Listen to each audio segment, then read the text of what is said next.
Cornish Feasts and Folk-lore. By M. Courtney. Preface. Few Cornish people are probably aware how widespread still with us is the belief in charms and charmers, ghosts, and all other superstitions.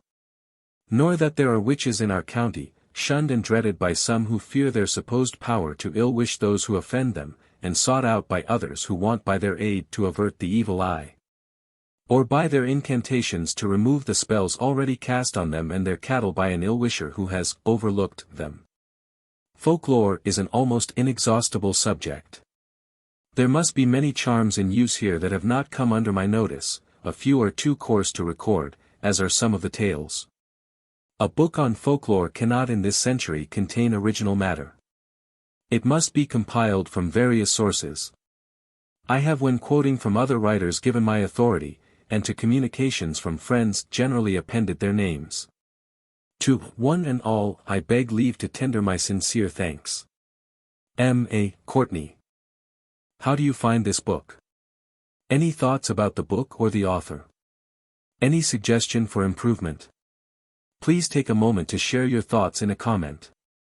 If you like it, share it with your friends who might enjoy it as well. Subscribe to keep in touch. Visit completeaudiobooks.com for more quality content. Cornish Feasts and Feasten customs.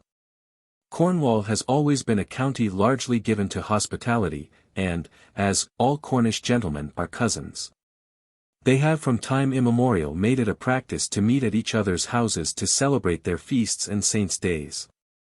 Since there are more saints in Cornwall than there are in heaven, these friendly gatherings must necessarily be very numerous. Each parish has its own particular saint to which its church is dedicated.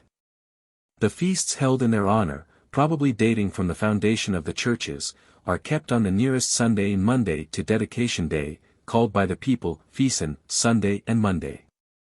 Every family, however poor, tries to have a better dinner than usual on Feasten Sunday, generally a joint of meat with a figgy pudding, a baked or boiled suet pudding with raisins in it. On the preceding Saturdays large quantities of plum cake are baked, light currant cakes raised with barm, yeast, and colored bright yellow with saffron, as dear as saffron, is a very common simile in Cornwall. This saffron cake at tea is often supplemented with heavy cake, a delicacy peculiar to the county, a rich currant paste, about an inch thick, made with clotted cream, and eaten hot. The western hounds meet in all the villages situated at a convenient distance from their kennel, at 10 o'clock on Feasten Mondays, and, after a breakfast given by the squire of the parish to the huntsman, start for their run from somewhere near the parish church, the church town. 3 or 4 houses clustered together, and even sometimes a single house, is called in Cornwall a town, a farmyard is a town place, and London is often spoken of as Lunnon Church Town. The first of the West Penwith feasts is that of Paul, a parish close to Penzance, which has not the Apostle Paul but St. Paul de Lyon for its patron saint. It falls on the nearest Sunday to 10th of October. An old proverb says, "Rain for Paul, rain for all," therefore, should the day be wet, it is of course looked upon by the young people as a bad sign for their future merrymakings. An annual bowling match was formerly held on Feasten Monday, between Paul and Mousehole men. Mousehole is a fishing village in the same parish, the last of them took place 60 years ago. Up to that time the bowling green, an artificially raised piece of ground, was kept in order by the parishioners. No one in the neighborhood now knows the game. The church schools are built on a part of the site, and the remainder is the village playground. If there were ever any other peculiar customs celebrated at Paul Feast they are quite forgotten, and the Monday night's carousal at the public houses has here, as elsewhere, given place to church and chapel teas, followed by concerts in the schoolrooms, although there are still a few standings, stalls, in the streets, for the sale of gingerbread nuts and sweetmeats, and 1 or 2 swings and merry-go-rounds, largely patronized by children. October 12th. A fair, called Roast Goose Fair, is held at Redruth. On the nearest Saturday to Halloween, October 31st, the fruiterers of Penzance display in their windows very large apples, known locally as Allen apples. These were formerly bought by the inhabitants and all the country people from the neighborhood, for whom Penzance is the market town, and one was given to each member of the family to be eaten for luck. The elder girls put theirs, before they ate them, under their pillows, to dream of their sweethearts. A few of the apples are still sold, but the custom, which, I have lately been told, was also observed at St. Ives, is practically dying out. On Allantide, at Newlyn West, 2 strips of wood are joined crosswise by a nail in the center. At each of the 4 ends a lighted candle is stuck, with apples hung between them. This is fastened to a beam, or the ceiling of the kitchen, and made to revolve rapidly. The players, who try to catch the apples in their mouths, often get instead a taste of the candle. In Cornwall, as in other parts of England, many charms were tried on Halloween to discover with whom you were to spend your future life, or if you were to remain unmarried, such as pouring melted lead through the handle of the front door key. The fantastic shapes it assumed foretold your husband's profession or trade. Rolling 3 names, each written on a separate piece of paper, tightly in the center of 3 balls of earth. These were afterwards put into a deep basin of water, and anxiously watched until one of them opened, as the name on the first slip which came to the surface would be that of the person you were to marry. Tying the front door key tightly with your left leg garter between the leaves of a Bible at one particular chapter in the Song of Solomon. It was then held on the forefinger, and when the sweetheart's name was mentioned it turned round. Slipping a wedding ring on to a piece of cotton, held between the forefinger and thumb, saying, "If my husband's name is to be, let this ring swing." Of course, when the name of the person preferred was spoken, the holder unconsciously made the ring oscillate. I have, when a schoolgirl, assisted at these rites, and I expect the young people still practice them. In St. Cubert's parish, East Cornwall, is a celebrated holy well, so named, the inhabitants say, from its virtues having been discovered on All Hallows Day. It is covered at high spring tides. St. Just Feast, which, when the mines in that district were prosperous, was kept up with more revelry than almost any other, is always held on the nearest Sunday to All Saints' Day. Formerly, on the Monday, many games were played, viz. Cook, a trial of casting quoits farthest and nearest to the goal, now all but forgotten, bottrel, wrestling, and cales, or keels, ninepins, and much beer and moonshine, spirit that had not paid the duty, were drunk, and, as they st. Just men are proverbially pugnacious, the sports often ended with a free fight. A paragraph in a local paper for November, 1882, described a street just feast in those days as a hobble, a squabble, and a hubbadolion altogether. Rich and poor still at this season keep open house, and all the young people from street just who are in service for many miles around, if they can possibly be spared, go home on the Saturday and stay until the Tuesday morning. A small fair is held in the streets on Monday evening, when the young men are expected to treat their sweethearts liberally, and a great deal of foolish money that can be ill afforded is often spent. In many Cornish parishes the bells are rung on November 4th, ringing night. The celebration of gunpowder plot has quite died out in West Cornwall, but in Launceston, and in other towns in the eastern part of the county, it is still observed. As regularly as the 5th of November comes around, fireworks are let off, and bonfires lit, to lively music played by the local bands. This year, 1884, young Stratton celebrated the 5th with much more than his customary enthusiasm. A good sum was raised by public subscription by the energy of Mr. C. A. Saunders. The Bude Fife and Drum Band headed a grotesque procession, formed at Howell's Bridge, and second in order came a number of equestrian torch-bearers in all kinds of costumes, furnished by wardrobes of Her Majesty's Navy, the Royal Marines, the Yeomanry, and numerous other sources. Guido Faux followed in his car, honored by a postilion and a band of Christy minstrels. Then came foot torch-bearers, and a crowd of enthusiastic citizens, who hurrahed to their heart's content. Noticeable were the banners, Success to Young Stratton, the Cornish Arms, and God Save the Queen. The display of fireworks took place from a field overlooking the town, and the inhabitants grouped together at points of vantage to witness the display. The bonfire was lit on Stamford Hill, where the carnival ended. Good order and good humor prevailed. Western Morning News. When I was a girl, I was taught the following doggerel rhymes, which were on this day then commonly chanted. Please to remember the 5th of November. A stick or a stake, for King George's sake. A faggot or rope, to hang the Pope. For gunpowder plot, shall never be forgot. Whilst Castle Ryan stands upon a rock. This was in Victoria's reign. Where Castle Ryan stands I have never been able to learn.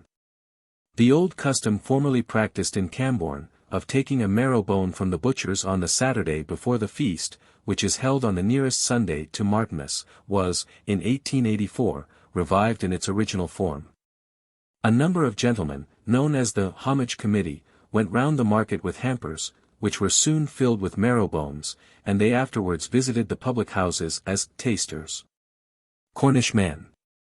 One night in November is known in Padstow as Skip-Scop Night, when the boys of the place go about with a stone in a sling, with this they strike the doors, and afterwards slyly throw in winkle shells, dirt, and Mr. T.Q. Couch says, they strike violently against the doors of the houses and ask for money to make a feast. At St. Ives, on the Saturday before Advent Sunday, Ferrimo, Pig Fair, is held. This town is much celebrated locally for macaroons. A great many are then bought as fairings. The St. Ives fishing, pilchard, season generally ends in November, consequently at this time there is often no lack of money. The Feast of St.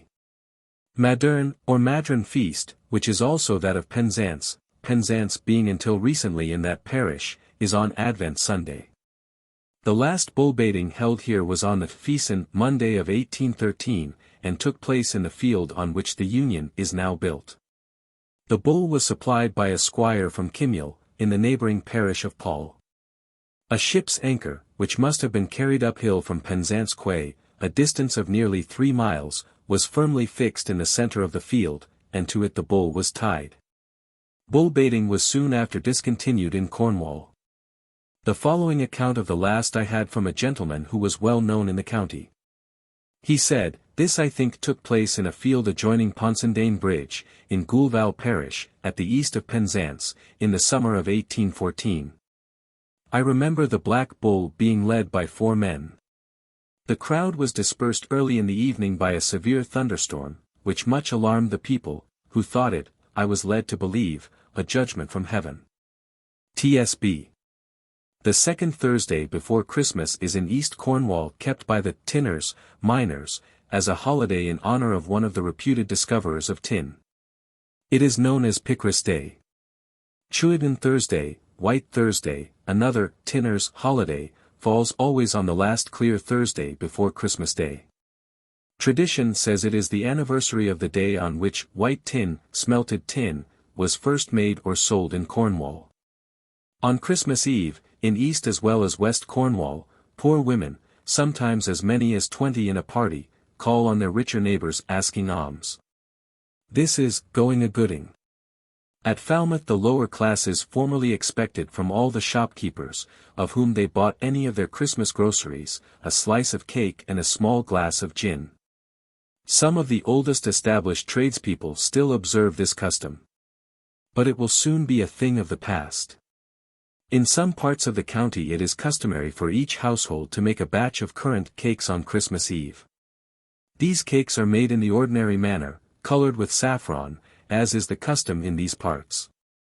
On this occasion the peculiarity of the cakes is, that a small portion of the dough in the centre of each top is pulled up and made into a form which resembles a very small cake on the top of a large one. And this centre piece is usually called the Christmas. Each person in a house has his or her especial cake, and every person ought to taste a small piece of every other person's cake.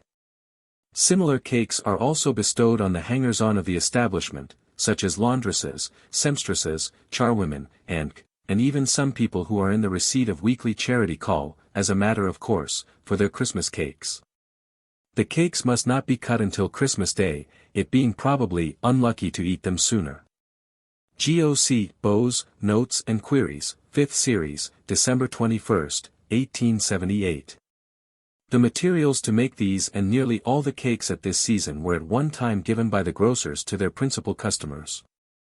In Cornwall, as in other English counties, houses are at Christmas dressed up with evergreens, sold in small bunches, called pen'orths of Christmas.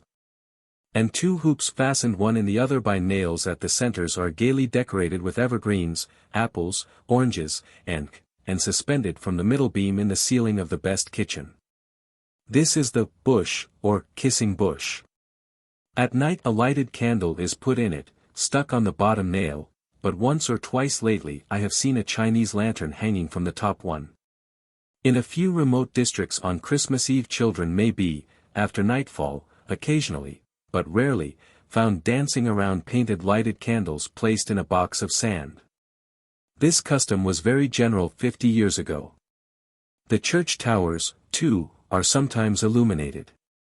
This of course, on the coast can only be done in very calm weather. The Tower of Zennor Church, Zennor is a village on the north coast of Cornwall, between St. Ives and St. Just, was lit up in 1883, for the first time since 1866. When open chimneys were universal in farmhouses, the Christmas stock, mock, or block, the log, on which a rude figure of a man had been chalked, was kindled with great ceremony. In some parts with a piece of charred wood that had been saved from the last year's block. A log in Cornwall is almost always called a block. Throw a block on the fire. Candles painted by some member of the family were often lighted at the same time. The choir from the parish church and dissenting chapels go from house to house singing carols, for which they are given money or feasted. But the quaint old carols, the first good joy that Mary had, I saw 3 ships come sailing in, common 40 years ago, are now never heard. The natives of Cornwall have been always famous for their carols, some of their tunes are very old.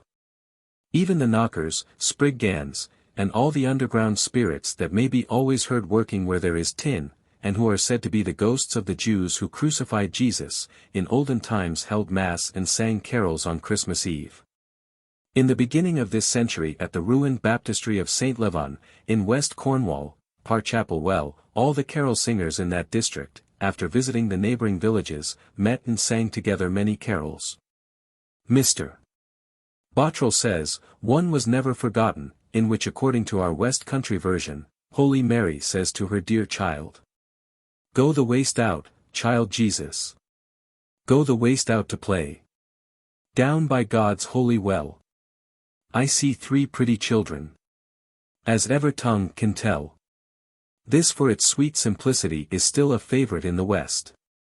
An old carol or ballad. Come and I will sing you, etc.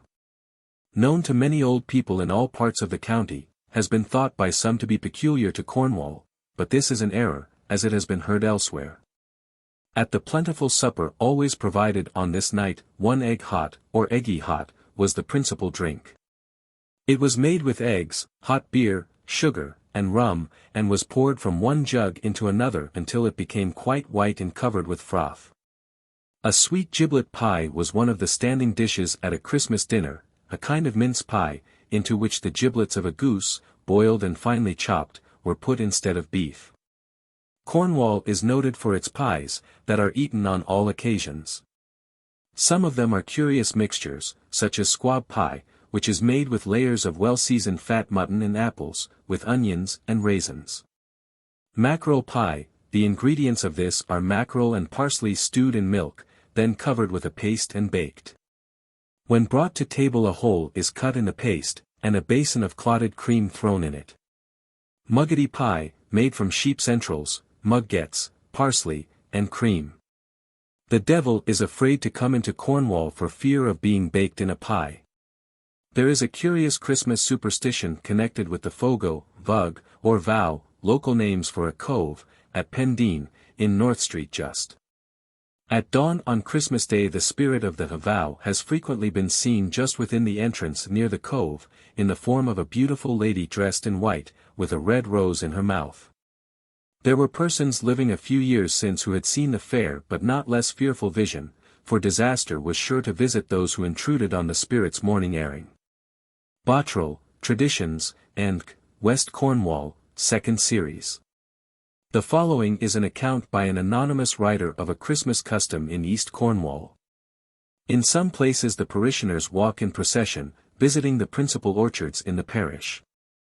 In each orchard one tree is selected, as the representative of the rest. This is saluted with a certain form of words, which have in them the form of an incantation. They then sprinkle the tree with cider, or dash a bowl of cider against it, to ensure its bearing plentifully the ensuing year. In other places the farmers and their servants only assemble on the occasion, and after immersing apples in cider hang them on the apple trees. They then sprinkle the trees with cider. And after uttering a formal incantation, they dance round it, or rather round them, and return to the farmhouse to conclude these solemn rites with copious draughts of cider. In Warlegan, on Christmas Eve, it was customary for some of the household to put in a fire, bank it up, and the rest to take a jar of cider, a bottle, and a gun to the orchard, and put a small bough into the bottle. Then they said, "Here's to thee, old apple tree. Hats full, packs full, great bushel bags full. Hurrah! And fire off the gun. Old Farmer, Mid Cornwall, through T. Q. Couch, September 1883, W. Antiquary." The words chanted in East Cornwall were, "Health to thee, good apple tree. Pocketfuls, hatfuls, peckfuls, bushel bag fulls." An old proverb about these trees runs as follows. "Blossom in March, for fruit you may search. Blossom in April, eat you will. Blossom in May, eat night and day." At one time small sugared cakes were laid on the branches. This curious custom has been supposed to be a propitiation of some spirit. Mrs. Damant, Cows, through Folklore Society. From Christmas to Twelfth-tide parties of mummers known as goose or geese dancers paraded the streets in all sorts of disguises, with masks on. They often behaved in such an unruly manner that women and children were afraid to venture out. If the doors of the houses were not locked they would enter uninvited and stay, playing all kinds of antics, until money was given them to go away. A well-known character amongst them, about 50 years ago, 1862, was the hobby horse, represented by a man carrying a piece of wood in the form of a horse's head and neck. With some contrivance for opening and shutting the mouth with a loud snapping noise, the performer being so covered with a horsecloth or hide of a horse as to resemble the animal, whose curvetings, biting and other motions he imitated. Some of these guise dancers occasionally masked themselves with the skins of the head of bullocks having the horns on. The Land's End District, by R. Edmonds. Sometimes they were more ambitious and acted a version of the old play, St. George and the Dragon, which differed but little from that current in other countries. Bottrell, in his Traditions in W. Cornwall, 2nd Series, gives large extracts from another Christmas play, Duffy and the Devil. It turns upon the legend, common in all countries, of a woman who had sold herself to a devil, who was to do her knitting or spinning for her. He was to claim his bargain at the end of 3 years if she could not find out his name before the time expired. Of course, she gets it by stratagem. Her husband, who knows nothing of the compact, first meets the devil, whilst out hunting, the day before the time is up, and makes him half drunk. An old woman in Duffy's pay, which bet, completes the work, and in that state the devil sings the following words, ending with his name, which Bet remembers and tells her mistress. "I've knit and spun for her 3 years to the day. Tomorrow she shall ride with me over land and over sea. Far away, for she can never know that my name is Tearaway." Bet and some other witches then sing in chorus. "By night and by day we will dance and play with our noble captain. Tearaway, Tearaway, Mr. Robert Hunt in his Romances and Drolls of Old Cornwall has a variation of this play, in which the devil sings, "Duffy my lady, you'll never know, what That my name is Fairy Top, Fairy Top, Top. These goose dancers became such a terror to the respectable inhabitants of Penzance that the corporation put them down about 10 years since. And every Christmas Eve a notice is posted in conspicuous places forbidding their appearance in the streets, but they still perambulate the streets of St. Ives. Guy's dancing wit must have very much deteriorated since the beginning of the present century, as writers before that time speak of the mirth it afforded. And the saying, as good as a Christmas play, is commonly used to describe a very witty or funny thing. It was the custom in silly 80 years ago for girls to go to church on Christmas morning dressed all in white, verifying the old proverb, pride is never a cold. On Porthminster Beach on Christmas Day, as seen from the Malakoff, St. Ives, at 9 o'clock in the morning the boys began to assemble on the beach with their bats and balls. As soon as 12 youths arrived a game commenced, called rounders. The first thing to be done was to write up the bickens. This accomplished, the sides were chosen in the following manner: 2 of the best players, whom we will call Matthew and Philip, went aside and selected 2 objects, the new and old peer. The old peer was Matthew and the new peer was Philip. After this was arranged the Thermopper selected the old peer, which meant he would rather have Matthew his side than Philip. Then Philip selected someone for his side, and so it went on until the whole 12 were elected one side or the other. Then they tossed up for the first innings. Philip's side won the toss, and it was their luck to go in first. While they are taking off their jackets and getting ready to go in I will briefly describe the game. The bickens, 4 in number, were piles of sand thrown up, each one being about 10 yards from one another, and arranged so as to form a square. In the center of the square the bowler was placed with ball in hand. Behind the batsman stands the tip, while the other 4 were off a long way waiting for the long hits. The coats off, in went the first batsman. The ball was thrown towards him and he tipped it. The tip instantly took the ball and threw it at the batsman, and hit him before he arrived at the first bicken, and he was consequently out. The second batsman had better luck.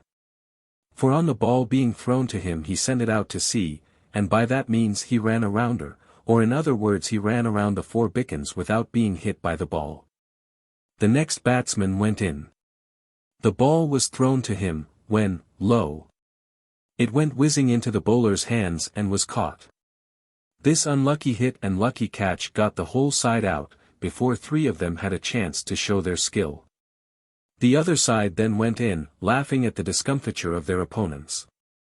The tables, however, were very soon turned, for the very first hit was caught, and this produced a row, and the game was broken up. I then went to the next lot, they were playing catchers. There is only 1 bicken required in this game, and at this stood a lad called Waddy, with bat and ball in hand. At last he hit the ball, and up it went flying in the air, descended, and passed through the hands of a boy named Peters. Peters took the ball from the sand and asked Waddy, how many? Waddy replied, 2 a good scat 2. Try for the bat. Peters threw the ball to the bicken, but it stopped about 3 lengths short. Waddy took the ball up and again sent it a great way. The question was again asked, and Waddy gave the same answer. Again the ball was thrown to the bicken, but this time with better success. For it stopped at the distance of the length of the bat and so was within the distance named. Williams then went in. He was a strong lusty fellow, and the ball was sent spinning along the sand. It was picked up by Courtney, who asked, how many? 3 a good scat. Try for the bat. The ball was thrown home and rolled about 3 bats from the bicken. This point, however, was the breaking up of the game, for Williams said it was more than 3 bats off, whilst Courtney maintained that it was not 3 bats off, and there being no chance of a compromise being arrived at the game was broken up. The next party was one of young men. They were playing rounders with a wooden ball, instead of an india-rubber one, as is generally used. They were 12 each side, and the bickens were about 20 yards distant. By this time the tide was out a great way, so that there was no fear of the ball being knocked to sea, as was the case with the other boys. When I got there they had been playing for about an hour, and the side that was in had been in about half of that time. The first hit I saw was a beauty. The ball was sent about 75 yards, and the result was a rounder. 2 or 3 other persons went in and did the same thing, and so the game went on for about an hour longer, when one of the fellows knocked up a catcher and was caught. This side had stayed in for about 1 hour and a half. The other side went in at about 2:45, and after playing about another hour they went home to tea. I went to tea also, but was soon up in the Malakoff again. It was so dark that the play was stopped for the time. At about 7 o'clock the older part of the town began to congregate, and about 7:15 they began to play Thursaw. This game is too well known to need description, and I need only say that it was played about 1 hour, when they began to form a ring with the intention, I supposed, of playing that best of all games, Kiss in the Ring. Cornish Man, 1881. On St. Stephen's Day, December 26, before the days of gun licenses, every man or boy who could by any means get a gun went out shooting, and it was dangerous to walk the lanes. The custom is said to have had its origin in the legend of one of St. Stephen's guards being awakened by a bird just as his prisoner was going to escape. A similar practice prevailed in the neighborhood of Penzance on Feasten Monday, the day after Advent Sunday. But on that day I have never heard of any religious idea connected with it. In the week after Christmas Day a fair is held at Launceston, and also at Oakhampton in Devonshire, called Giglet Fair. Giglet or Giglot is a giddy young woman. It is principally attended by young people. At this Giglet market, or wife market, the rustic swain was privileged with self-introduction to any of the nymphs around him, so that he had a good opportunity of choosing a suitable partner if tired of a single life. Britton and Brayley's Devon and Cornwall. It is unlucky to begin a voyage on Childermas, Innocents' Day, also to wash clothes, or to do any but necessary household work. On New Year's Eve in the villages of East Cornwall, soon after dusk, parties of men, from 4 to 6 in a party, carrying a small bowl in their hands, went from house to house begging money to make a feast. They opened the doors without knocking, called out "Warsale," and sang. These poor jolly Warsale boys come travelling through the mire. This custom was common 50 years since, and may still be observed in remote rural districts. There is one saint whose name is familiar to all in Cornwall, but whose sex is unknown. This saint has much to answer for, promises made, but never intended to be kept, are all to be fulfilled on next St. Tibbs's Eve, a day that some folks say falls between the Old and New Year, others describe it as one that comes neither before nor after Christmas. Parties are general in Cornwall on New Year's Eve to watch in the new year and wish friends health and happiness. But I know of no peculiar customs, except that before retiring to rest the old women opened their Bibles at haphazard to find out their luck for the coming year. The text on which the forefinger of the right hand rested was supposed to foretell the future. And money, generally a piece of silver, was placed on the threshold, to be brought in the first thing on the following day, that there might be no lack of it for the year. Nothing was ever lent on New Year's Day, as little as possible taken out, but all that could be brought into the house. I have even known the dust of the floor swept inwards. T. Q. Couch, W. Antiquary, September, 1883. Doorsteps on New Year's Day were formerly sanded for good luck, because I suppose people coming into the house were sure to bring some of it in with them sticking to their feet. Many elderly people at the beginning of the present century still kept to the bold style, and held their Christmas Day on Epiphany. On the eve of that day they said, the cattle in the fields and stalls never lay down, but at midnight turned their faces to the east and fell on their knees. 12th Day, Old Christmas Day, was a time of general feasting and merriment. Into the 12th day cake were put a wedding ring, a sixpence, and a thimble. It was cut into as many portions as there were guests. The person who found the wedding ring in his, or her, portion would be married before the year was out. The holder of the thimble would never be married, and the one who got the sixpence would die rich. After candlelight many games were played around the open fires. I will describe one, Robin's Alight. A piece of stick was set on fire, and whirled rapidly in the hands of the first player, who repeated the words. "Robin's alight, and if he go out I'll saddle your back." It was then passed on, and the person who let the spark die had to pay a forfeit. West Cornwall. This game in East Cornwall was known as Jack's Alive. Jack's alive and likely to live. If he die in my hand a pawn I'll give. In this county forfeits are always called pawns, they are cried by the holder of them, saying, "Here's a pawn and a very pretty pawn. And what shall the owner of this pawn do?" After the midnight supper, at which in one village in the extreme west a pie of 24 blackbirds always appeared, many spells to forecast the future were practiced. The following account of them was given to me by a friend. He says, "I engaged in them once at Senin, the village at the land's end, with a lot of girls, but as my object was only to spoil sport and make the girls laugh or speak, it was not quite satisfactory. I suppose the time to which I refer is over 40 years ago. After making up a large turf fire, for hot boomers, embers, and pure water are absolutely necessary in these divinations, the young people silently left the house in single file. To pull the rushes and gather the ivy leaves by means of which they were to learn whether they were to be married, and to whom. And if any, or how many, of their friends were to die before the end of the year. On leaving and on returning each of these 12th night diviners touched the cravel with the forehead and wished. The cravel is the tree that preceded lintels in chimney corners, and its name from this custom may have been derived from the verb to crave. Had either of the party inadvertently broken the silence before the rushes and ivy leaves had been procured, they would all have been obliged to retrace their steps to the house and again touch the cravel, but this time all went well. When we came back, those who wished to know their fate named the rushes in pairs, and placed them in the hot embers, one or two of the engaged couples being too shy to do this for themselves, their friends, amidst much laughing, did it for them. The manner in which the rushes burned showed if the young people were to be married to the person chosen or not. Some, of course, burnt well, others parted, and one or two went out altogether. The couples that burnt smoothly were to be wedded, and the one named after the rush that lasted longest outlived the other. This settled, one ivy leaf was thrown on the fire. The number of cracks it made was the number of years before the wedding would take place. Then two were placed on the hot ashes, the cracks they gave this time showed how many children the two would have.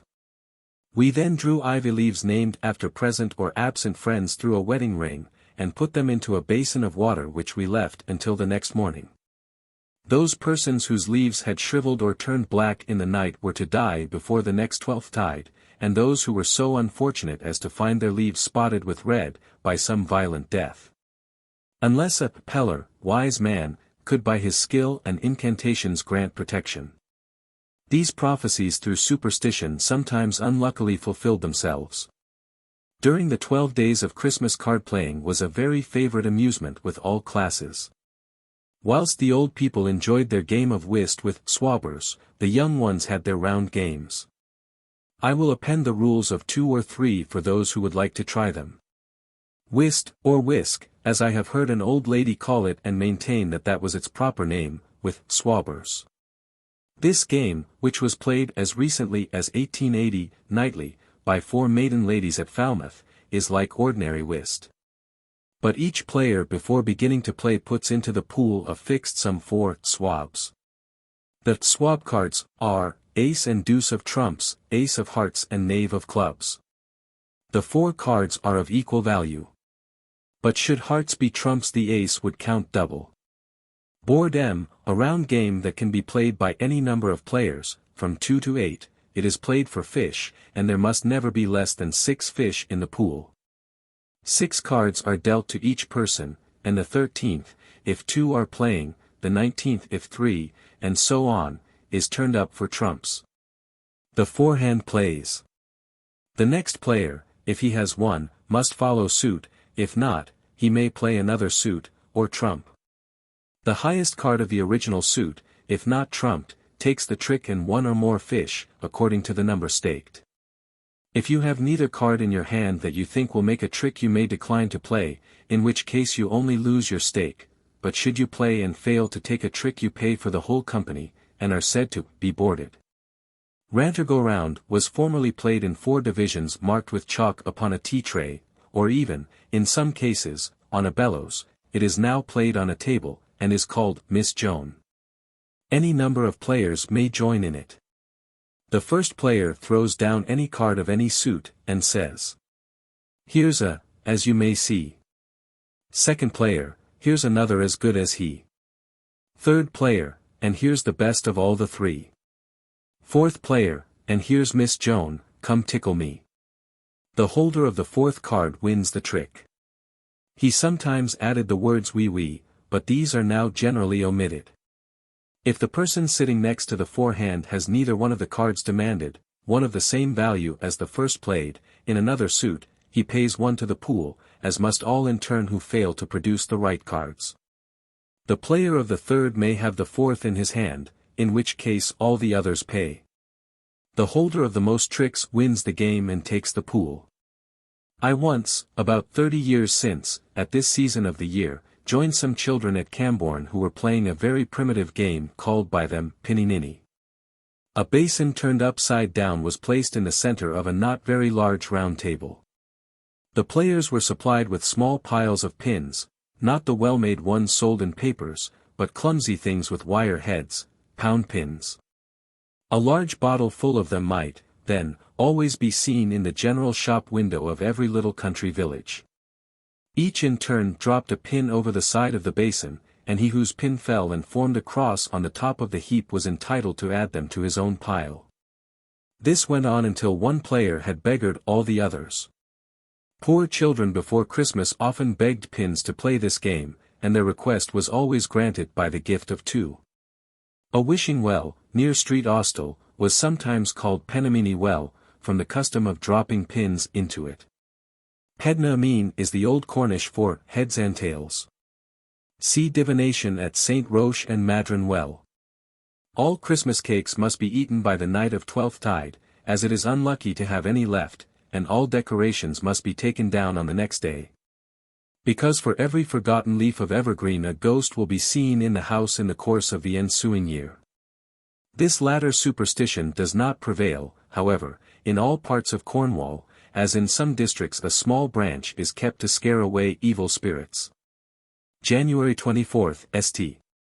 Paul's Eve, is a holiday with the miners, and is called by them Paul Pitcher Day, from a custom they have of setting up a water pitcher, which they pelt with stones until it is broken in pieces. A new one is afterwards bought and carried to a beer shop to be filled with beer. There is a curious custom prevalent in some parts of Cornwall of throwing broken pitchers and other earthen vessels against the doors of dwelling houses on the eve of the conversion of St. Paul, thence locally called Paul Pitcher Night. On that evening parties of young people perambulate the parishes in which the custom is retained, exclaiming as they throw the sherds, "St. Paul's Eve and here's a heave." According to the received notions the first heave cannot be objected to. But, upon its being repeated, the inhabitants of the house whose door is thus attacked may, if they can, seize the offenders and inflict summary justice upon them.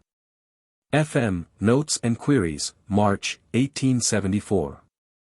I have heard of this practice from a native of East Cornwall, who told me the pitchers were filled with broken sherds, filth, and the weather on St. Paul's Day still, with the old people, foretells the weather for the ensuing year, and the rhyme common to all England is repeated by them. If St. Paul's Day be fine and clear, and St. Blaise, a village in East Cornwall, is so named in honor of St. Blaise, who is said to have landed at Par, a small neighboring seaport, when he came on a visit to England. His feast, which is held on February 3rd, would not be worth mentioning were it not for the fact that, this saint is invoked in the county for toothache, while applying to the tooth the candle that burned on the altar of the church dedicated to him. The same candles are good for sore throats and curing diseases in cattle. Mrs. Damant, cows. On the Monday after St. Ives' feast, which falls on Quinquagesima Sunday, an annual hurling match is held on the sands. Most writers on Cornwall have described the old game. The following account is taken from the Land's End District, 1862, by R. Edmonds. A ball about the size of a cricket ball, formed of cork, or light wood, and covered with silver, was hurled into the air, midway between the goals. Both parties immediately rushed towards it, each striving to seize and carry it to its own goal. In this contest, when any individual having possession of the ball found himself overpowered or outrun by his opponents, he hurled it to one of his own side, if near enough, or, if not, into some pool, ditch, furze, brake, garden, house, or other place of concealment, to prevent his adversaries getting hold of it before his own company could arrive. The hurlers, quaintly says Carew, Survey of Cornwall, p. 74, take their next way o'er hills, dales, hedges, ditches, and thorough bushes, briars, mires, plashes, and rivers whatsoever, so as you shall sometimes see 20 or 30 lie tugging together in the water, scrambling and scratching for the ball. A play verily both rude and rough. Hurling between 2 or more parishes, and between one parish and another, has long ceased in Cornwall, but hurling by one part of a parish against another is still played at St. Ives, as well as other places in Cornwall. At St. Ives all the Toms, Wills, and Johns are on one side, while those having other Christian names range themselves on the opposite. At St. Colum, East Cornwall, the townspeople contend with the countrymen; at Truro, the married men with the unmarried; at Helston, 2 streets with all the other streets, on the 2nd of May, when their town bounds are renewed. Fair play is good play, is the hurler's motto. This is sometimes engraven on their balls in the old Cornish language. Private families possess some of these balls won by their ancestors early in the last century that are religiously handed down as heirlooms. A Druidic circle at St. Clear, in East Cornwall, is known as the hurlers, from a tradition that a party of men hurling on a Sunday were there for their wickedness turned into stone. Feasten or Pison Monday is the Monday before Shrove Tuesday. It is so called in East Cornwall from a custom of eating pea soup there on this day. This practice was once so universal in some parishes that an old farmer of Lower St. Colum, who had a special aversion to pea soup, left his home in the morning, telling his wife that he should not come back to dinner, but spend the day with a friend. He returned 2 or 3 hours after in great disgust, as at every house in the village he had been asked to stay and taste their delicious pea soup.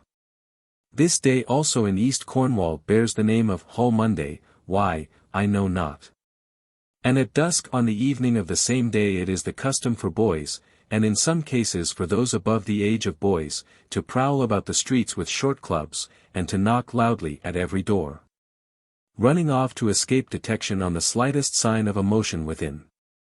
If, however, no attention be excited, and especially if any article be discovered, negligently exposed or carelessly guarded, then the things are carried away, and on the following morning are seen displayed in some conspicuous place, to disclose the disgraceful want of vigilance supposed to characterize the owner.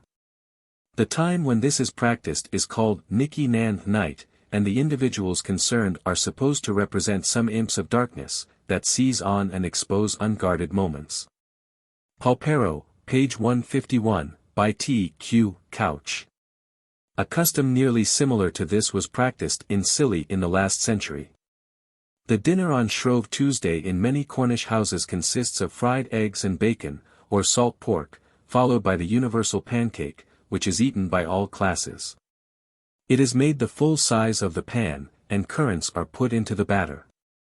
In Penzance large quantities of limpets and periwinkles are gathered in the afternoon by poor people, to be cooked for their supper. This they call, going a trigging. Any kind of shellfish picked up at low water in this district is known as trig meat. Many other customs were formerly observed in Penzance on Shrove Tuesday, peculiar, I believe, to this town. Women and boys stood at the corners of the streets, with well-greased, sooty hands, which they rubbed over people's faces. I remember, not more than 30 years ago, seeing a little boy run into a house in a great hurry, and ask for what was he wanted. He had met a woman who had put her hands affectionately on each side of his face, and said, "Your father has been looking for you, my dear." She had left the marks of her dirty fingers. The butcher's market was always thoroughly cleaned in the afternoon, to see if the town hose were in perfect repair, and great merriment was often excited by the firemen turning the full force of the water on some unwary passer-by. People, too, were occasionally deluged by having buckets of water thrown over them.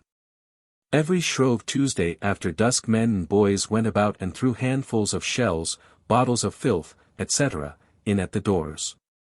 It was usual then for drapers to keep their shops open until a very late hour.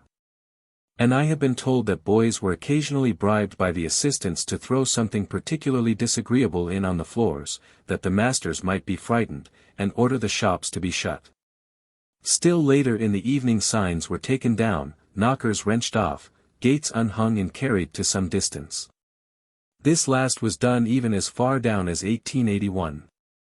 Pulling boats up and putting them in a mill pool, now built over, was a common practice at Mousehole in the beginning of the century. In Llandywednach, on Shrove Tuesday, children from the ages of 6 to 12 perambulate the parish begging for colpura, probably an old Cornish word, but, whatever be its meaning, they expect to receive eatables or halfpence. As few refuse to give, they collect during the day a tolerable booty, in the shape of money, eggs, buns, apples, etc. The custom has existed from time immemorial, but none of the inhabitants are acquainted with its origin. A Week in the Lizard, by Rev. C. A. Johns, B.B., F.L.S. I have been favored by the Rev. S. Rundle, Godolphin, with the formula repeated by the children on this occasion, now almost forgotten: hencock, honcock, give me a taban morsel, or else colpura shall come to your door. Boys at St. Ives, Scilly, and other places, went about with stones tied to strings, with which they struck the doors, saying, "Give me a pancake, now. Now. Now. Or I'll knock in your door with a row, toe, toe." This custom has only lately, if it has yet, quite died out. The rhyme at Pulpero ran thus: Nicky, Nicky, Nan. Give me some pancake, and then I'll be gone. But if you give me none, I'll throw a great stone, and down your door shall come. T. Q. Couch. Cockfighting at Shrovetide was once a very favourite amusement in Cornwall, and in some of the most remote western villages has until recently been continued. The cockpit at Penzance, a small part of which still remains as a yard at the Union Hotel, belonged to and was kept up by the corporation until, I think, the beginning of the present century. Sir Rose Price, when young, was a great patron of the pit between the years 1780 to 1790. His father disapproved, and in consideration of his son giving up cockfighting bought him a pack of hounds, the first foxhounds west of Truro. T.S.B. At St. Columb, about 60 years ago, on Shrove Tuesday, each child in a dame's school was expected by the mistress to bring an egg, and at 12 o'clock the children had an egg battle. 2 children stood facing each other, each held an egg, and struck the end of it against that of the opponent lengthwise, the result being that one or both were broken. An unbroken egg was used again and again to fight the rest, and so the battle raged until all, or all but one, of the eggs were broken. The child who at the end of the fight held a sound egg was considered to be the conqueror, and was glorified accordingly. To save the contents of the eggs, which were the perquisite of the mistress, she held a plate beneath. And at the end of the battle the children were dismissed. And the old lady, having picked out all the broken shells, proceeded to prepare her pancakes, of which she made her dinner. Fred. W. P. Iago, M.B., Plymouth, W. Antiquary, March, 1884. It must be now about 30 years ago that I was a day scholar at the National School of St. Columb, and it was the custom then for each boy and girl to bring an egg. One of the senior boys stood at a table and wrote the name of the donor upon each. At about 11 o'clock the schoolmaster would produce a large punch bowl, and as he took up each egg he read the name, and broke the egg into the bowl. Eggs at that time were sold at 3 for a penny. W. B. Bodman, W. Antiquary, March, 1884. In the eastern part of the county at the beginning of Lent a straw figure dressed in cast-off clothes, and called Jack-o'-Lent, was not long since paraded through the streets and afterwards hung. Something of this kind is common on the continent. The figure is supposed to represent Judas Iscariot. A slovenly ragged person is sometimes described as a Jack-o'-Lent. March 1st. In mid-Cornwall, people arise before the sun is up, and sweep before the door to sweep away fleas. T.Q. Couch, W. Antiquary, September, 1883. March 5th. St. Piran's Day is a miner's holiday. St. Piran is the patron saint of tinners, and is popularly supposed to have died drunk. As drunk as a piraner, is a Cornish proverb. The first Friday in March is another miner's holiday, Friday in Lyde. It is marked by a serious-comic custom of sending a young man on the highest bound, or hillock, of the works, and allowing him to sleep there as long as he can. The length of his siesta being the measure of the afternoon nap of the tinners throughout the ensuing 12 months. T.Q. Couch. Lyde is an obsolete term for the month of March still preserved in old proverbs, such as, ducks won't lay till they've drunk Lyde water. Of a custom observed at Little Colin, in East Cornwall, on Palm Sunday, Carew says, Little Colin is not worth observation, unless you will deride or pity their simplicity. Who sought at Our Lady Nance well there to foreknow what fortune should betide them, which was in this manner. Upon Palm Sunday these idle-headed seekers resorted thither with a palm cross in one hand and an offering in the other. The offering fell to the priest's share, the cross they threw into the well. Which if it swam the party should outlie you the year, if it sunk a short ensuing death was boded, and perhaps not altogether untimely, while a foolish conceit of this pulsing myght the sooner help it onwards. Holy Thursday. On that Thursday, and the 2 following Thursdays, girls in the neighbourhood of Roche, in East Cornwall, repair to his holy or wishing well before sunrise. They throw in crooked pins or pebbles, and, by the bubbles that rise to the surface, seek to ascertain whether their sweethearts will be true or false.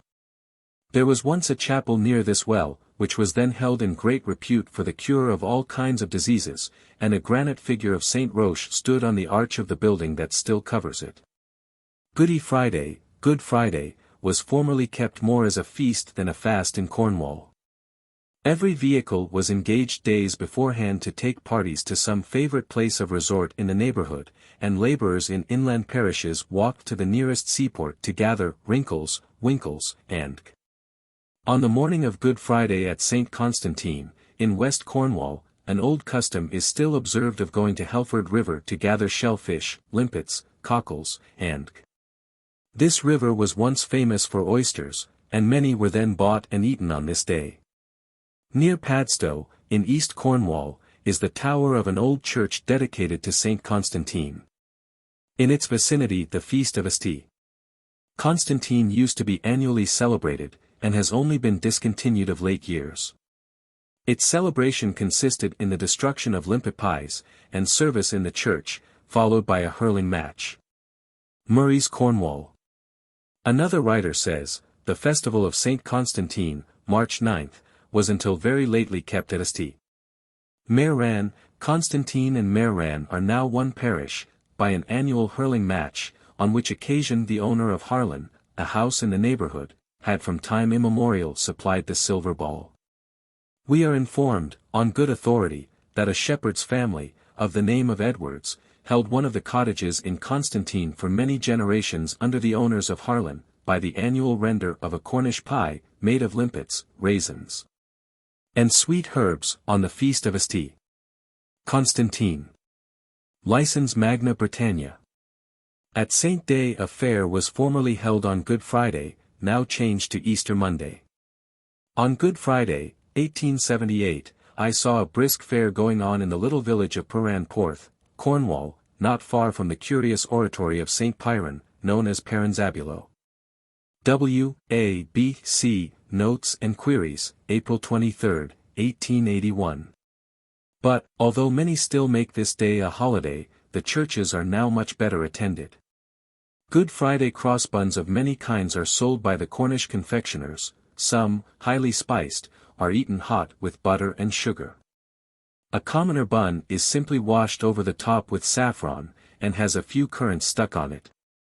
There is one peculiar, I believe, to Penzance. It is made of a rich currant paste highly covered with saffron. It is about 1/8 of an inch thick, and 4 inches in diameter, and is marked with a large cross that divides it into 4 equal portions. In some of our farmhouses the Good Friday bun may be seen hanging to a string from the bacon rack, slowly diminishing until the return of the season replaces it by a fresh one. It is of sovereign good in all manners of diseases afflicting the family or cattle. I have more than once seen a little of this cake grated into a warm mash for a sick cow. T.Q. Couch, Pulpero. There is a superstition that bread made on this day never gets moldy. Many amateur gardeners sow their seeds on Good Friday. Superstition says then they will all grow. There is a widely known belief in West Cornwall, that young ravens are always hatched on Good Friday. T. Cornish, W. Antiquary, October, 1887. On Easter Monday, at Penzance, it was the custom within the last 20 years to bring out in the lower part of the town, before the doors, tables, on which were placed thick gingerbread cakes with raisins in them, cups and saucers, etc. To be raffled for with cups and dice, called here lily bangers. 50 years since a man, nicknamed Harry Martillo, with his wife, the Lovely, always kept one of these lily banger stalls at Penzance on market day. He would call attention to his gaming table by shouting, "I've been in Europe, Aishi, Afriki, and Ameriki. And come back and married the Lovely. I have heard that both used tobacco in 3 ways, and indulged freely in rum, also, tom trot, hard bake, strongly flavored with peppermint." Of course a lively market would influence the dose, and as for Lovely, it must have been in Harry's partial eyes the HRC. Upon Little Easter Sunday, the freeholders of the town and manor of Lostwithiel, by themselves or their deputies, did there assemble, amongst whom one, as it fell to his lot by turn, bravely apparelled, gallantly mounted, with a crown on his head, a sceptre in his hand, a sword borne before him, and dutifully attended by all the rest also on horseback, ride thorough the principal street to the church. There the curate in his best, beseen Salema received him at the churchyard stile, and conducted him to hear Dyween Sarus. After which he repaired with the same pompa to a house foreproweded for that purpose, made a feast to his attendants, kept the tables and himself, and was served with kneeling, assay, and all other rites due to the estate of a prince. With which dinner the ceremony ended, and every man returned home again. Carew. The ancient custom of choosing a mock mayor was observed at Lostwithiel, on October 10, 1884, by torchlight, in the presence of nearly 1,000 people. The origin of both these customs is now quite forgotten. A custom still existing at St. John's, Helston, and also at Berrien.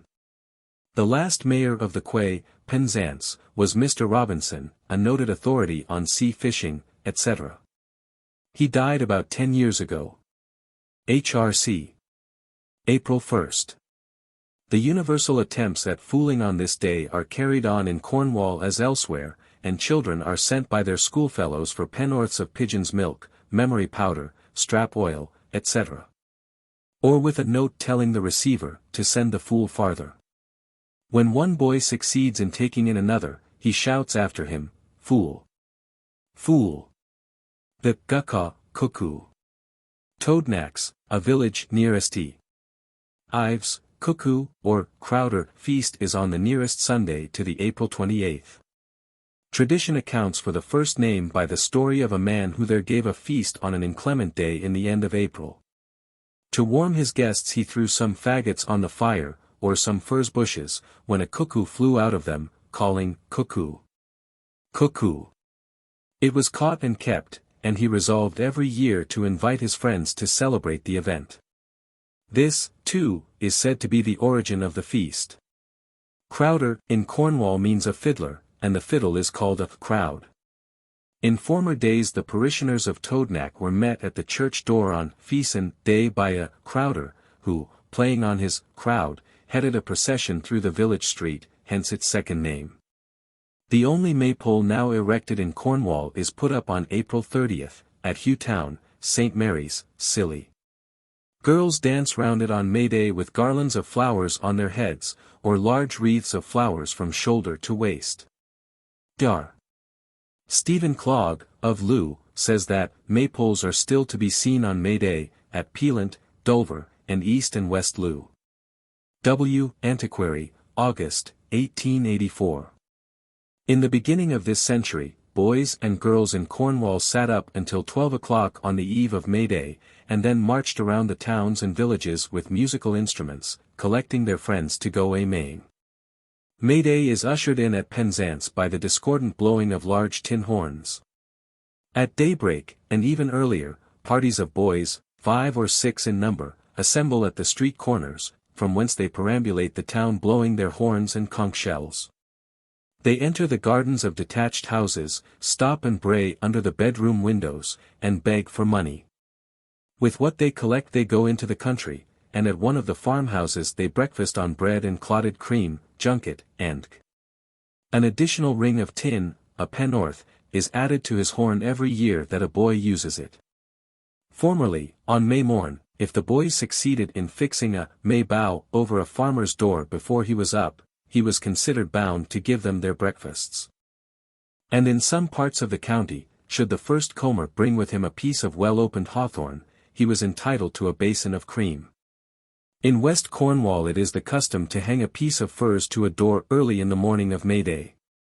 At breakfast time the one who does this appears and demands a piece of bread and cream with a basin of raw milk, milk that has not been scalded and the cream taken off.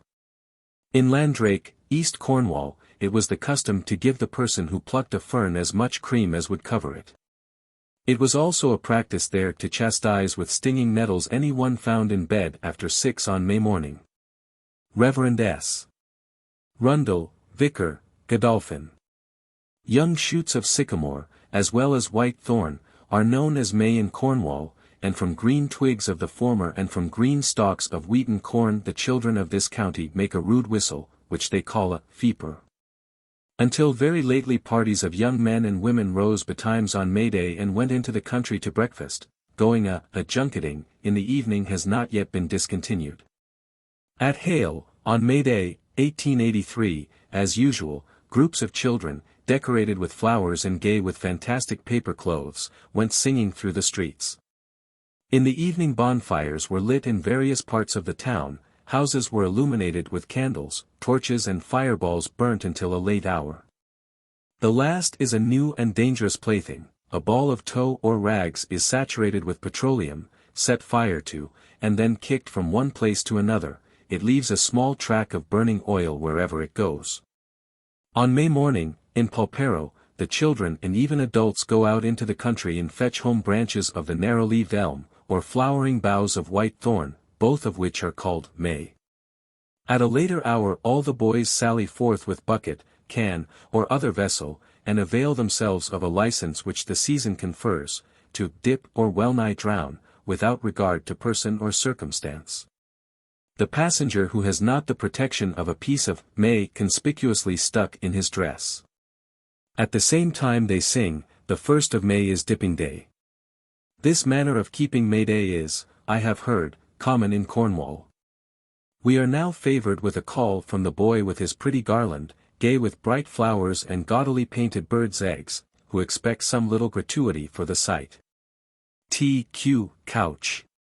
At East and West Loo the boys dress their hats with flowers, furnish themselves with bullocks' horns, in which sticks of 2 feet long are fixed.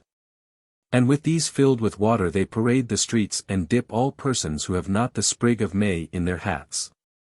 Bond. 1st of May you must take down all the horseshoes, that are nailed over doors to keep out witches, and turn them, not letting them touch the ground. Old Farmer, Mid Cornwall, through T.Q. Couch, W. Antiquary, September, 1883. May Day at Padstow is Hobbyhorse Day. A hobbyhorse is carried through the streets to a pool known as Trader's Pool, a quarter of a mile out of the town. Here it is supposed to drink. The head is dipped into the water, which is freely sprinkled over the spectators. The procession returns home, singing a song to commemorate the tradition that the French, having landed in the bay, mistook a party of mummers in red cloaks for soldiers, hastily fled to their boats and rowed away. The maypole on the 1st of May at Padstow has only been discontinued within the last 6 or 8 years, 1883. It was erected in connection with the Hobby Horse Festival by the young men of the town, who on the last eve of April month would go into the country, cut a quantity of blooming yellow furze, and gather the flowers then in season. Make garlands of the same. Borrow the largest spar they could get from the shipwright's yard, dress it up with the said furze and garlands, with a flag or two on the top, and hoist the pole in a conspicuous part of the town, when the mayors, male and female, would dance around it on that festival day, singing. And strew all your flowers, for summer is come in today. It is but a while ago since we have strewed ours. In the merry morning of May, and the maypole was allowed to remain up from a week to a fortnight, when it was taken down, stripped, and the pole returned. Henry Harding, Padstow, W. Antiquary, August, 1883.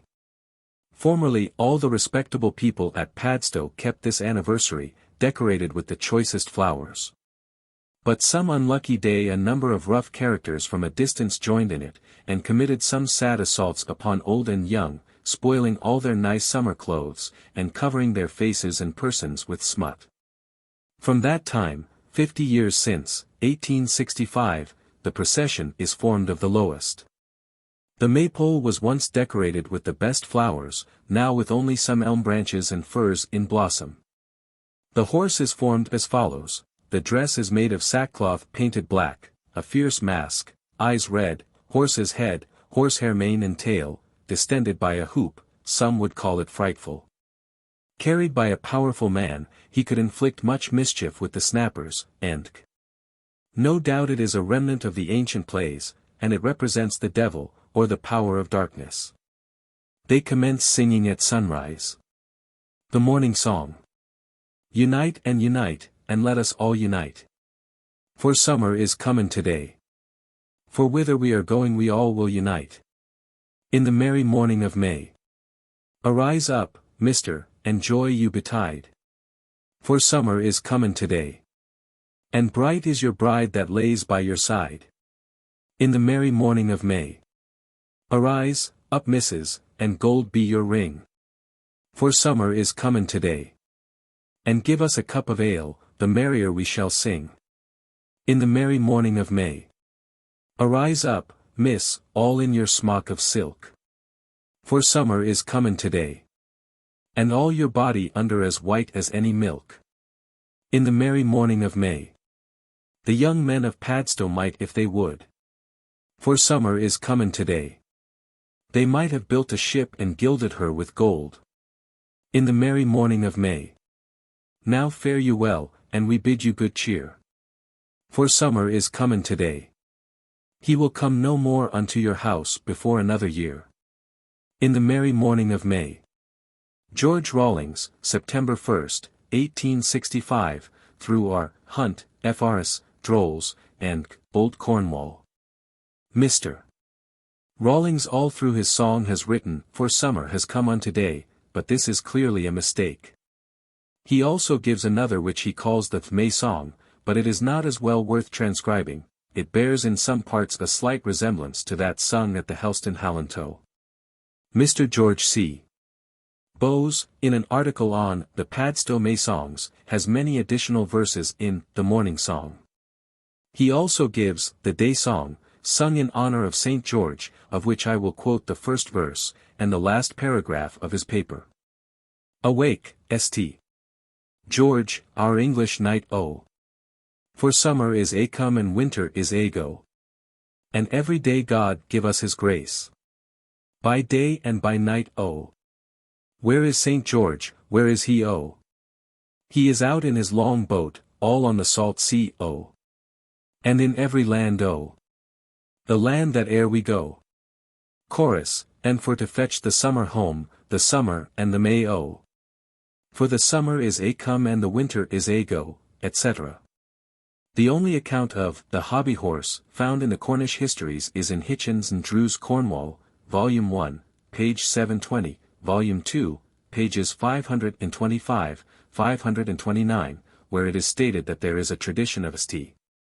George on horseback having visited the neighbourhood of Padstow, where the indentation of his horse's hoofs caused a spring of water to arise. The spot is still known as St. George's Well, and water is said to be found there even in the hottest summer. W. Antiquary. In East Cornwall they have a custom of bathing in the sea on the 3 first Sunday mornings in May. And in West Cornwall children were taken before sunrise on those days to the holy wells, notably to that of St. Madron, near Penzance, to be there dipped into the running water, that they might be cured of the rickets and other childish disorders.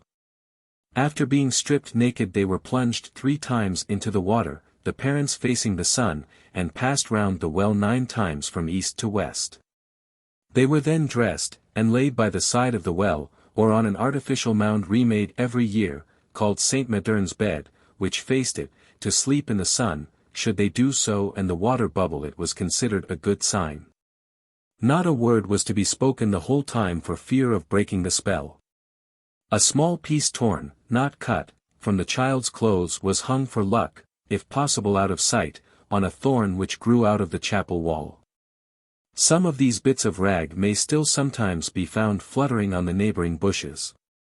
I knew 2 well-educated people who in 1840, having a son who could not walk at the age of 2, carried him and dipped him in Madron Well, a distance of 3 miles from their home, on the first 2 Sundays in May.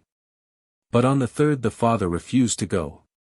Some authorities say this well should be visited on the first 3 Wednesdays in May, as was for the same purpose another holy well at Chapeluni, or St. Unny, near Sankard.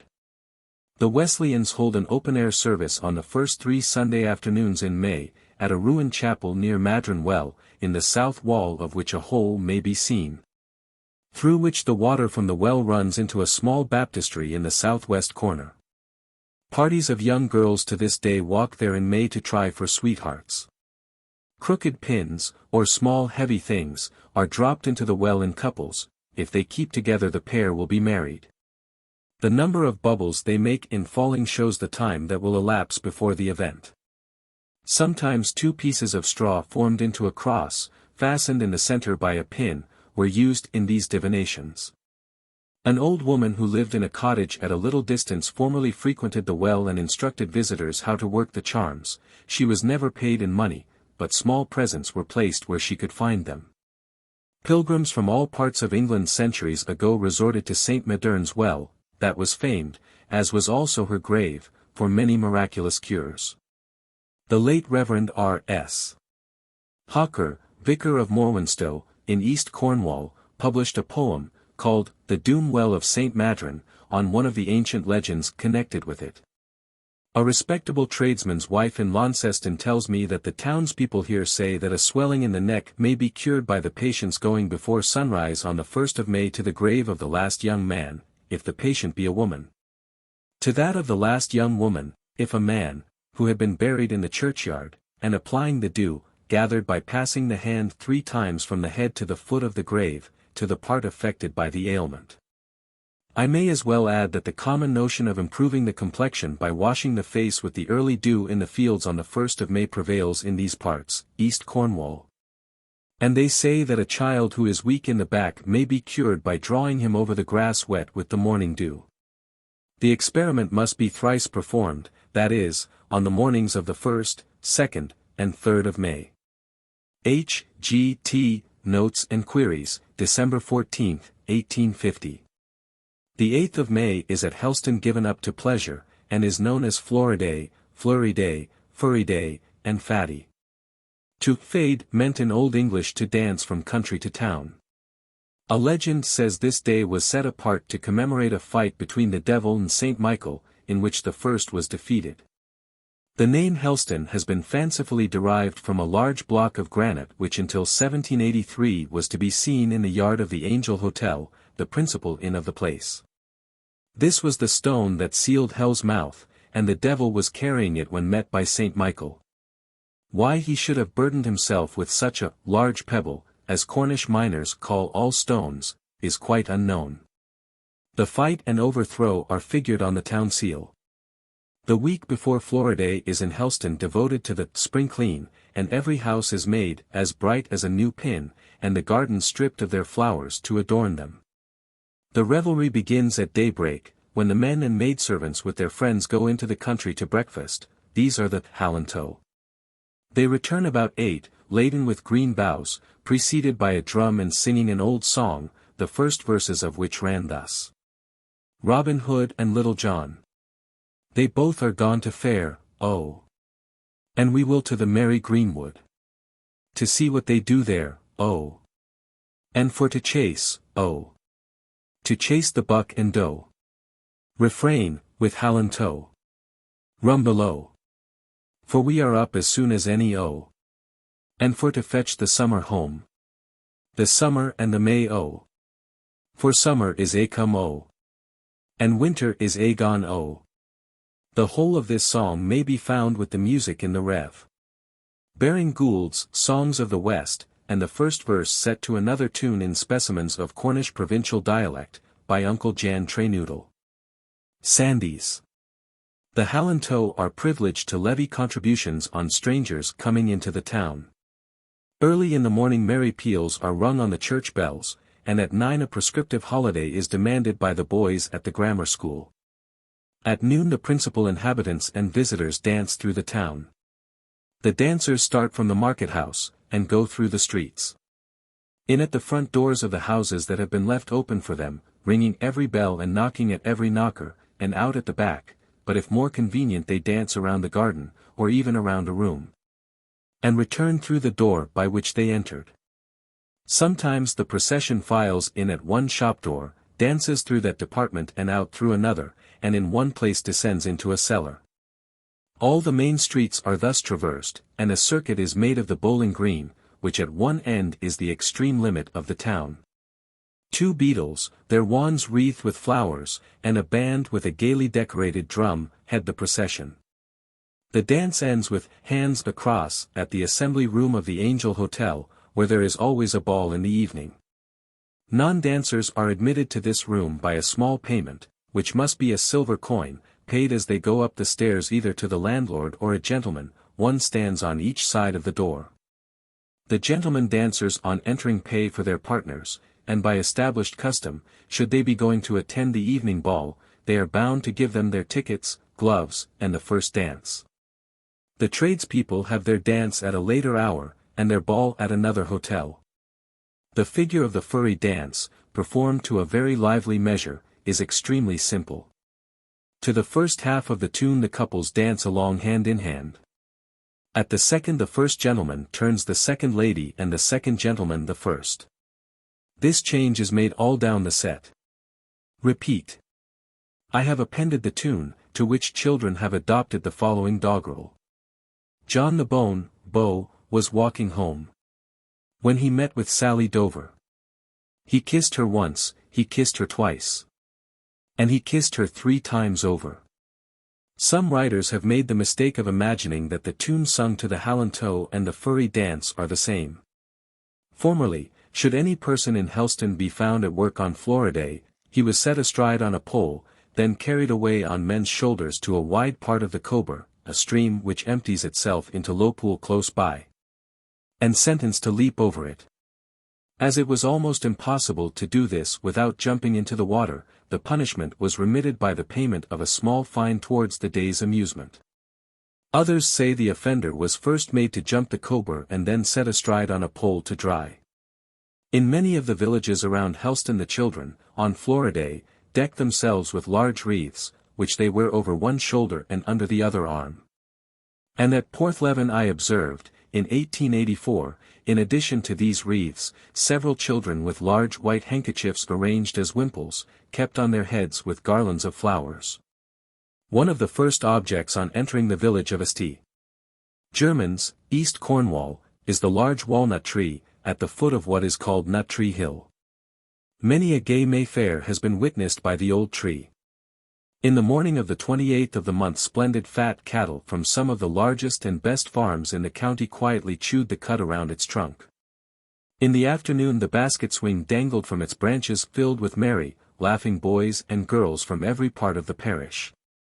On the following day the mock mayor, who had been chosen with many formalities, remarkable only for their rude and rough nature, starting from some bush house where he had been supping too freely of the fair ale, was mounted on wain or cart, and drawn around it, to claim his pretended jurisdiction over the ancient borough, until his successor was chosen at the following fair. Leaving the nut tree, which is a real ornament to the town, we pass by a spring of water running into a large trough, in which many a country lad has been drenched for daring to enter the town on the 29th of May without the leaf or branch of oak in his hat. R. Hunt, F.R.S., Drolls, and Old Cornwall. The wrestlers of Cornwall and their wrestling matches are still famous, and in the May of 1868 4,000 assembled one day on Marazion Green, and 3,000 the next, to see one. The wrestlers of this county have a peculiar grip, called by them the Cornish hug. Any odd, foolish game is in West Cornwall called a May-game, pronounced May-gum, also a person who acts foolishly. And you frequently hear the expression, he's a reg'lar May-gum. There is a proverb that says, don't make mock of a May-gum, you may be struck comical yourself one day. Whit Sunday. It was formerly considered very unlucky in Cornwall to go out on this day without putting on some new thing. Children were told that should they do so, the birds would foul them as they walked along. A new ribbon, or even a shoelace, would be sufficient to protect them.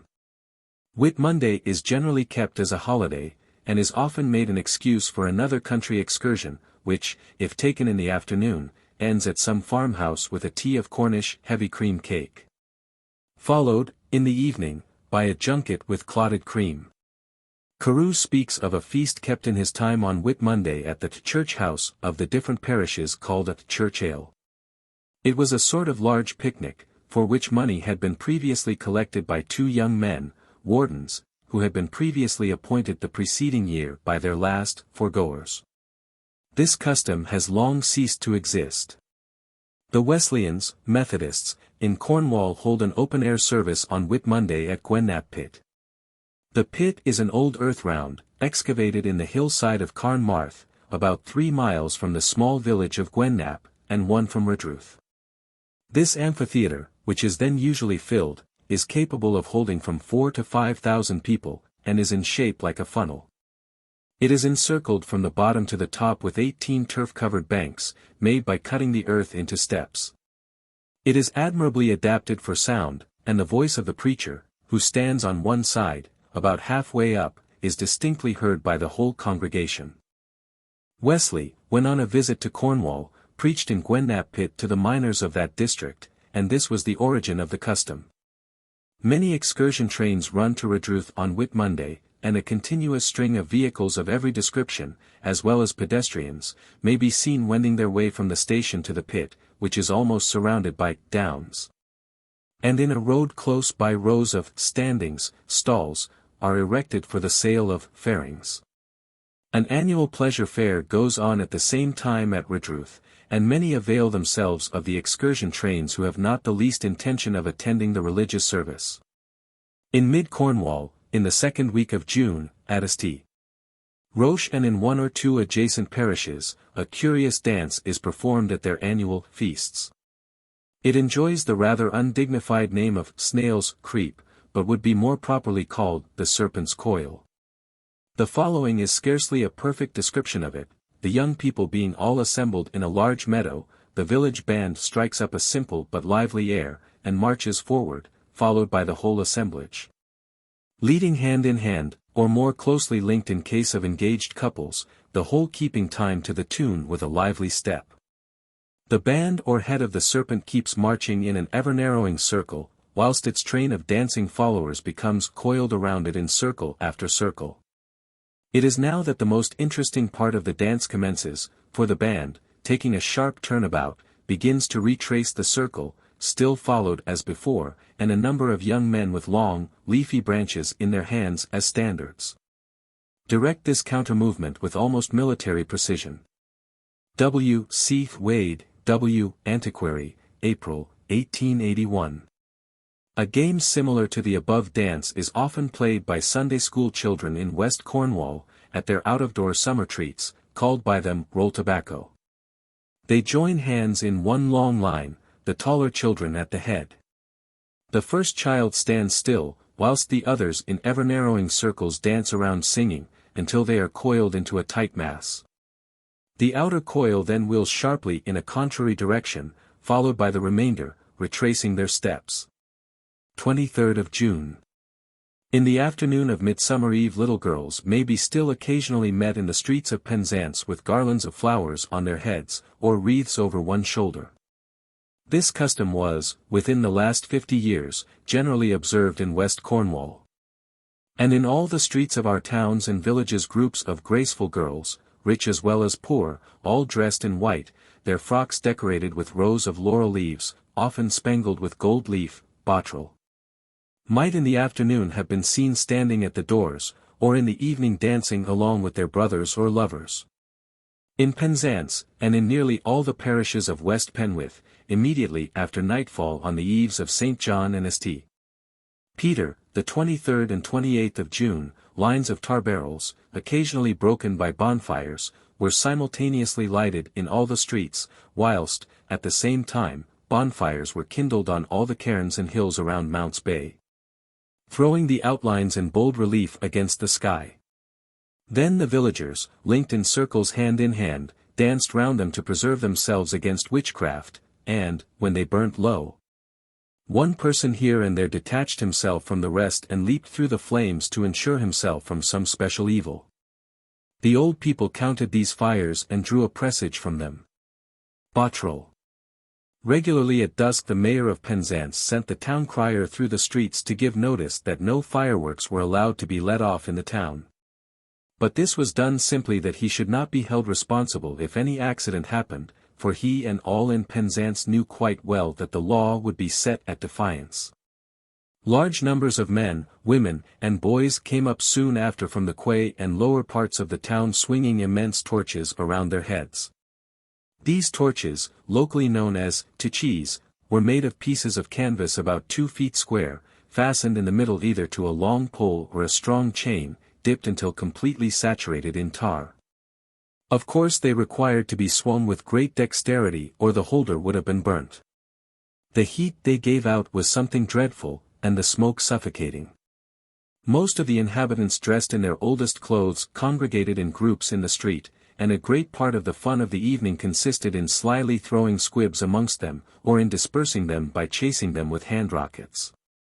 The greatest good humour always prevailed, and although the revellers were thickest in a small square surrounded by houses, some of them thatched, very few accidents have ever happened. A band stationed here played at intervals. No set pieces were ever put off, but there were a few Roman candles. Between 10 and 11 a popular mayor might often have been seen standing in the middle of this square, the Green Market, encircled by about a dozen young men, each holding a lighted hand rocket over the mayor's head. The sparks which fell around him on all sides made him look as if he stood in the center of a fountain of fire. The proceedings finished by the boys and girls from the quay, whose torches had by this time expired, dancing in a long line hand in hand through the streets, in and out and sometimes over the now low burning tar barrels, crying out, "An eye! An eye!" At this shout the top couple held up their arms, and, beginning with the last, the others ran under them, thus reversing their position. A year or two ago, owing to the increasing traffic at Penzance, the practice of letting off squibs and crackers in the streets was formally abolished by order of the mayor and corporation. Efforts are still made and money collected for the purpose of reviving it, with some little success, but the Green Market is no longer the scene of the fun. A few boys still after dusk swing their torches, and here and there some of the old inhabitants keep up the custom of lighting tar barrels or bonfires before their doors. A rite called the bonfire test was formerly celebrated on this night. Mr. R. Hunt, FRS, has described it in his Drolls, and Old Cornwall. A bonfire is formed of faggots of furze, ferns, and the like. Men and maidens, by locking hands, form a circle, and commence a dance to some wild native song. At length, As the dancers become excited, they pull each other from side to side across the fire. If they succeed in treading out the fire without breaking the chain, none of the party will die during the year. If, however, the ring is broken before the fire is extinguished, bad luck to the weak hands, as my informant said, 1865. All the witches in West Cornwall used to meet at midnight on Midsummer Eve at Trua, pronounced Troy, in the parish of Zenner, and around the dying fires renewed their vows to their master, the devil. Zenner boasts of some of the finest coast scenery in Cornwall, and many remarkable rocks were scattered about in this neighbourhood. Several of them, as does the cromlech, still remain, but others have been quarried and carted away, amongst them one known as Witch's Rock, which if touched 9 times at midnight kept away ill luck. And prevented people from being overlooked, ill-wished. On Midsummer Day, June 24th, 2 pleasure fairs are held in Cornwall, one at Peelant, in the eastern part of the county, where in the evening, from time immemorial, a large bonfire has been always lighted in an adjoining field by the boys of the neighbourhood. Some writers fix on the summer solstice as the date of Peelant Fair, but this, I believe, is an error. And the second on the Old Quay at Penzance. It is called Quay Fair, to distinguish it from Corpus Christi Fair, another and much larger one held at the other extremity of the town, and which lasts from the eve of Corpus Christi until the following Saturday. Quay Fair was formerly crowded by people from the neighbouring inland towns and villages. Their principal amusement was to go out for a short row, a great number in one boat, the boatman charging a penny a head. This was taking a pen nord of say. When not paid for, a short row is a troil. Troil is Old Cornish for a feast. Although this fair has not yet been discontinued, the number of those attending it grows less and less every year, and not enough money is taken to encourage travelling showmen to set up their booths. The old charter allowed the public houses at the quay to keep open all night on the 24th of June, but such is no longer the case. Quay Fair was sometimes known as Strawberry Fair, and 30 years ago many strawberries were sold at it for 2d a quart. They were not brought to market in pottles, but in large baskets containing some gallons, and were measured out to the customers in a tin pint or quart measure. They were eaten from cabbage leaves. Before the end of the day, unless there were a brisk sale, the fruit naturally got much bruised. They are still sold in the same way, but are not nearly as plentiful. Many of the strawberry fields, through which the public footpaths often went, have been turned up, and are now used for growing early potatoes. Honesty. John's Day Cornish miners place a green bough on the shears of the engine houses in commemoration of his preaching in the wilderness. This day is with Cornish as with other maidens a favourite one for trying old love charms. Some of them rise betimes, and go into the country to search for an even-leafed ash, or an even-leafed clover. When found, the rhymes they repeat are common to all England. An old lady, a native of Scilly, once gave me a most graphic description of her mother and aunt laying a table, just before midnight honesty. John's Day, with a clean white cloth, knives and forks, and bread and cheese, to see if they should marry the men to whom they were engaged. They sat down to it, keeping strict silence. For, if a word had been spoken, the spell would have been broken. As the clock struck 12, the door, which had purposely been left unbarred, opened, and their 2 lovers walked in, having, as they said, met outside. Both compelled by irresistible curiosity to go and see if there were anything the matter with their sweethearts. It never entered the old lady's head that the men probably had an inkling of what was going on, and to have hinted that such was the case would, I am quite sure, have given dire offence. The following charm is from the W. Antiquary: pluck a rose at midnight on St. John's Day, wear it to church, and your intended will take it out of your buttonhole. Old Farmer, Mid Cornwall, through T.Q. Couch. It was believed that if a young maiden gathered a rose on Midsummer Day, and folding it in white paper, forbore to look at it or mention what she had done until the following Christmas Day, she would then find the flower fresh and bright. And further, if she placed it in her bosom and wore it at church, the person most worthy of her hand would be sure to draw near her in the porch, and beseech her to give him the rose. Neota, Lonsels. Charlotte Hawkey. In connection with midsummer bonfires, I mentioned those on St. Peter's Eve. Although they are no longer lighted at Penzance, the custom, never confined to West Cornwall, is in other places still observed. Many of the churches in the small fishing villages on the coast are dedicated to this saint, the patron of fishermen, and on his tide the towers of these churches were formerly occasionally illuminated. Honesty. Peter's Eve, at Newlyn West, in 1883, many of the men were away fishing on the east coast of England, and the celebration of the festival was put off until their return, when it took place with more than usual rejoicings. The afternoon was given up to aquatic sports, and in the evening, in addition to the usual bonfires and tar barrels, squibs, hand and skyrockets were let off. The young people finished the day with an open-air dance, which ended before 12. In this village effigies of objectionable characters, after they have been carried through the streets, are sometimes burnt in the St. Peter's bonfire. I have often in Cornwall heard red-haired people described as looking as if they were born on bonfire night.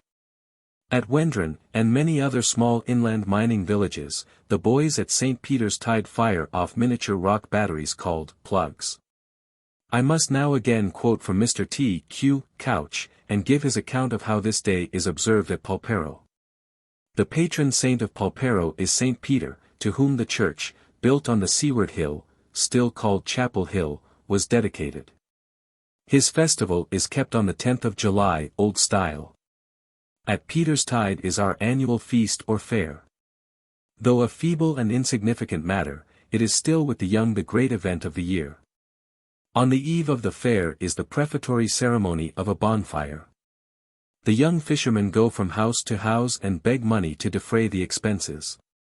At nightfall a large pile of faggots and tar barrels is built on the beach, and, amid the cheers of a congregated crowd of men, women, and children, for it is a favor never denied to children to stay up and see the bonfire, the pile is lighted.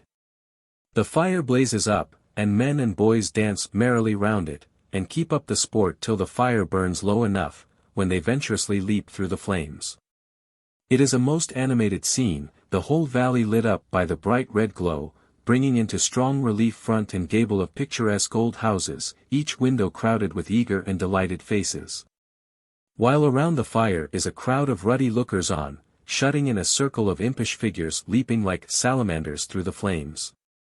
The next day the fair begins, a trivial matter, except to the children, who are dressed in their Sunday clothes, and to the village girls in their best gowns and gaudiest ribbons.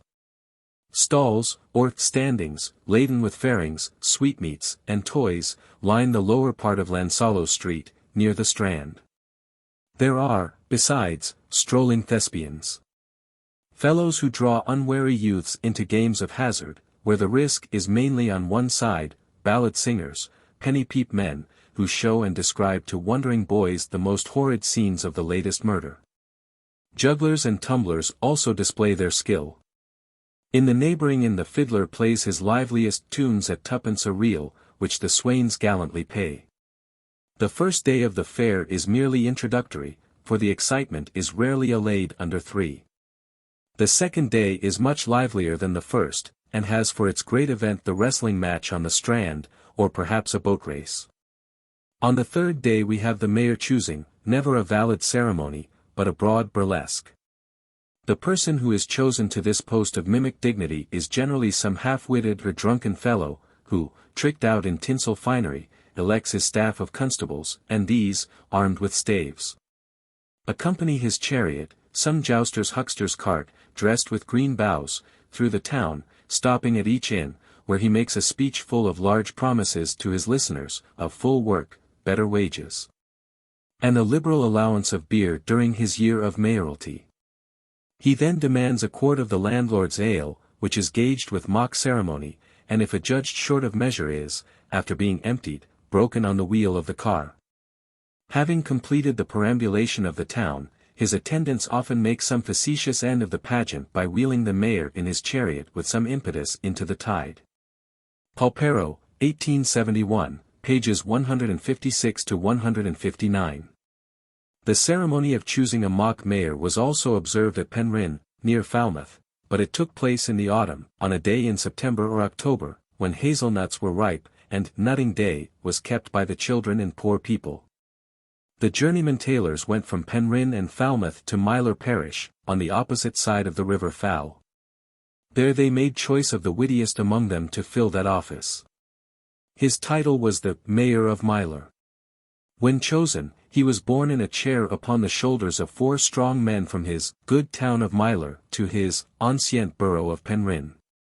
He was preceded by torch-bearers and 2 town sergeants, in gowns and cocked hats, with cabbages instead of maces, and surrounded by a guard armed with staves. Just outside Penryn he was met with a band of music, which played him into the town. The procession halted at the town hall, where the mayor made a burlesque speech, often a clever imitation of the phrases and manners of their then sitting parliamentary representative. This speech was repeated with variations before the different inns, the landlords of which were expected to provide the mayor and his numerous attendants liberally with beer. The day's proceedings finished with a dinner at one of the public houses in Penryn. Bonfires, were lighted, and fireworks let off soon after dusk. It was popularly believed that this choosing of a mock mayor was permitted by a clause in the town charter. A festival, supposed to have been instituted in honor of Thomas A. Becket, called Bodmin Riding, was, although shorn of its former importance, until very recently held there on the first Monday and Tuesday after the 7th of July. In the beginning of this century all the tradespeople of the town, preceded by music and carrying emblems of their trades, walked in procession to the priory. They were headed by 2 men, one with a garland and the other with a pole, which they presented and received back again from the master of the house as the then representative of the prior. Mr. T.Q. Couch had the following description of this ceremony from those who took part in its latest celebration. A puncheon of beer having been brewed in the previous October, and duly bottled in anticipation of the time, 2 or more young men, who were entrusted with the chief management of the affair, and who represented the wardens of Carew's Church Alesh, went round the town, Bodmin, attended by a band of drummers and fifers, or other instruments. The crier saluted each house with, "To the people of this house, a prosperous morning, long life, health, and a merry riding." The musicians then struck up the riding tune, a quick and inspiriting measure, said by some to be as old as the feast itself. The householder was solicited to taste the riding ale, which was carried round in baskets. A bottle was usually taken in, and it was acknowledged by such a sum as the means or humour of the townsmen permitted, to be spent on the public festivities of the season. Next morning a procession was formed, all who could afford to ride mounted on horse or ass, smacking long-lashed whips, first to the priory to receive 2 large garlands of flowers fixed on staves. And then in due order to the principal streets to the town end, where the games were formerly opened. The sports, which lasted 2 days, were of the ordinary sort, wrestling, foot racing, jumping in sacks, and it is worthy of remark that a second or inferior brewing from the same wort was drunk at a minor merrymaking at Whitsuntide. Popular Antiquities, Journal Royal Institute of Cornwall, 1864. In former days the proceedings ended in a servants' ball, at which dancing was kept up until the next morning's breakfast hour. A very curious carnival was originally held under a lord of misrule, in July, on Halgaver Moor, near Bodmin. Thus quaintly described by Carew. The youthlier sort of Bodmin townsmen vse to sport themselves by playing the box with strangers whom they summoned to Halgower. The name signifieth the Goat's Moor, and such a place it is, lying a little without the town, and very full of quaymires. When these mates meet with any raw sarrowing man or other young master, who may sarrow in desert to make pastime, they cause him to be solemnly arrested, for his appearance before the mire of Halgower, where he is charged with wearing 1 spur, or going in trust, or wanting a girdle, or some such felony. After he had been arraigned and tried, with all requisite circumstances, iagement is given in formal terms, and executed in some one vengracious prank or other, more to the scorn than heard of the party condemned. Hence is sprung the proverb when we see one slovenly apparel to say he shall be presented at Halgower court, or take him before the mire of Halgower. But now and then they extend this merriment with the largest, to prejudice of ouer credulous people, persuading them to fight with a dragon lurking in Halgour, or to see some strange matter there. Which concludeth at least with a training them into the mire. Survey of Cornwall. Heath says in his description of Cornwall, these sports and pastimes were so liked by King Charles II, when he touched at Bodmin on his way to Scilly, that he became a brother of the jovial society. Taking day. An old custom, about which history tells us nothing, is still duly observed at Crowan, in West Cornwall. Annually, on the Sunday evening previous to Praise-and-Beable Fair, July 16, large numbers of the young folk repair to the parish church, and at the conclusion of the service they hasten to Clowns Park, where still large crowds assemble. Collected chiefly from the neighbouring villages of Leeds Town, Carnhill Green, Nancygallen, Blackrock, and Praise. Here the sterner sex select their partners for the forthcoming fair, and, as it not unfrequently happens that the generous proposals are not accepted, a tussle ensues, to the intense merriment of passing spectators. Many a happy wedding has resulted from the opportunity afforded for selection on Taking Day, in Clowns Park. Cornish Man, July, 1882. At St. Ives, on the July 25th, St. James's Day, they hold a quinennial celebration of the Nillian Games. These have been fully described by the late J.S. Courtney in his Guide to Penzance, as follows. Near St. Ives a pyramid on the summit of a hill attracts attention. This pyramid was erected in the year 1782, as a place of sepulture for himself, by John Nill, Esq., sometime collector of the customs at St. Ives, and afterwards a resident in Gray's Inn, London, where he died in 1811. The building is commonly called Nill's Mausoleum, but Mr. Nill's body was not there deposited, for, having died in London, he was, according to his own directions, interred in St. Andrew's Church, Holborn. The pyramid bears on its three sides respectively the following inscriptions, in relief, on the granite of which it is built, Johannes Nill, 1782. I know that my Redeemer liveth. Resurgam. On one side there is also Mr. Nill's coat of arms, with his motto, Nil desperandum. In the year 1797, Mr. Nill, by a deed of trust, settled upon the mayor and capital burgesses of the borough of St. Ives, and their successors for ever, an annuity of £10, as a rent charge, to be paid out of the manor of Glivian, in the parish of Mawgon, in this county, to the said mayor and burgesses in the town hall of the said borough. At 12 o'clock at noon, on the feast of the Nativity of St. John, Midsummer Day, in every year, and, in default, to be levied by the said mayor and burgesses by distress on the said manor. The £10 then received are to be immediately paid by the mayor and burgesses to the mayor, the collector of customs, and the clergyman of the parish for the time being, to be by them deposited in a chest secured by 3 locks, of which each is to have a key. And the box is left in the custody of the mayor. Of this annuity a portion is directed to be applied to the repair and support of the mausoleum, another sum for the establishment of various ceremonies to be observed once every 5 years. And the remainder, to the effectuating and establishing of certain charitable purposes. The whole affair has, however, been generally treated with ridicule. In order, therefore, to show that Mr. Nill intended a considerable portion of his bequest to be applied to really useful purposes, we annex a copy of his regulations for the disposal of the money. First, that, at the end of every 5 years, on the feast day of St. James the Apostle, £25 shall be expended as follows, viz. £10 in a dinner for the mayor, collector of customs, and clergyman, and 2 persons to be invited by each of them, making a party of 9 persons, to dine at some tavern at the borough. £5 to be equally divided among 10 girls, natives of the borough, and daughters of seamen, fishermen, or tinners, each of them not exceeding 10 years of age, who shall between 10 and 12 o'clock in the forenoon of that day dance.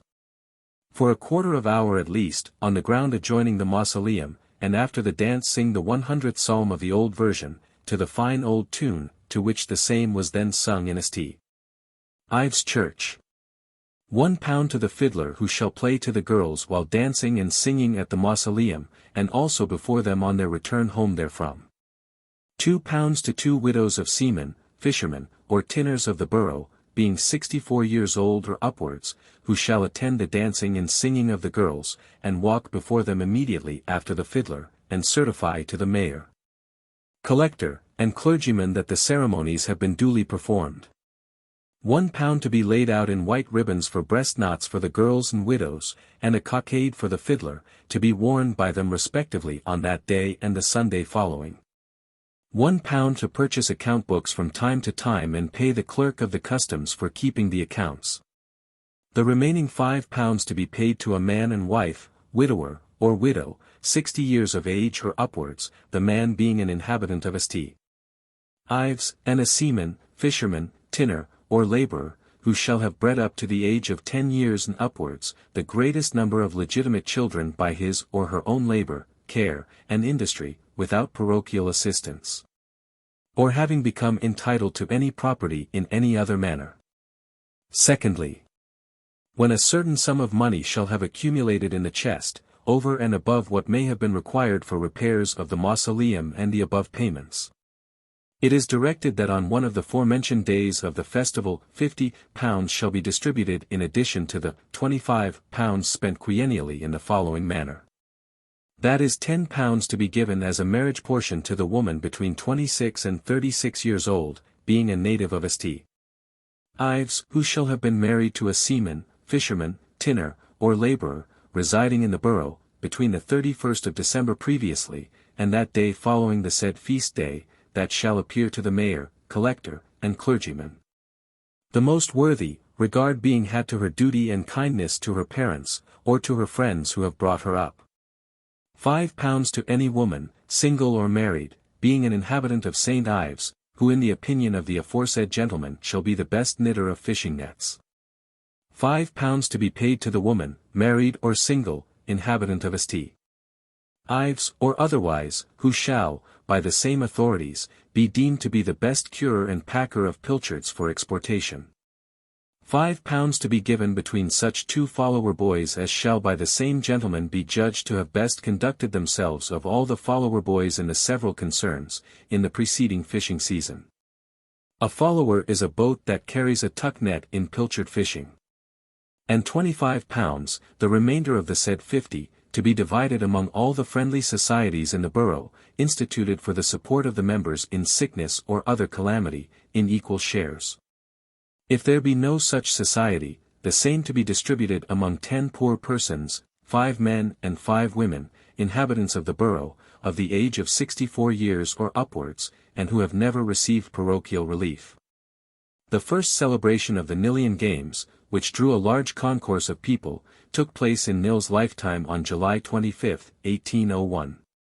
The chorus then sung by the 10 virgins was as follows. Quit the bustle of the bay.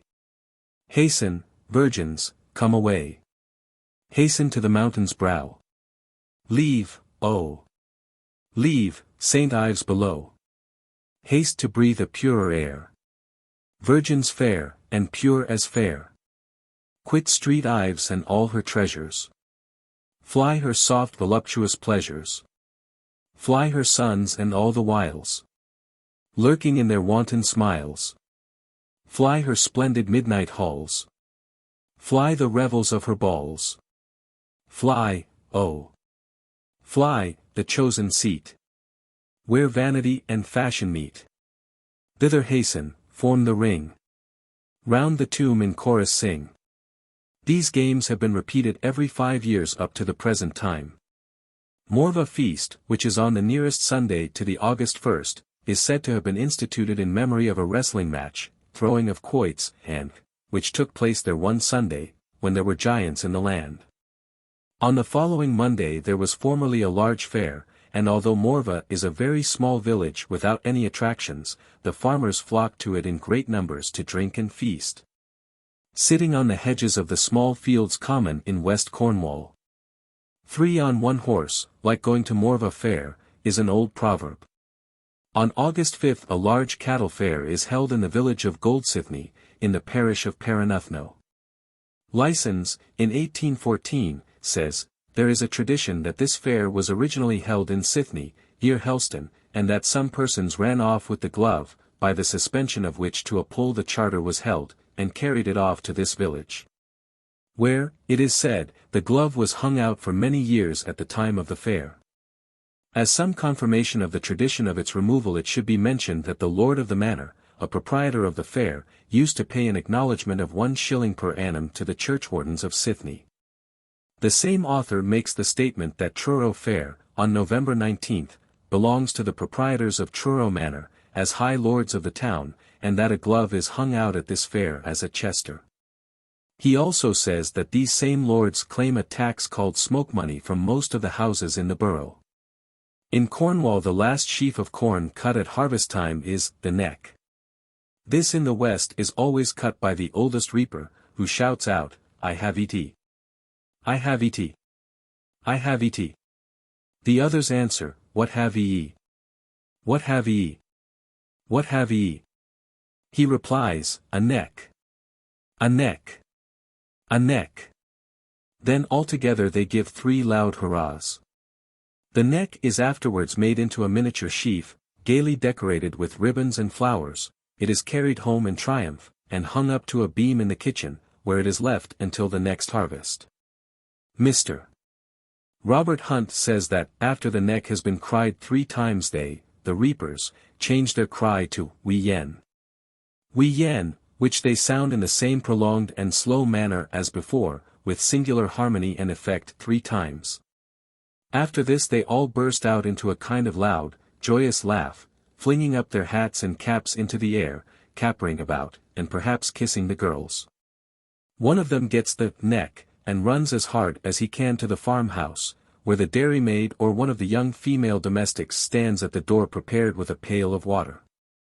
If he who holds the neck can manage to get into the house in any way unseen, or openly by any other way than the door by which the girl stands with the pail of water, then he may lawfully kiss her. But if otherwise he is regularly soused with the contents of the bucket. The object of crying the neck is to give notice to the surrounding country of the end of the harvest, and the meaning of "wee yen" is "we have ended."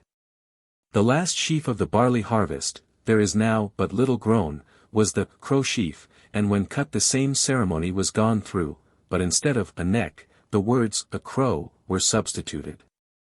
When the neck is cut at the house of a squire, the reapers sometimes assemble at the front of the mansion and cry "the neck," with the addition of these words, "and for our pains we do deserve a glass of brandy, strong beer, and a bun." John Hills, Penryn, W. Antiquary, October, 1882. In East Cornwall, the neck, which is made into a slightly different shape, is carried to the mohay, pronounced moey, before it is cried. A mohay is an enclosure for ricks of corn and hay. One of the men then retires to a distance from the others and shouts the same formula. It is hung up in the kitchen until Christmas Day, when it is given to the best ox in the stalls. The harvest home feast in the neighborhood of Penzance goes by the name of Guldies, or Gullandies. In Scilly it is known as the Nickley Thighs. Farmers there at that season of the year formerly killed a sheep, and as long as any portion of it was left the feast went on. Ricks of corn in Cornwall are often made, and left to stand in the Irish fields, stubble fields, where they were cut. These are all called Irish mows, but from their different shapes they have also the names of Brummel mows and Pedrack mows. Probus and Grace Fair is held on the 17th of September, through a charter granted by Charles II. After his restoration, to a Mr. Williams of that neighborhood, with whom he had lived for some time during the civil wars. Probus is in East Cornwall, and its church is famed for its beautiful tower. Tradition has it that this church was built by St. Probus, but for want of funds he could not add the tower, and in his need asked St. Grace to help him. She consented, but when the church was consecrated Probus praised himself, but made no mention of her. Then a mysterious voice was heard, repeating the following distich. St. Probus and Grace. Not the first but the last. This town, consequently, has 2 patron saints. I know of no other Feasten ceremonies in this month, but here, as elsewhere, the children of the poor make up parties, to go a blackberrying. This fruit, by old people, was said not to be good after Michaelmas, kept by them October 10th, old style. After that date they told you the devil spat on them, and birds fouled them. I knew an old lady whose birthday falling on that day she religiously kept it by eating for the last time that year blackberry tart with clotted cream. This brings me round to the month from which I started. Many of the feasts are of course omitted, as no local customs are now connected with them. There must be one for nearly every Sunday in the year, and a mere record of their names would be most wearisome. I cannot do better, therefore, than finish this portion of my work with two quotations. The first, from Pericalia, by Mr. T. Q. Couch, Journal Royal Institute of Cornwall, 1865, runs thus. The patron saint of Lonnivet feast is not known.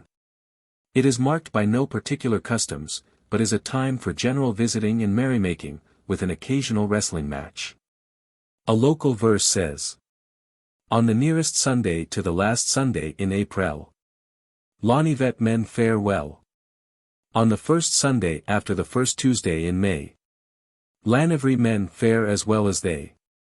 In some parishes the fatted oxen intended to be eaten at these feasts were, the day before they were killed, led through the streets, garlanded with flowers and preceded by music. Quotation number 2 is what Carew wrote in 1569. The saint's feast is kept upon dedication day by every householder of the parish within his own doors, each entertaining such foreign acquaintance as will not fail when their like time cometh about to requite him with the like kindness. These remarks, and the jingling couplets, could be equally well applied to all the unmentioned feasts.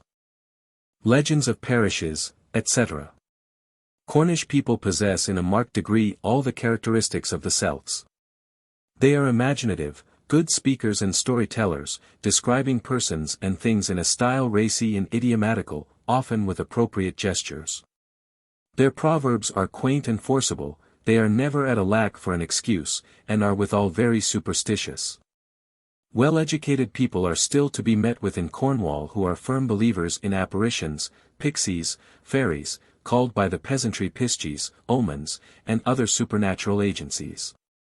Almost every parish has a legend in connection with its patron saint, and haunted houses abound, but of the ghosts who inhabit them, unless they differ from those seen elsewhere, I shall say but little.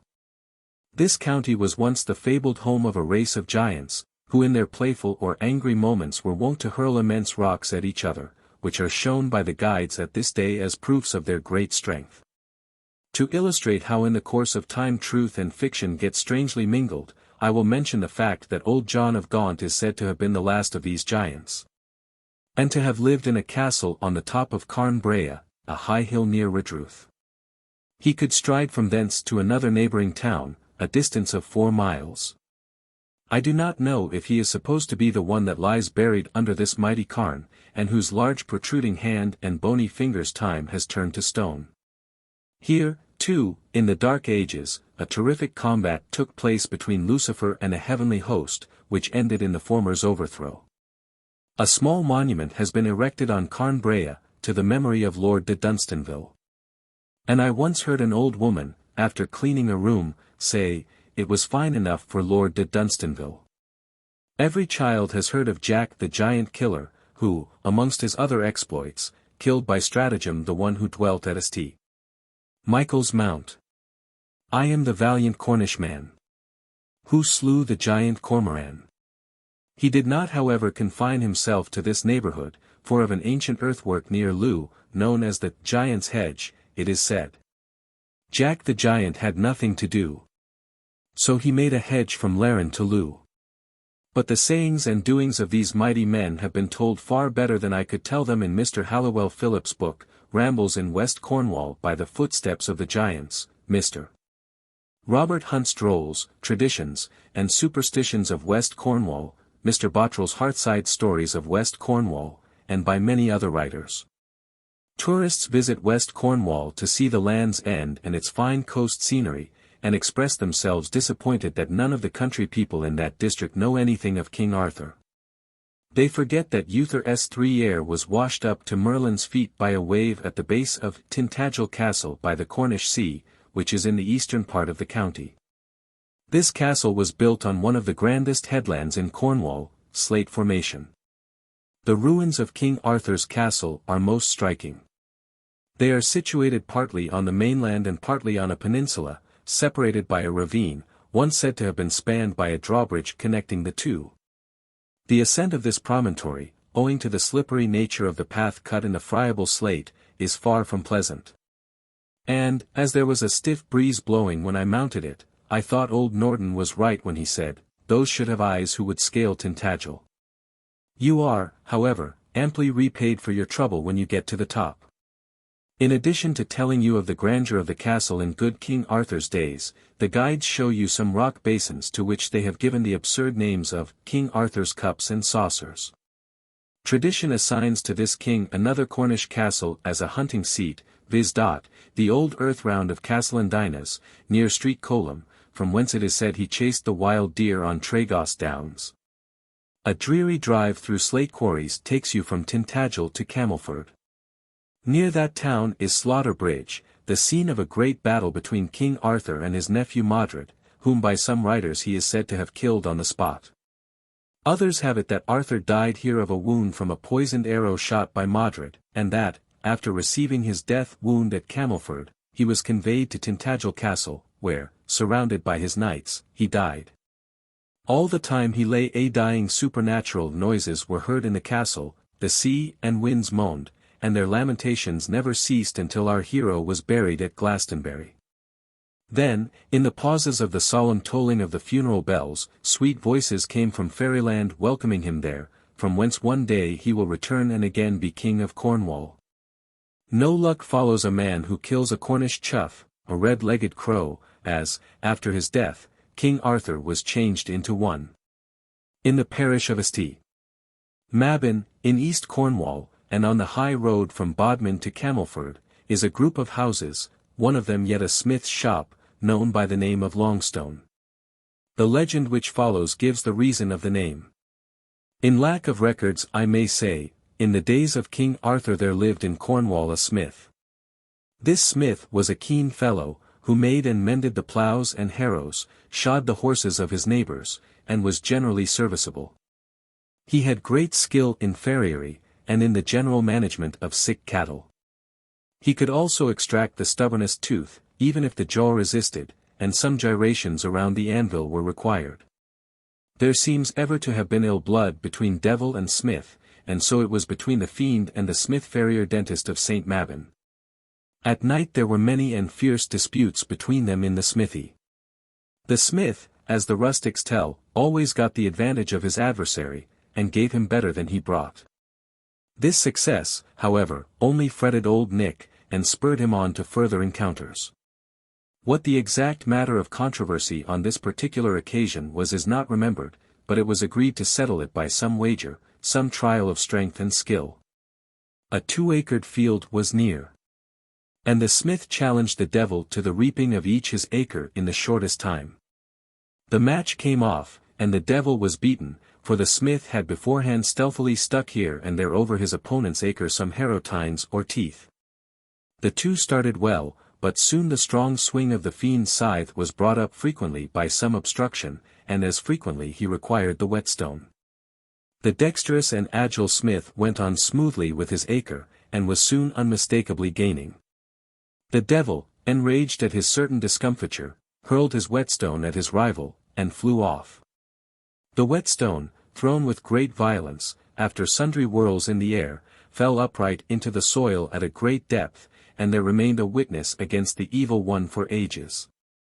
The devil avoided the neighbourhood whilst it stood, but in an evil hour the farmer at Treblethick, near, threw it down.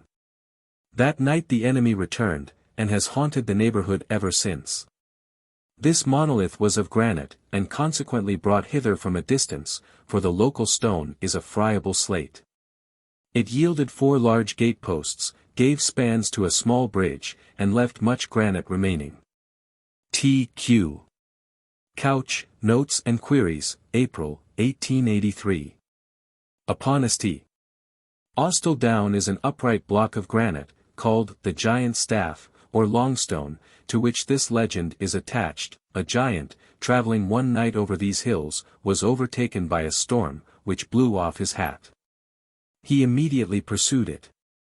But, being impeded by a staff which he carried in his hand, he thrust this into the ground until his hat could be secured. After wandering, however, for some time in the dark, without being able to find his hat, he gave over the pursuit and returned for the staff, but this also he was unable to discover, and both were irrevocably lost. In the morning, when the giant was gone, his hat and staff were both found by the country people about a mile asunder. The hat was found on Whitehorse Down, and bore some resemblance to a millstone, and continued in its place until 1798, when, some soldiers having encamped around it, they fancied, it is said, as it was a wet season. This giant's hat was the cause of the rain, and therefore rolled it over the cliff. The staff, or longstone, was discovered in the position in which it remains. It is about 12 feet high, and tapering toward the top, and is said to have been so fashioned by the giant that he might grasp it with ease. Murray's Guide. There is another longstone in the parish of St. Cleer for about 2 miles north of Liskeard, which bears an inscription to Doniard, Dungarth, a traditional king of Cornwall, who was drowned in 872. In fact, these menhirs, supposed to be sepulchral monuments, are to be found scattered all over the county. The following curious bit of folklore appeared in the Daily News of March 8, 1883, communicated by the Reverend J. Hoskins Abrahall, Coombe Vicarage, near Woodstock, a friend of mine, who is vicar of St. Cleer, in East Cornwall, has told me that at least one housemaid of his, I think his servants in general, very anxiously avoided killing a spider, because Parson Jupp, my friend's predecessor, whom he succeeded in 1844, was, it was believed, somewhere in the vicarage in some spider, no one knew in which of the vicarage spiders. Spiders are often not destroyed because of the tradition that one spun a web over Christ in the manger, and hid him from Herod. There are other superstitions current in Cornwall somewhat similar to the above. Maidens who die of broken hearts, after they have been deceived by unfaithful lovers, are said to haunt their betrayers as white hares. The souls of old sea captains never sleep, they are turned into gulls and albatrosses. The Knockers, a tribe of little people, who live underground in the tin mines, are the spirits of the Jews who crucified our Savior, and are for that sin compelled on Christmas morning to sing carols in his honor. Jew is a name also given to a black field beetle, why, I know not. It exudes a reddish froth, country children hold it on their hands and say, Jew. Jew. Spit blood. A ghost at Pengelly, in the parish of Wendron, was compelled by a parson of that village after various changes of form to seek refuge in a pigeonhole, where it is confined to this day.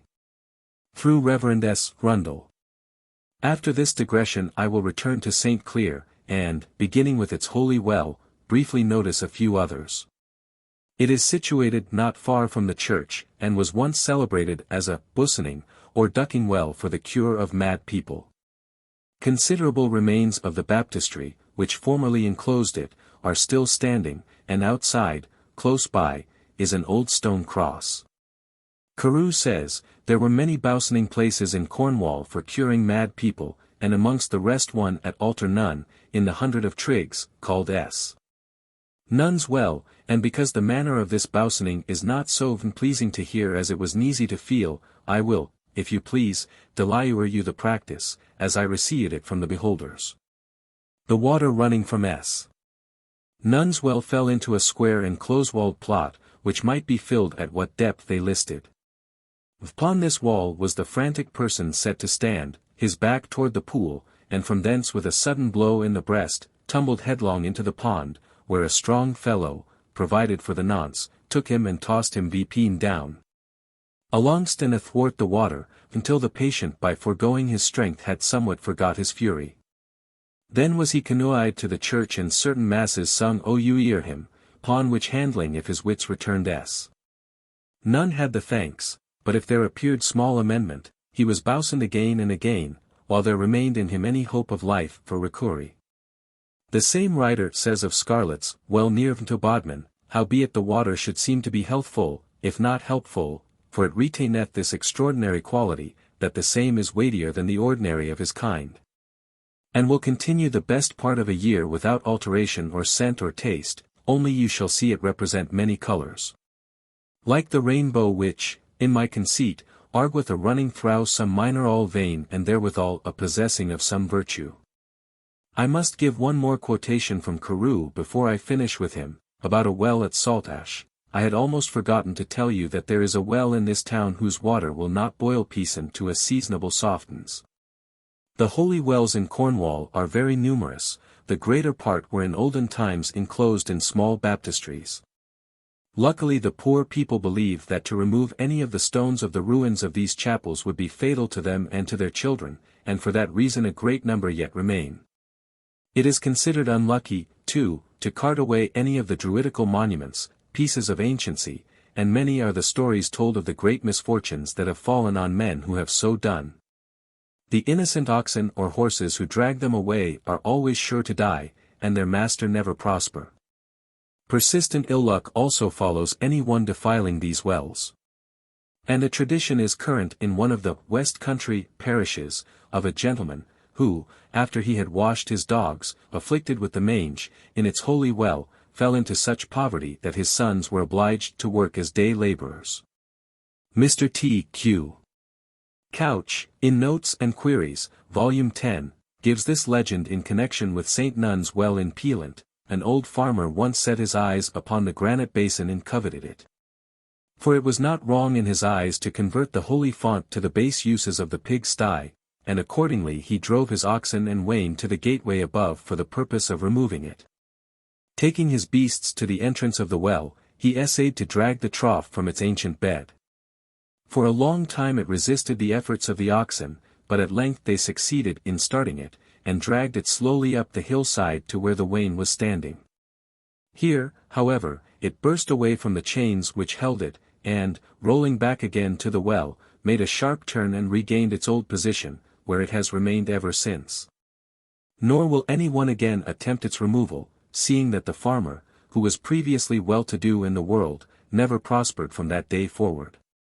Some people say, indeed, that retribution overtook him on the spot, the oxen falling dead, and the owner being struck lame and speechless. This St. Nun's Well is not the Busening well formerly mentioned, but another dedicated to the same saint, and is resorted to as a divining and wishing well. It is commonly called by the people of that district the Piskie's Well. Pins are thrown into it, not only to see by the bubbles which rise on the water whether the wisher will get what he desires, but also to propitiate the piskies and to bring the thrower good luck. This county has many other divining wells which were visited at certain seasons of the year by those anxious to know what the future would bring them.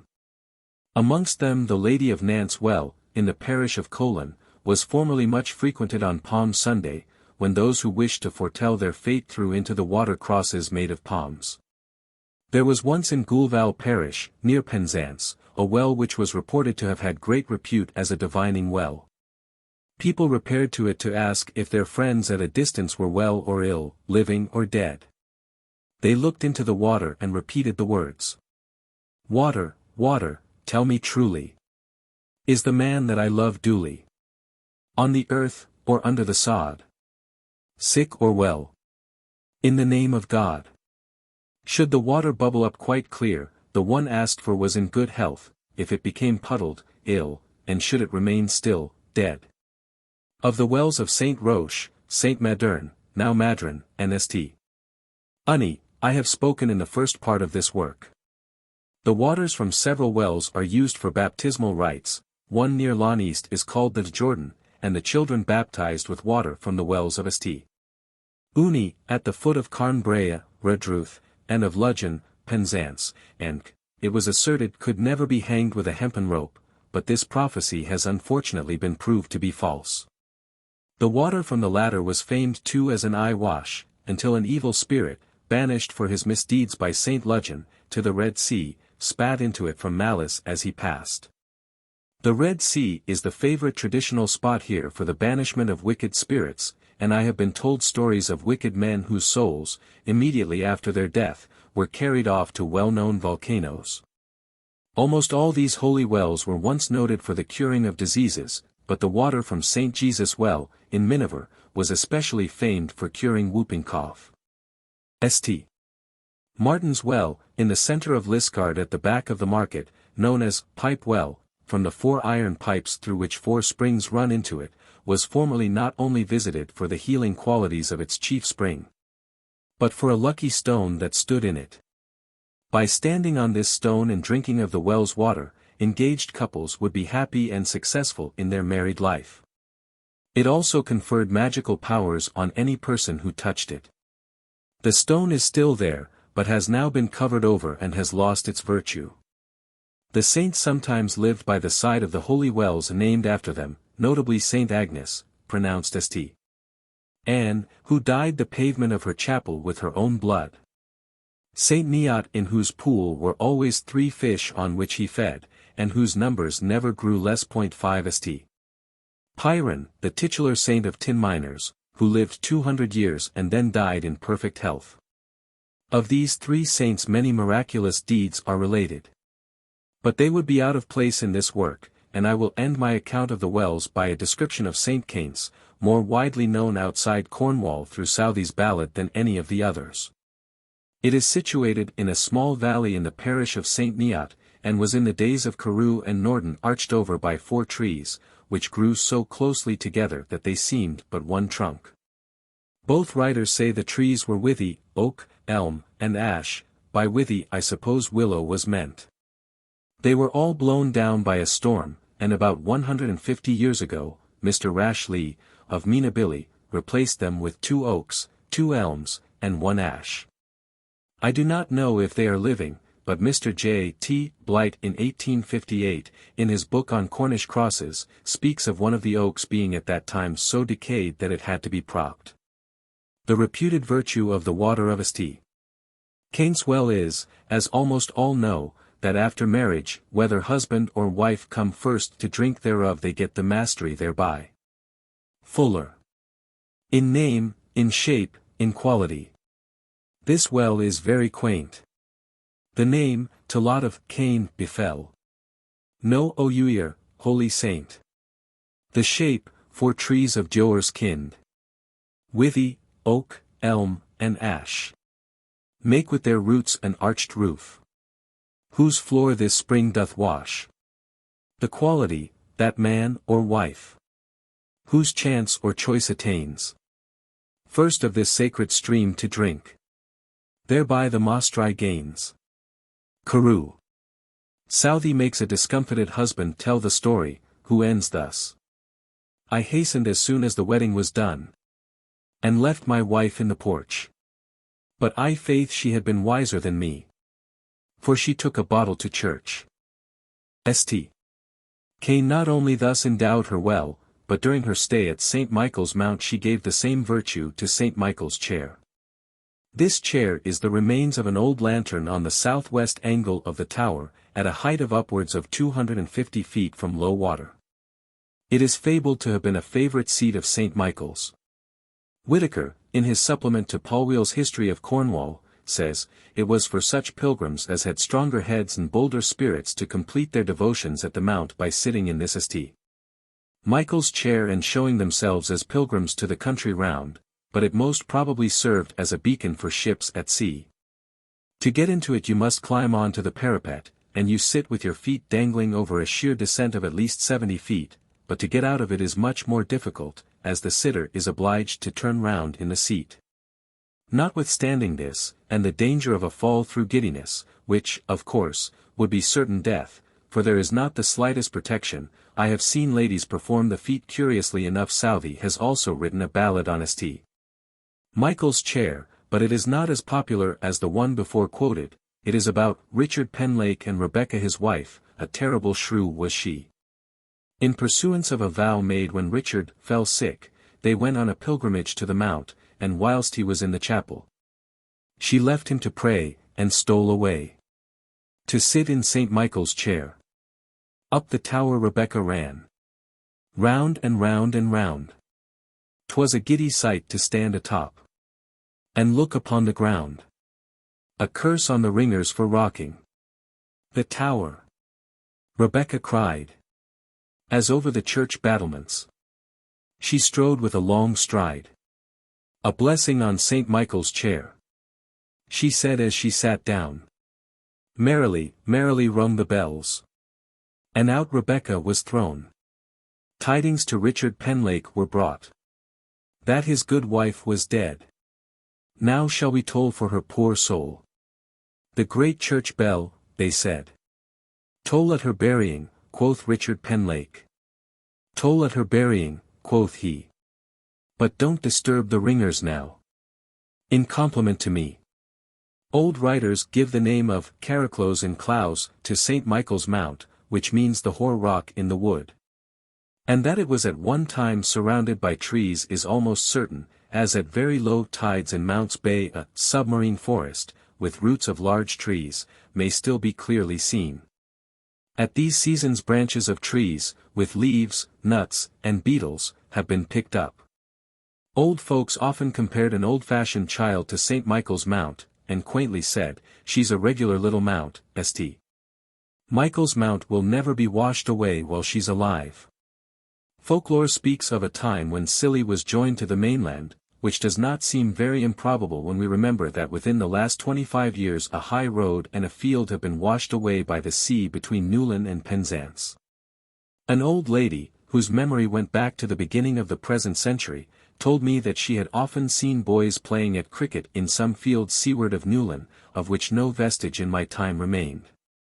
But the Lioness, as this tract of land, containing 140 parish churches, between the Land's End and Scilly was called, and where, according to the poet laureate, King Arthur met his death wound.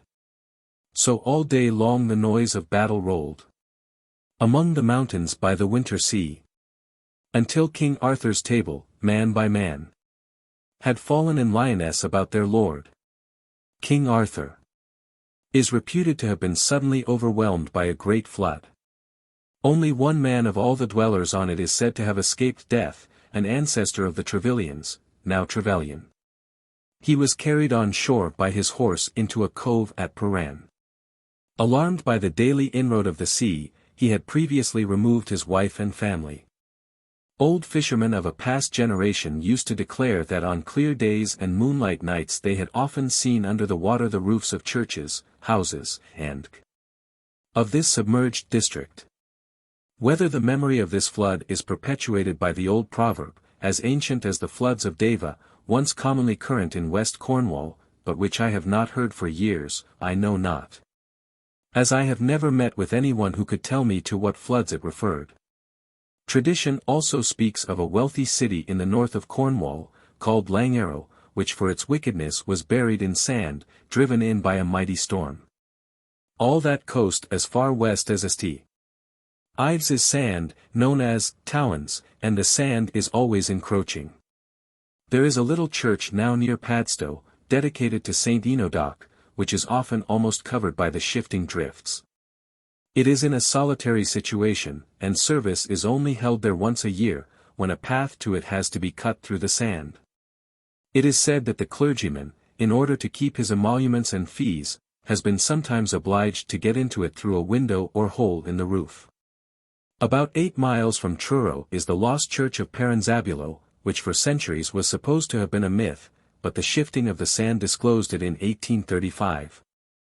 In Hale Towans is buried the castle of Tendar, the pagan chief who persecuted the Christians, and in the neighbouring parish of Lelant that of King Theodric, who, after beheading, in Ireland, many saints, crossed over to Cornwall on a millstone. Many of the Cornish saints are reputed to have come into Cornwall in the same way as this king, but Saint Ia, the patron saint of St. Ives, chose a frielier vessel. She crossed from Ireland on a leaf. The aforementioned lost city was most likely a very small place, as I asked an old woman 3 or 4 years ago, who lived not far from the little village of Gwithian, where I could get something I wanted, and she told me, in the city. The bay between this place and St. Ives Bay, has the reputation of being haunted at stormy times before a shipwreck by a lady in white, who carries a lantern. At Nancledra, a village near St. Ives was formerly a Logan rock, which could only be moved at midnight, and children were cured of rickets by being placed on it at that hour. It refused to rock for those who were illegitimate.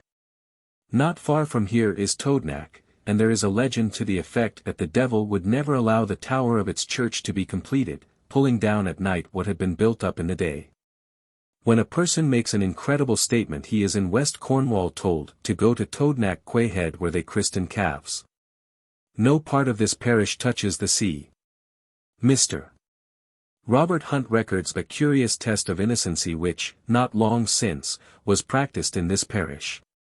A farmer in Toadknack having been robbed of some property of no great value was resolved, nevertheless, to employ a test which he had heard the old people resorted to for the purpose of catching the thief. He invited all his neighbors into his cottage, and, when they were assembled, he placed a cock under the brandis, an iron vessel, formerly much employed by the peasantry in baking when this process was carried out on the hearth. The fuel being furze and ferns. Every one was directed to touch the brandis with his, or her, third finger, and say, "In the name of the Father, Son, and Holy Ghost, speak." Every one did as they were directed, and no sound came from beneath the brandis. The last person was a woman, who occasionally labored for the farmer in his fields. She hung back, hoping to pass unobserved amongst the crowd. But her very anxiety made her a suspected person.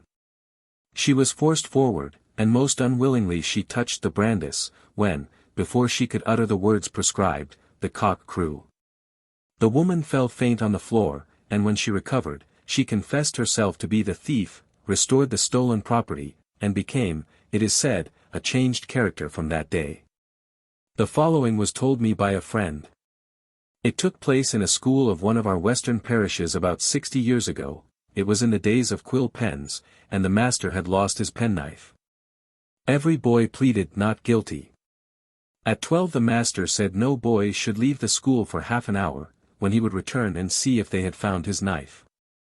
The door was locked, and at the appointed time he came back with a small, round table, on which he had inverted a half-strike, 4 gallons, measure.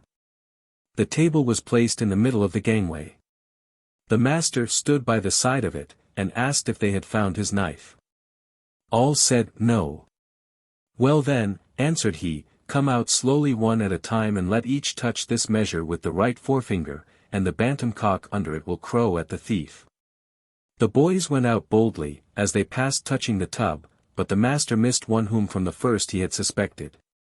He again locked the door, searched the rooms, and there, under a desk, not in his own place, he found the boy hiding. He began to cry, confessed the theft, and gave up the knife. Another test of innocency, practiced in bygone days, was to kindle a fire on one of the tablemen, large flat stones, so common in villages in West Cornwall. A stick lit at this was handed to the accused, who had to put out the fire by spitting on it. It is well known that fear dries up saliva. It is still supposed in remote districts that no one can bear witness to a misdemeanor, seen through glass. I will describe another rough ordeal before I go on to the legends of the Land's End district. It is called riding the hatch, or heps, a half-door often seen at small country shops.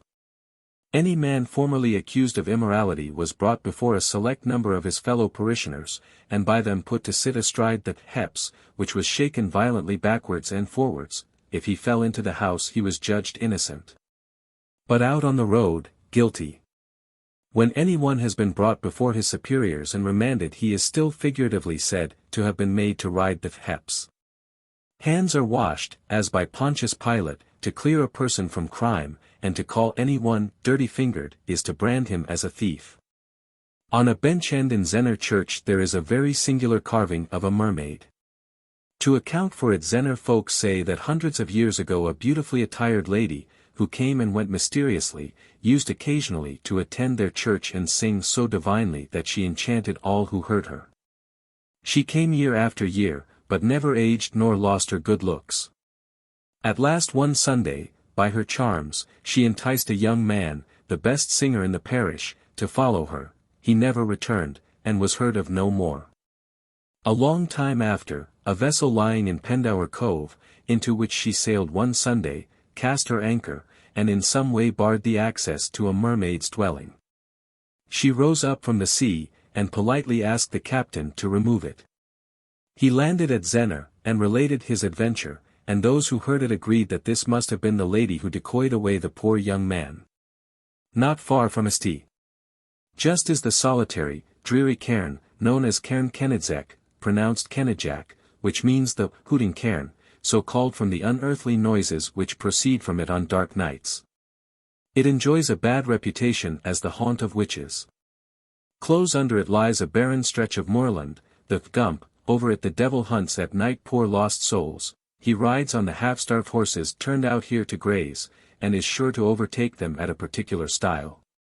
It is often the scene of demon fights, when one holds the lantern to give the others light, and is also a great resort of the pixies. Woe to the unhappy person who may be there after nightfall, they will lead him round and round, and he may be hours before he manages to get out of the place away from his tormentors. Here more than once fortunate persons have seen the small people, too, at their revels, and their eyes have been dazzled by the sight of their wonderful jewels. But if they have ever managed to secrete a few, behold next morning they were nothing but withered leaves, or perhaps snail shells. Sennin Cove was much frequented by mermaids. This place was also resorted to by a remarkable spirit called the Hooper, from the hooping, or hooting sounds it was accustomed to make. In old times, according to tradition, a compact cloud of mist often came in from over the sea, when the weather was by no means foggy, and rested on the rocks called Cowlock, thence it spread itself like a curtain of cloud quite across Sennin Cove. By night a dull light was mostly seen amidst the vapour, with sparks ascending as if a fire burned within it, at the same time hooping sounds were heard proceeding therefrom. People believed the misty cloud shrouded a spirit, which came to forewarn them of approaching storms, and that those who attempted to put to sea found an invisible force, seemingly in the mist, to resist them. A reckless fisherman and his son, however, disregarding the token, launched their boat and beat through the fog with a flail. They passed the cloud of mist which followed them, and neither the men nor the Hooper were ever more seen in Sennin Cove. This is the only place in the county where any tradition of such a guardian spirit is preserved. Bottrell. The same author tells a story of a reputed astrologer called Dionysius Williams, who lived in Mayon, in Sennin, a century ago. He found his furze rick was diminishing faster than it ought, and discovered by his art that some women in Sennin Cove were in the habit of taking it away at night. The very next night, when all honest folks should be in bed, an old woman from the cove came as was her wont to his rick for a burn 6 of furze. She made one of no more than the usual size but could not lift it, neither could she after she had lightened her burn by half. Frightened, she tried to take out the rope and run away, but she could neither draw it out nor move herself. Of course Mr. Williams had put a spell upon her, and there she had to remain in the cold all night. He came out in the morning and released her, giving her, as she was poor, the furze. Neither she nor the other women ever troubled him again. Before proceeding any further, to make an allusion in the next legend intelligible, I must say something about Tregeagle, pronounced Tregeagle, the Cornish Bluebeard, who was popularly supposed to have sold his soul to the devil, that his wishes might be granted for a certain number of years. And who, in addition to several other crimes, is accused of marrying and murdering many rich heiresses to obtain their money.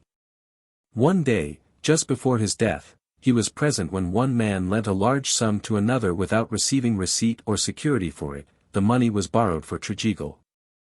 Soon after Tregeagle's death the borrower denied that he had ever had it, and the case was brought into Bodmin Court to be tried, when the defendant said, "If Tregeagle ever saw it I wish to God that Tregeagle may come into court and declare it." No sooner were the words spoken than Tregeagle appeared, and gave his witness in favour of the plaintiff, declaring that he could not speak falsely, but he who had found it so easy to raise him would find it difficult to lay him. The money was paid, but the wretched man was followed night and day by the spirit, and great labour had the parsons and wise men before they could finally rid him of his tormentor. There are many versions of this transaction. Tregeagle himself is said in another to have received the money for an estate of which he was steward, and not to have entered it in his books. His ghost was doomed to do many impossible things, such as to empty Dosmery Pool, near Bodmin Moor, with a limpet shell that had a hole in the bottom. This pool had the reputation, too, of being bottomless. But it has lately been cut into and drained by the workers of the granite quarries. Strange tales are told in that neighborhood of his appearing to people, and of his dismal howls at not being able to fulfill his tasks. Mothers all over Cornwall when their children are loudly crying may be often heard to declare that they are roaring worse than Tregeagle. A tradition of the neighborhood says that on the shores of this lonely mere, Dosmery pool, the ghosts of bad men are ever employed in binding the sand in bundles with beams, bands, of the same. These ghosts, or some of them, were driven out, they say horsewhipped out, by the parson from Launceston. H.G.T. Notes and Queries, December, 1850. Tregeagle had also to remove the sand from one cove to another, where the sea always returned it. It was on one of these expeditions that either by accident or design he dropped a sackful at the mouth of Low Pool, near Helston. When in wet seasons the waters of this pool rise to such a height as to obstruct the working of the mills on its banks, and heavy seas have silted up the sand at its mouth. The mayor of Helston presents by ancient custom 2 leather purses containing 3 halfpence each as his dues to the Lord of Penrose who owns Low Pool, and asks for permission to cut a passage through the bar to the sea. Another of Tregeagle's tasks is to make and carry away a truss of sand bound with a rope of sand from Gwenver, the cove at Whitsand Bay, near the Land's End. But his unquiet spirit finds no rest, for whilst he is trying to do his never-ending work the devil hunts him from place to place, until he hides for refuge in a hermit's ruined chapel on St. Roche's Rocks, East Cornwall. When the sea roars before a storm, people in the Land's End district say, Tregeagle is calling, and often, too, his voice may be heard lamenting around Low Pool. 7. The substance of the following I had from a Penzance man, H.R.C., to whom I must own I am indebted for much information about Cornish folklore. All his life he has in his business mingled with the peasantry of West Cornwall, and, unlike myself, he comes from a long line of Cornish men. You know Gwenver Sands, in Whitsand Bay, at the Land's End, and have heard of the unresting spirit of Tregeagle, by whom that spot is haunted. He foretells storms, and calls before the wind reaches home. I have often heard him howling before a westerly hurricane in the still of midnight at my house in Penzance, a distance of 10 miles. Tradition tells that on these sands, many centuries ago, some foreigners landed, and fought a great battle with the inhabitants, under King Arthur, on Vellandrucher Moor. Where Madron, Gulval, and Zennor meet, there is a flat stone where Prince Arthur and 4 British kings dined, and the 4 kings collected the native Cornish who fought under them at the Battle of Vellandrucher. Bottrell. This was long before the Spaniards, pronounced Spaniards, in 1595 came ashore at the same place from a galley, high by day, in broad daylight, and burnt Vellandreth, a mill close by. These foreigners are popularly supposed to be red-haired Danes, and they stayed so long, that the birds built in the rigging of their ships. In all the western parishes of Cornwall there has existed time out of mind a great antipathy to certain red-haired families, who are said to be their descendants, and, much to their disgust, they are often hailed as Danes, pronounced Deans. Indeed this dislike was carried so far that few would allow any members of their families to intermarry with them. In addition to the usual country gossip in the beginning of this century amongst the women of this district whilst knitting at their doors, for the Cornish are famous knitsters, or sitting round, breeding, netting, fishing nets. They had one never-failing topic of conversation in their fears that the foreigners would land once more on Gwenver Sands, or at Priest's Cove 8 in Pendeen, nearest he. Just who these strangers were to be they were not at all sure, but they knew that the red-haired Danes were to come again, when Vellandrucher, a water-mill wheel, would once more be worked with blood. And the kings for the last time would dine around the Garrick Zons, table men. And the end of the world would come soon after, for had not Merlin so prophesied more than 1,000 years ago? Garrick Zons is the old name for a large flat stone, the table men, pronounced Mayan, at Sennen, near the Land's End, and 7 mythical Saxon kings are said to have dined at it when on a visit to Cornwall, AD 600. Around it old folk went 9 times daily, from some notion that is was lucky and good against witchcraft. Bottrell. Off the Land's End is a very striking rock rising out of the sea.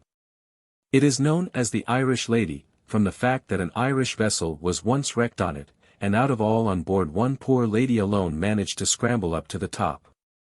But no boat could get to her, and, exhausted by fatigue, she fell into the water, and was drowned. Her spirit still haunts the spot. This is most probably a fanciful tale, as the rock bears some resemblance to a human figure. During a dreadful thunderstorm and hurricane on the January 30th, 1648, the day on which King Charles was beheaded, a large stone figure of a man, called the Armed Knight, which stood in an upright position at the extremity of the Land's End, 40 fathoms above the level of the sea, was thrown down. On the same day a ship riding in St. Ives Bay, having on board the king's wardrobe and other furniture belonging to the royal family, bound for France, broke from her moorings, and ran ashore on the rocks of Gadrivi Island, where all on board, about 60 persons, were drowned, except one man and a boy. G.S. Gilbert's Cornwall. The name of Armed Knight has been transferred to another pile of rocks off the Land's End. The stone figure, thrown down, was most probably a natural formation, as one of the rocks there now bears the fanciful name of Dr. Johnson's head, from a supposed likeness. Other versions of this legend say that the Armed Knight was only 90 feet high, with an iron spire on its top. Porthgora in olden times was known as Sweetheart's Cove from the following circumstance: the daughter of a well-to-do farmer loved a sailor, who was once one of her father's serving men. Her parents, especially her mother, disapproved of the match, and when the young man returned from sea and came to see his sweetheart, he was forbidden the house. The lovers however met, and vowed to be true to each other, Nancy saying, that she would never marry any other man, and William, that, dead or alive, he would one day claim her as his bride. He again went to sea, and for a long time no tidings came, neither from nor of him. Poor Nancy grew melancholy, and spent all her days, and sometimes nights, looking out seaward from a spot on the cliff, called then Nancy's Garden, now Hella Point. She gradually became quite mad, and one night fancied she heard her lover tapping at her bedroom window, and calling her to come out to him, saying, "Sleepest thou, sweetheart? Awaken, and come hither, love. My boat awaits us at the cove. Thou must come this night, or never be my bride." She dressed, went to the cove, and was never seen again. Tradition says that the same night William appeared to his father, told him that he had come for his bride, and bade him farewell. And that next day the news arrived of his having been drowned at sea. Bottrell gives this legend under the title of The Tragedy of Sweet William and Fair Nancy. Not far from the parish of St. Levon is a small piece of ground, Johanna's Garden, which is fuller of weeds than of flowers. The owner of it was one Sunday morning in her garden gathering greens for her dinner, when she saw Street Levon going by to catch some fish for his. He stopped and greeted her, upon which she reproved him for fishing on a Sunday, and asked him what he thought would be his end if he did so. He tried to convince her that it was not worse than picking greens, but she would not listen to reason. At last Street Levon lost patience, and said, "From this time forever thou shalt be known, if known at all, as the foolish Johanna, and thy garden shall ever continue to bear, as now, more hemlocks and nettles than leeks and lentils. Mark this. To make thy remembrance the more accursed for all time to come, if any child of thy name be baptized in the waters of Parchapel well, close at hand, it shall become a fool, like thyself, and bad luck follow it." Bottrell. There is a cleft stone in St. Levon churchyard called St. Levan's Stone, but it is said to have been venerated in the days of King Arthur. And Merlin, who once visited these parts with him, uttered this prophecy concerning it. When, with panniers astride, a pack-horse can ride through St. Levan's Stone, the world will be done. Unless some earthquake splits it further, the world will last thousands of years longer. On an almost inaccessible granite peak seaward of the pile of rocks known as Castle Treran, pronounced Trean, once the haunt and meeting place of witches, on the summit of which is perched the far-famed Cornish Logan Rock, is a sharp peak with a hole in it, large enough to insert a hand. At the bottom lay an egg-shaped stone, traditionally called the key of the castle, which, although easily shifted, had for ages defied all attempts at removal. It was said that should any one ever succeed in getting it out, Castle Trarren, in fact the whole cairn, would immediately disappear. It was unfortunately knocked out by the men who replaced the Logan Rock, thrown down by Lieutenant Goldsmith. Its position was often altered by heavy seas, and from it the old folk formerly foretold the weather. In Berrien Parish, named after an Irish saint, a king's daughter, who came into Cornwall with some of her companions in the 5th century, is the famous Circle of Dawn's Maen, or the Merry Maidens, originally consisting of 19 upright stones. They are 19 maidens, who for their sin of dancing on a Sunday were all turned into stone. 2 menhirs in a neighboring field are the pipers, who at the same time suffered the same fate. Of these and other stone circles an old writer says, no man when counting them can bring the stones twice the same number. Not far from Berrien, between Senan and Penzance, is a very solitary weird spot, a disused Quaker's burial ground. In its lonely neighborhood is sometimes seen by a privileged few, high by day, the spirit of a huntsman, followed by his dogs. He is dressed in the hunting costume of bygone ages. He suddenly appears, for neither his horse's hoofs nor his dog's feet make any sound, jumps over an adjacent hedge, and is as suddenly lost to view. I do not know if tradition has ever connected this huntsman with Wild Harris of Kennegy 9, who was killed when hunting by a fall from his horse. It was frightened by a white hare, the spirit of a deserted maiden, which crossed its path. His ghost, in his hunting dress, appeared standing at the door of his house the night he was buried. The funeral, according to an old custom, had taken place at midnight. For years after he might be met in the vicinity of his home, and he and his boon companions were often heard carousing at nights in a summer house on the bowling green. Few then cared to pass Kennegy after dark, for his was said not to be the only spirit that haunted the place. Wild Harris's ghost was finally laid to rest by a famous ghost-laying parson, and put as a task to count the blades of grass 9 times in an enclosure on the top of Castle Indinas, an old earth fortification near where he is said to have met his death. 10 ghosts only appear, in the parish where their bodies were buried. On the opposite side of Berrien to the Quakers' burial ground is the parish of Paul, St. Paul de Leon. Its church was burnt by the Spaniards in 1595. They landed on a rock, said to have been named after Merlin, Merlin's car, and marched from Paul to Penzance, which they also fired in several places. I am afraid the inhabitants did not make a very bold stand against them. For Merlin had prophesied centuries before that they should land on the rock of Merlin, who would burn Paul, Penzance, and Newlyn.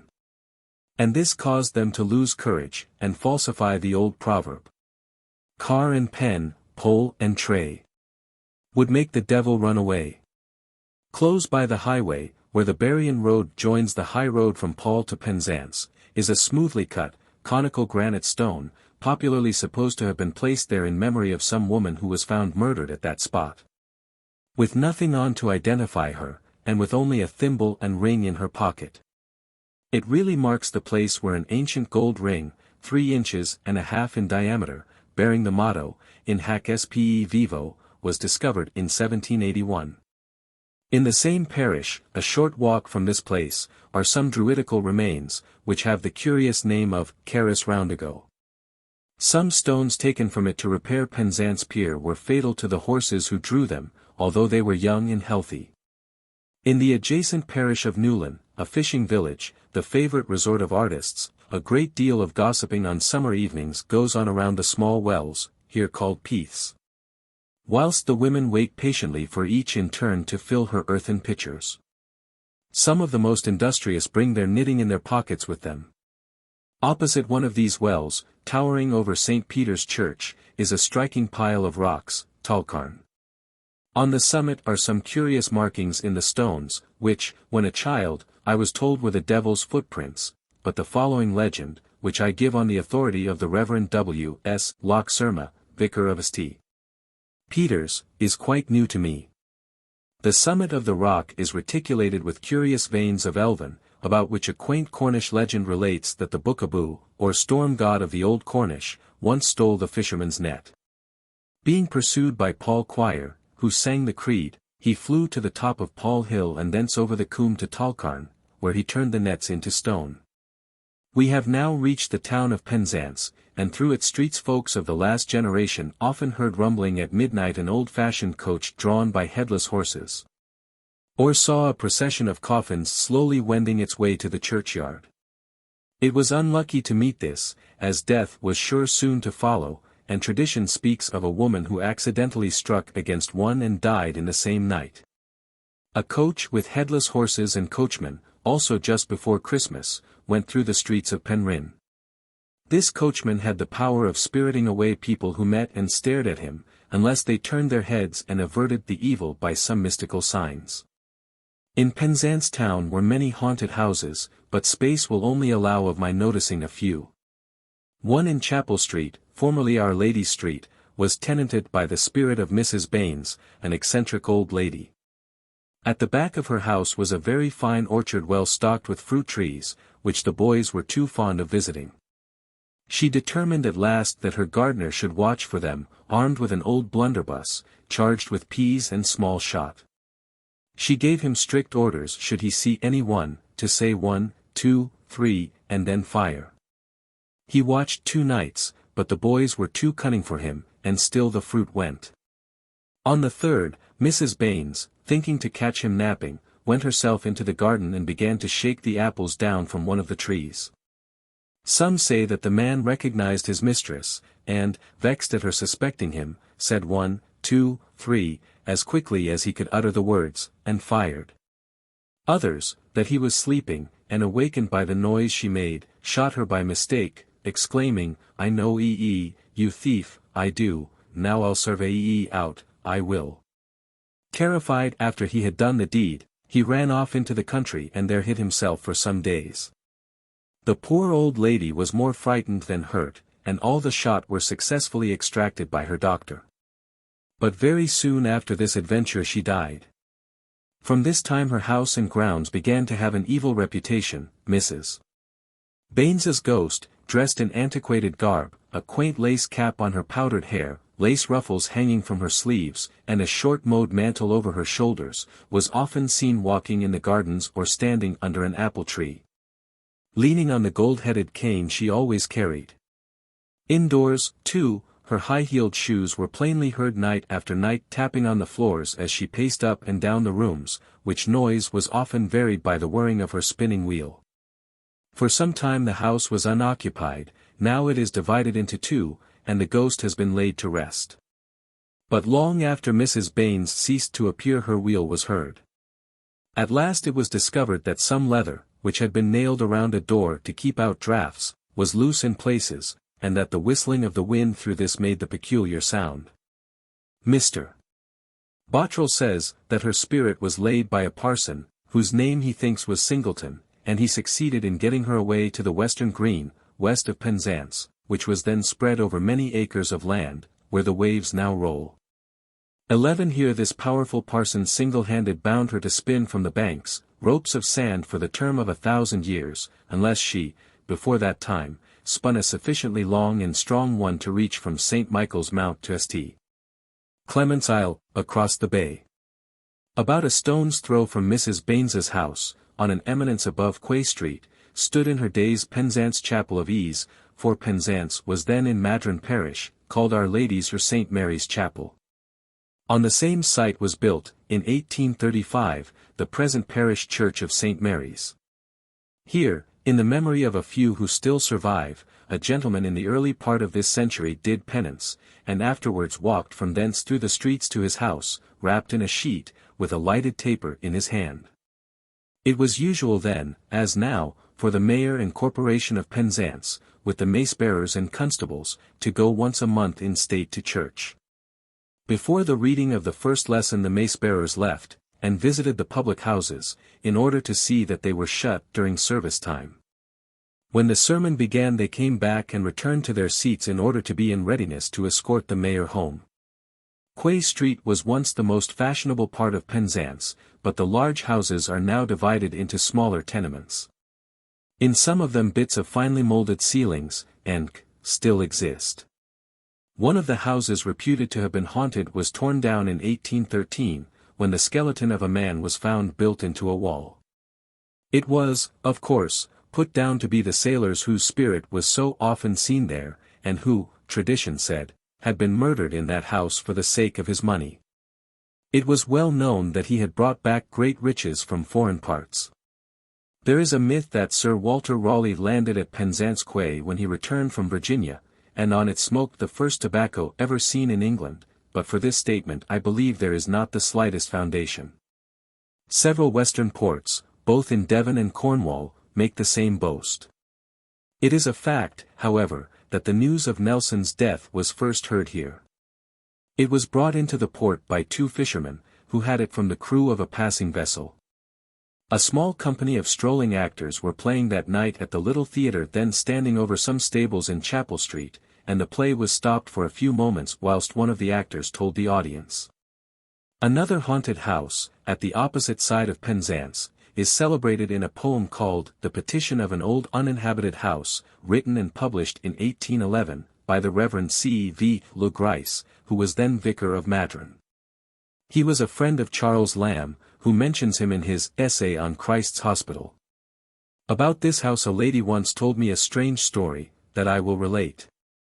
40 years ago, she, a perfect stranger to the place, never having been in Penzance before, came to it with her husband and her first child, for she was then a young wife. As they meant to settle in the town, they went to this hotel, where they intended staying until they could get a suitable house.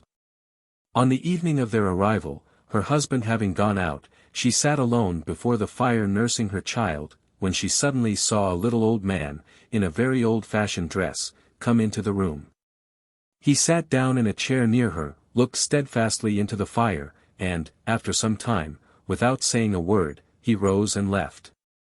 On her husband's return, she told him of her queer visitor. The next morning they made inquiries about him, and found that the hotel had been built on the site of the old uninhabited house, that nearly the whole of it had been destroyed, but a few of the best rooms remained. And that they were in a haunted chamber. She declared that she could never sleep there another night, and, temporarily, they engaged some furnished lodgings.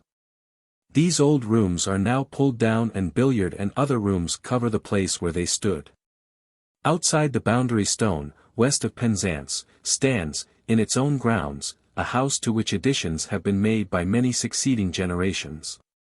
Tradition, of course, gave it a ghost. With the other members of my family I lived there for several years, but none of us ever saw it. I am bound, however, to state that we never slept in the haunted chamber. For a short period it was occupied by a groom, who one morning came to me with a very long face, and said he dared not sleep there any more, for some mysterious being came night after night, and pulled all the bedclothes off him. Rather than do so, he would sleep in the harness room. Still further west of Penzance is a much larger house, to which, like the former, many additions have been made. And up its avenue, after dark, a carriage may be often heard slowly making its way until it reaches the hall door, where it stops.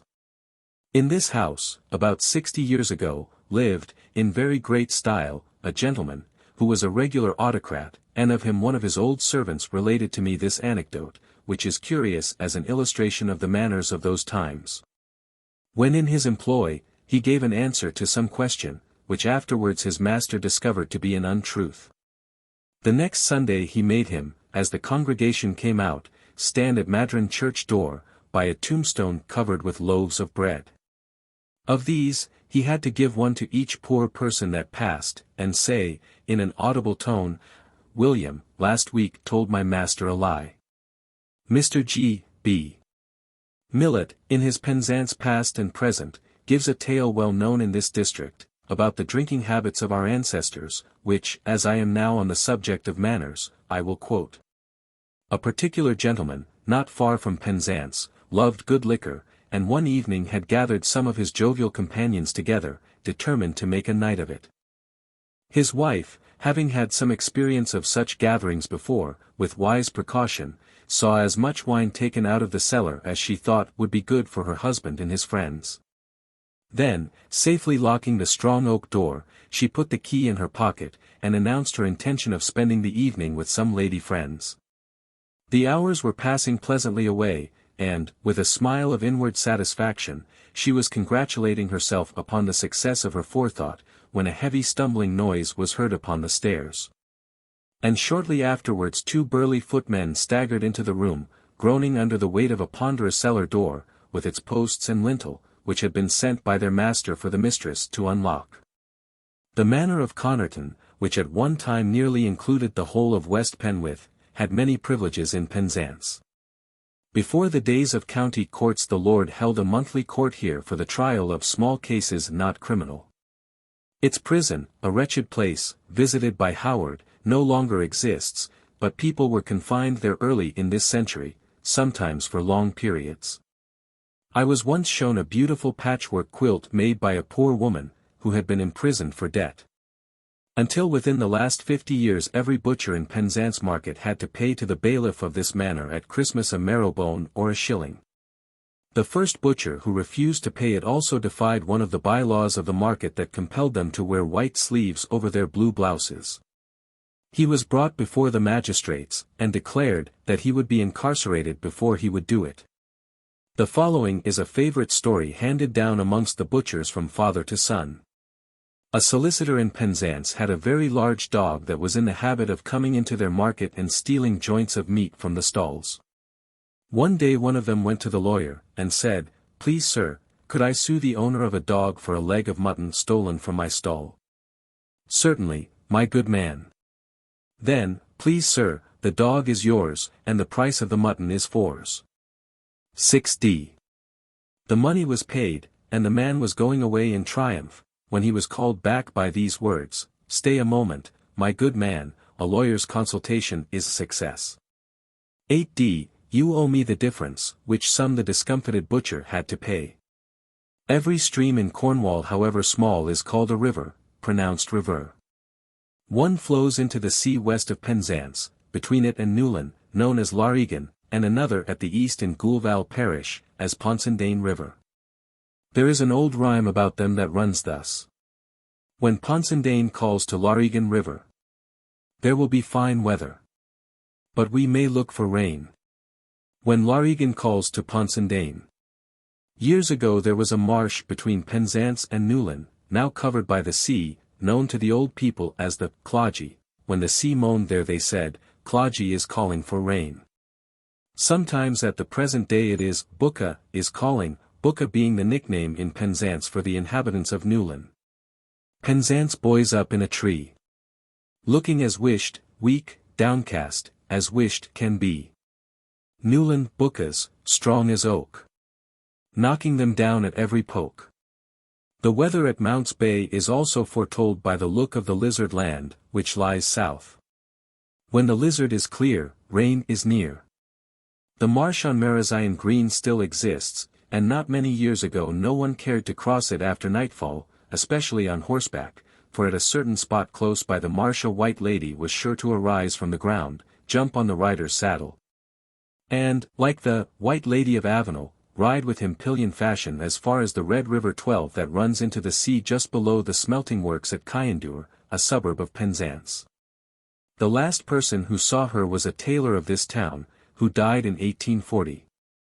He was commonly called Buck Billy, from his wearing till the day of his death a pigtail, a buff waistcoat, and a blue coat with yellow buttons. Marazion, or Market Jew, which latter is a corruption of its old Cornish name, Margazu, meaning a Thursday's market, is a small town exactly opposite St. Michael's Mount. Until its present church was built its mayor sat in a very high seat with his back against a window.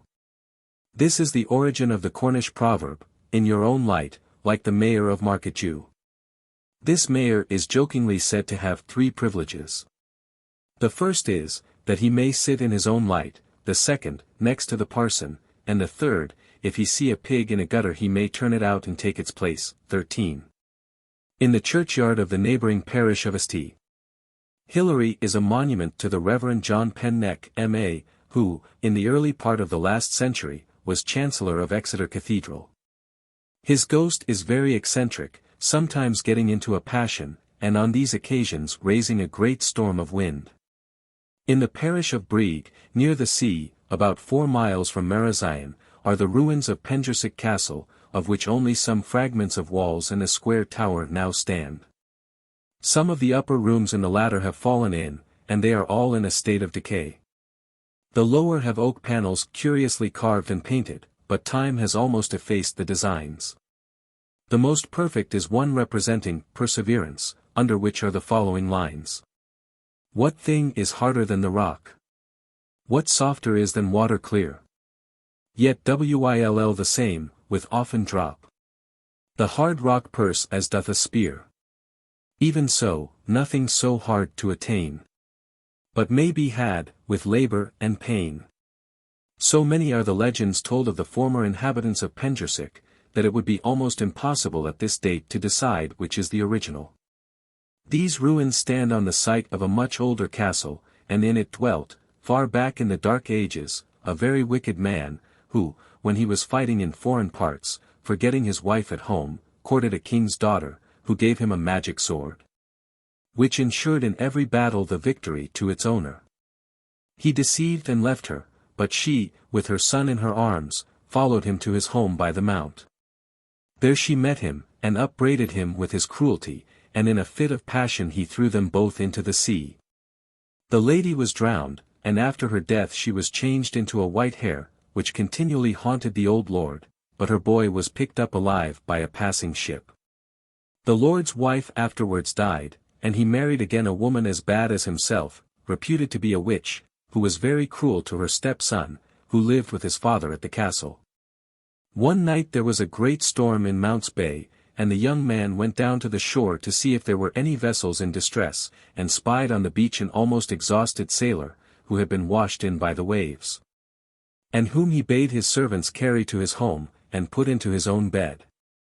When he revived, all were struck by the marvelous resemblance to the young heir, and they conceived a great affection for each other. Together they went to Marazion to see if they could find the vessel from whose deck the stranger had fallen into the sea. It was safe in harbor, and the captain, whom the sailor had always thought to be his father, told him then for the first time, how, when he was an infant, he had rescued him from drowning where last night he had nearly lost his life. Thus they were discovered to be brothers, and a day or two after, when out hunting, guided by the white hare, they accidentally came upon the miraculous sword that had disappeared when his mother was drowned. Then these two brothers sailed away from Cornwall, and dwelt in peace in the land of a strange princess, where the Cornish man studied, under a celebrated master, astrology and all other occult sciences. After some time the old lord of Penjursic met his death in this wise. As he was riding out one fine morning, the white hare suddenly sprang up in front of his horse and startled it, so that it ran madly with its rider into the sea, where both were swallowed up. When this news was brought to him, the Cornish man bade his brother an affectionate farewell, and, with his wife, a learned princess, went back to Penjursic, where they lived happily for several generations, for amongst many other wonderful things, the young lord had discovered an elixir of life which, had they so wished, would have kept them alive to the present day. See Bottrell. In addition to being well versed in occult lore, Penjursic's wife was a fine musician. She could with her harp charm and subdue evil spirits, and compel the fish in Mounts Bay, also the mermaids who then dwelt there, to come out of the sea. Another account of the old lord's death says that he and a party of his friends were dining in his yacht around a silver table when she went down, and all on board perished. This happened off Cudden Point, which juts into the sea just opposite Penjursic. Children living there formerly used to go down to the beach at low water to try and find this silver table. A ship laden with bullion is reported to have been lost here in the time of Queen Elizabeth. The present castle, one tradition says, was built in the reign of Henry VIII. By a merchant who had acquired immense wealth beyond the seas, and who loaded an ass with gold, and broke its back. He sold the castle to a Mr. Milliton, who, having slain a man, shut himself up in it to escape punishment. Another legend says that Sir William Milliton built it, and, soon after its completion, married a very rich but extremely ugly and shrewish woman, of whom he tried by various ways to rid himself but in vain. One day, after a desperate quarrel, he begged her forgiveness, and asked her, in proof of having pardoned him, to sup with him that evening in a room overlooking the sea. She agreed. And at the conclusion of the feast they pledged each other in goblets of rich wine. Then Sir William's looks altered, and, in a fierce voice, he said, "Woman, now prepare for death. You have but a short time to live, as the wine that you have just drunk was poisoned." "Then we die together," she answered, "for I had my suspicions, and mixed the contents of the goblets." Up to this time the moon, which was at its full, had been shining brightly through the open windows, for it was a warm summer night, when suddenly a frightful storm of thunder and lightning arose, the winds lashed the waves to fury. And the moon was darkened. The servants, alarmed by this, and the unearthly fiendish yells that came from the banqueting hall, rushed upstairs, and there found the bodies of their master and mistress dead on the floor. And through the open window they saw, by the light of the moon which for a moment shone through a rift in the clouds, their souls borne away on the wings of a demon in the shape of a bird. The original name of Brieg parish was Pembroke, but St. Breca, hearing that the inhabitants were at a loss to raise the money for a peal of bells, offered to extricate them from their difficulty on condition that they should call the parish after her. The condition was accepted, the bells were hung, and the parish henceforth was known as that of St. Brieg. Through Reverend S. Rundle. St. Germo, Geronicus, an Irish king, who was converted to Christianity in the 5th century, is said to have been the foster son of Breca, or Brieg, with whom he crossed over into Cornwall where they settled. 2 churches in adjoining parishes are dedicated to them. St. Germo is reputed to have been the founder of his, and there is a curious structure at the northeast of the churchyard, known as St. Germo's chair or King Germo's throne. There is more than one story attached to this chair. One is to the effect that the saint sat in the central chair with 2 assessors, one on either side of him. Another legend is that the priests rested in the chair. Whilst a third is that pilgrims to the tomb of the saint also rested therein. Be that as it may, however, it is possible that this is a shrine, and that the body of St. Germo rests underneath it. Reverend W. A. Osborne, Transactions Penzance Natural History Society, 1886, 1887. At Great Work Mine, Hewel-Vor, nearby, a narrow level, not far down, is still thought to have been made by Christian slaves, when the first church at Germo was built. Germo, little Germo lies under a hill. When I'm in Germo I count myself well. True love's in Germo, in Brieg I've got none. When I'm in Germo I count myself at home. Through Reverend S. Rundle. All Cornish men at one time were supposed to be wreckers, and from the peninsular shape of their county came the proverb, "'Tis a bad wind that blows no good to Cornwall." But the dwellers in Brieg and Germo must in olden times, from the following distich, have been held in worse repute than their neighbours. God keep us from rocks and shelving sands. And save us from Brieg and Germo men's hands.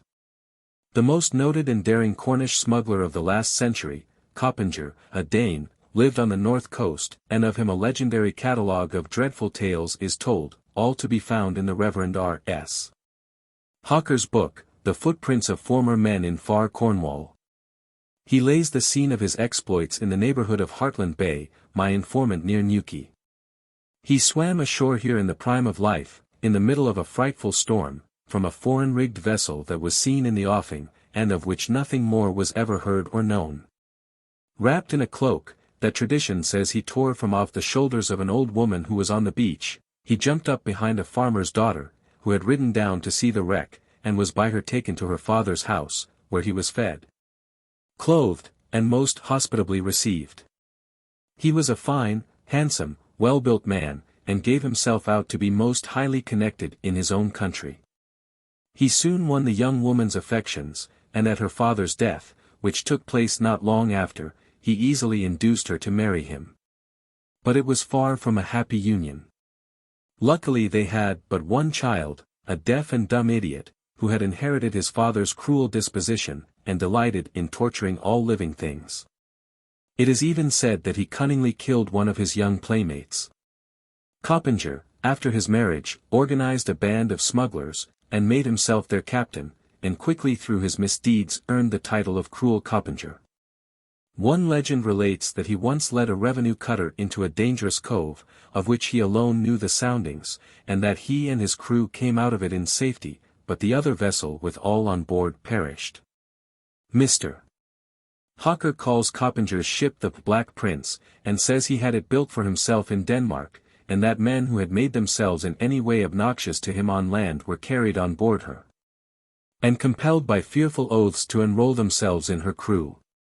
In 1835 an old man of the age of 97 related to this writer that when a youth he had been so abducted, and after 2 years' service he had been ransomed by his friends with a large sum. "And all," said the old man, very simply, "because I happened to see one man kill another, and they thought I should mention it."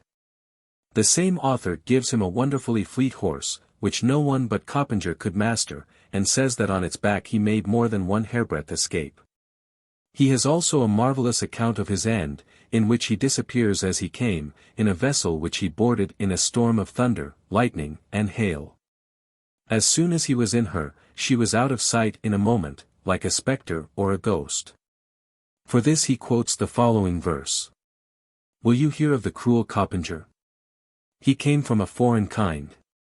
He was brought to us from the salt water. He was carried away by the wind. The one thing certain about him is, that at one time he amassed money enough by smuggling to buy a small freehold estate near the sea, the title deeds of which, signed with his name, still exist. But in his old age, I have been told, he was reduced to poverty, and subsisted on charity. That in those bygone days smuggling was thought no sin everyone knows. And who has not heard the oft-quoted apocryphal anecdote of the Cornish clergyman, who, when he was in the middle of his sermon and some one opened the church door and shouted in, 'A wreck! A wreck!' begged his parishioners to wait whilst he took off his gown that they might all start fair." The following is, however, a genuine letter of the last century from a vicar in the eastern part of the county to a noted smuggler of that district. "Martin Row, you very well know that Cubert's vicar loves good liquor. 1 bottle's all. Upon my soul, you'll do right to come tonight. My wife's the banker, she'll pay for the anchor." To the same jovial vicar is credited this grace, given to his hostess horror at her table after he had dined out several days in succession, and had rabbits offered him, a dish he detested. "Of rabbits young and rabbits old. Of rabbits hot and rabbits cold. Of rabbits tender, rabbits tough. I thank the Lord we've had enough." Inland from Brieg is the small hamlet of Leeds Town, called after the Duke of Leeds, who has property in Cornwall. It is the seat of the following short story. The Leeds Town ghost runs up and down stairs in a house during the night, and then sits in a corner of the room weeping and sleeking her hair. It is the ghost of a young woman who was engaged to be married to a man who refused to become her husband until she gave him certain deeds kept in a box in the above room. As soon as the deeds were in his possession, he realized the property and escaped to America, leaving the luckless girl to bemoan her loss. She went mad, night and day she was searching for her deeds. Sometimes she would sit and wail in the spot where the box had been. At length she died. Her spirit, however, had no rest, and still constantly returns to keep alive the memory of man's perfidy. Through Reverend S. Rundle. Close to Leeds Town, at the foot of Godolphin Hill, is the old house, or hall, of Godolphin. The basement floor of the original house alone remains. It consists of a long facade supported by pillars of white granite, the interior containing many objects of interest well worth a visit. Opposite the inhabited part of the house is the King's Room, opening on the King's Garden. The title of King's Room was given to it from the legend that Charles II once slept there. You could leave it by 5 ways. As there were 3 doors, one exit through the floor, and another through the roof. Godolphin is held by a very curious tenure, said to have originated in a bet between the representatives of the Godolphin and St. Aubin families on a snail race. As the Godolphin snail was being beaten, its owner pricked it with a pin to make it go faster, but it drew in its horns and refused to move, consequently the other won. The following is the ceremony which takes place every Candlemas. Before sunrise a person, appointed as reeve by the Rev. Street Aubin Molesworth St. Aubin, the lord of the manor of Lamburn, in the parish of Paranzabulo, near Truro, knocks at the ancient outer door of the quadrangle, and repeats this demand thrice, "Oh yes! Oh yes! Oh yes! Here come I the reeve of the manor of Lamburn, to demand my lord's dues, 8 groats and a penny in money, a loaf, a cheese, a collar of brawn, and a jack of the best ale in the house. God save the Queen and the lord of the manor." It is said at the outer door of the quadrangle, at the inner door, and for the third and last time at the table in the kitchen, which is one of the oldest and not the least interesting rooms. The above high lordship is paid by the Duke of Leeds to the Street Aubin family, to whom should they fail and ere the estate reverts. There is another curious tenure in this part of Cornwall, which as I am on the subject I will, before proceeding further, quote. The parsonage of St. Grade, with a small portion of land, including an orchard, is held of the manor of Erisi by the following tenure, viz. That on Easter Day, yearly, the parson provide a dinner for the master and mistress of Erisi house, and their man and maid, with a pan of milk for a greyhound bitch. Lake, Helston and Lizard. The old manor house of Erisi is in Rouen Major, near the Lizard, and of one of the family the following story is told. He was dancing with other ladies and gentlemen at Whitehall before James I. And, through the violent motion and action of his body in the middle of the dance, had his cap slip from his head and fall to the ground. But he instantly with his foot tossed it on his head again, and proceeded without let or hindrance with his part in that dance, to the admiration of all who saw it, which gave occasion to King James to inquire who that active gentleman was. And being told that his name was Erisi, he forthwith replied, "I like the gentleman very well, but not his name of heresy." The rector of Rouen Minor by ancient usage and prescription, which is always admitted, claims a right of sending a horse into a certain field in the parish of Llandywednac, whenever it is cropped with corn, and taking away as many sheaves as the horse can carry away on its back. At Jews Lane Hill, near Godolphin, a Jew is said to have hung himself on a tree still pointed out, and was buried beneath the road. His ghost appears in the shape of a bull and a fiery chariot. This superstition has been known for generations. M. H. through Reverend S. Rundle. Cornwall stone. I remember this stone, a rough cube about 3 feet in height. It stood by the wayside 40 or 50 years ago, about a quarter of a mile from the old Godolphin mansion near the coast, where the nobility and gentry of the county were wont periodically to assemble to hear the news from court. The servants who waited on their masters at the banquet diligently listened to the conversation, and afterward spread the information thus collected among the crowd assembled for the purpose around Cornwall stone. G. F. W. Western Antiquary, 1881. An old writer on the Scilly Isles mentions a rock on Briar, one of the smallest of the islands, where the neighbors were wont to collect to hear and repeat the news. He calls it the News Rock. Between Helston and the Lizard lies the parish of St. Keverne. Unlike the other parishes of Cornwall, it contains no mines. To account for this, it is said that St. Keverne cursed it when he lived there, for the want of respect shown him by its inhabitants. Hence the proverb, "No metal will run within the sound of St. Keverne's bells." St. Just, from the Land's End district, once paid a visit to St. Keverne, who entertained him for several days to the best of his power. After his departure his host missed some valuable relics, and determined to go in pursuit of his late guest, and try, if possible, to get them from him. As he was passing over Crowsedown, about 2 miles from St. Keverne Church, he pocketed 3 large stones, each weighing about a quarter of a ton, to use if Street Just should offer any resistance. He overtook him at a short distance from Brieg and taxed him with the theft, which was indignantly denied. From words the saints came to blows, and Street Keverne flung his stones with such effect that St. just ran off, throwing down the relics as he ran. These stones lay for centuries where they fell, about 400 yards from Penjersick Lane, as when taken away by day, they were in bygone times always brought back at night. Going along the coast from Brieg to the Lizard, the solitary church of Gunwallow is passed, built so close to the sea that the waves wash its graveyard walls. It is said to have been erected as a thank-offering by some man who escaped drowning when shipwrecked. In the sandbanks near it, or, as others say, at Kennock Cove, the notorious buccaneer Avery is reported to have buried several chests of treasure previously to his leaving England on the voyage from which he never returned. So strongly did this opinion prevail that Mr. John Nill, collector of the customs at St. Ives, procured about the year 1770 a grant of treasure trove, and expended some money in a fruitless search. Reverend C. A. Johns, week at the Lizard. Nearby is Mullion Parish, of which the celebrated ghost layer, the Rev. Thomas Flavel, who died in 1682, was the vicar, and the following quaint lines to his memory may still be read in the chancel of his church. Earth, take thine earth, my sin let Satan have it. The world my goods, my soul my God who gave it. For from these four, earth, Satan, world, and God, my flesh, my sin, my goods, my soul I had. Of him the Reverend C. A. Johns writes, this Thomas Flavel, during his life, attained great celebrity for his skill in the questionable art of laying ghosts.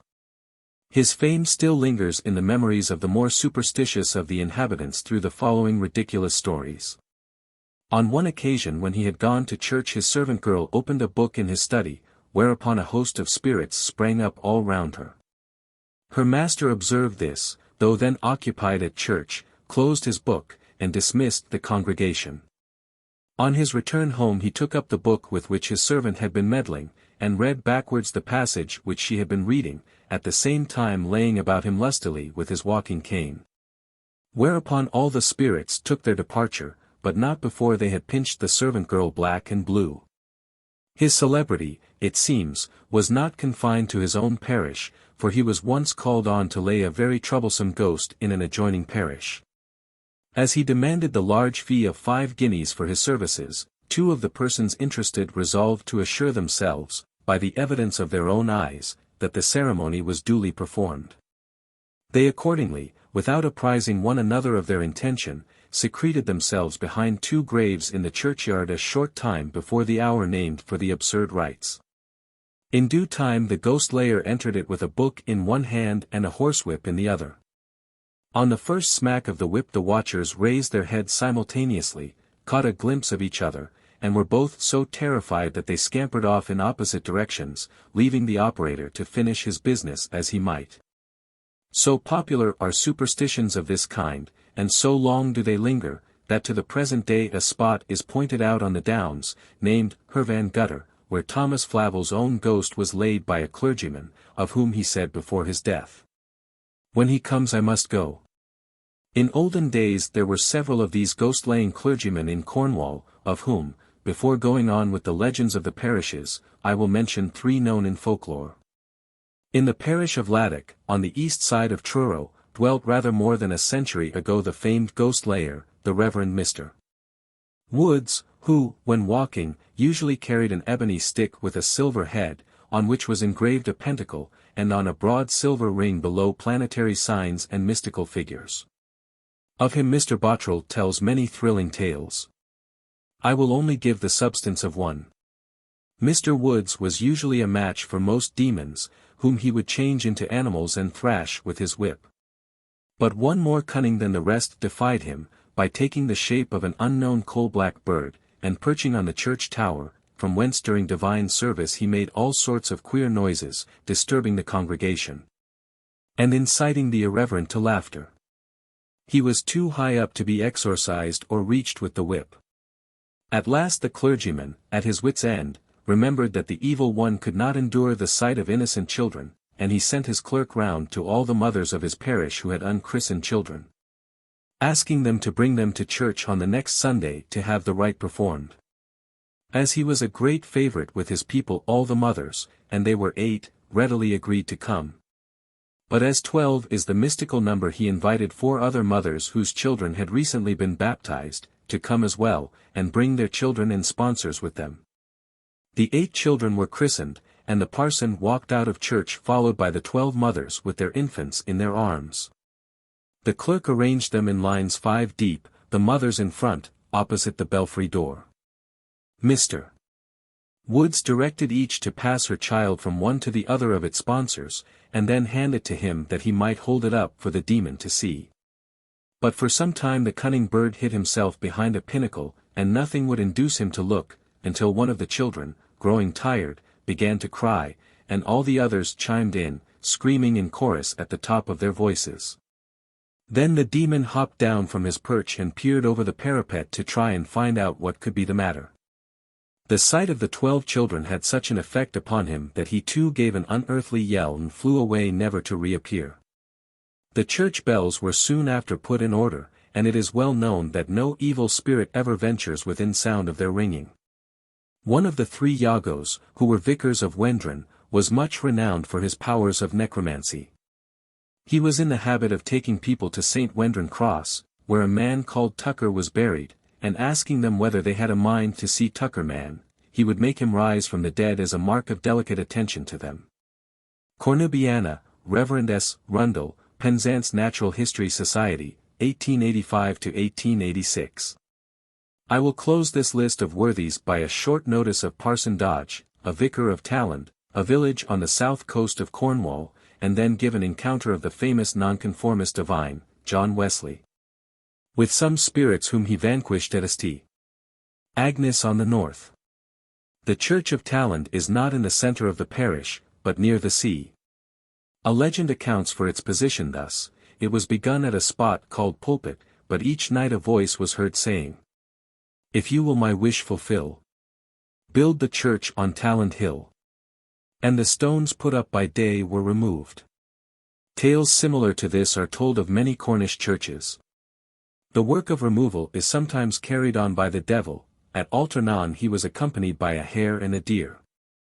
Of this church, about 150 years ago, the Rev. Richard Dodge was vicar. He had such command over the spirit world that he could raise and lay ghosts at his will, and by a nod of his head banish them to the Red Sea. His parishioners looked up to him with great awe, and were afraid of meeting him at midnight, as he was sure then, whip in hand, to be pursuing and driving away the demons, that in all kinds of shapes were to be seen hovering around him. Amongst his other eccentricities he was fond of frequenting his churchyard at the dead of night. Parson Dodge's fame was not confined to his own immediate district, and one day he received a letter from a fellow clergyman, the Rev. Grills, rector of Lanreath, asking his assistance in exorcising a man habited in black, who drove a sable coach, drawn by headless horses, across Blackadown, a neighbouring moor, as this apparition, when they happened to meet it, frightened his people almost out of their wits. He acceded to this request, and late at night the 2 clergymen rode to the spot, where they waited for some time, but seeing nothing decided to separate and return to their respective homes. Mr. Dodge, however, had not gone very far when his horse obstinately refused to proceed a step further in a homeward direction. This he interpreted to be a sign from heaven which he must obey, and giving it the rein he allowed it to go as it willed. It wheeled round and went back at a great pace to the moor. Here through the gloom he saw standing the black coach with the headless horses. Its driver had dismounted, and the Reverend Grills lay in a swoon at his feet. Mr. Dodge was terribly alarmed, but managed to keep his presence of mind, and began to recite a prayer. Before he could finish it the driver said, "Dodge is come. I must be gone," jumped on to his seat and disappeared forever. Mr. Grill's parishioners now arrived in search of their rector. They knew there must be something amiss, for his horse, startled by the horrible spectres, had thrown its rider and galloped off, never stopping until it reached its stable. His friends, through fright, had also been, until the apparition vanished. Almost unmanageable. They found him senseless, supported in Mr. Dodge's arms, but he soon revived, and they took him home, although it was some days before his reason recovered from the shock. A much fuller account of this may be found in the History of Polperro, by Mr. T.Q. Couch. It has also been published by Mr. Robert Hunt in his Popular Romances of the West of England. The Reverend R.S. Hawker, in his Footprints of Former Men in Far Cornwall, gives some very interesting extracts from the diurnal of one Parson Rudall, of Launceston, who in 1665, with the sanction of his bishop, laid the Botathan ghost, the spirit of a young woman by name Dorothy Dinglet, who could not rest in her grave, unquiet because of a certain sin. It is a very well-known fact that the Reverend John Wesley was a firm believer in supernatural agencies. He compiled a book of ghost stories, that was lent to me when I was about 10 years old by a kind but ignorant woman, the reading of which caused me many sleepless nights. On one occasion Wesley could, when at St. Agnes, find no place to pass the night save a house which had the reputation of being haunted. However, he was not deterred, he entered and went to bed. But he could not rest, for there was a terrible tumult below. The sound of carriages was heard, the noise of feet, and fearful oaths. At length he could bear it no longer, he descended, and then found the large hall filled with guests. They greeted him with loud welcome, and begged him to be seated. He consented, saying, however, that he must say grace first. This remark was hailed with roars of laughter.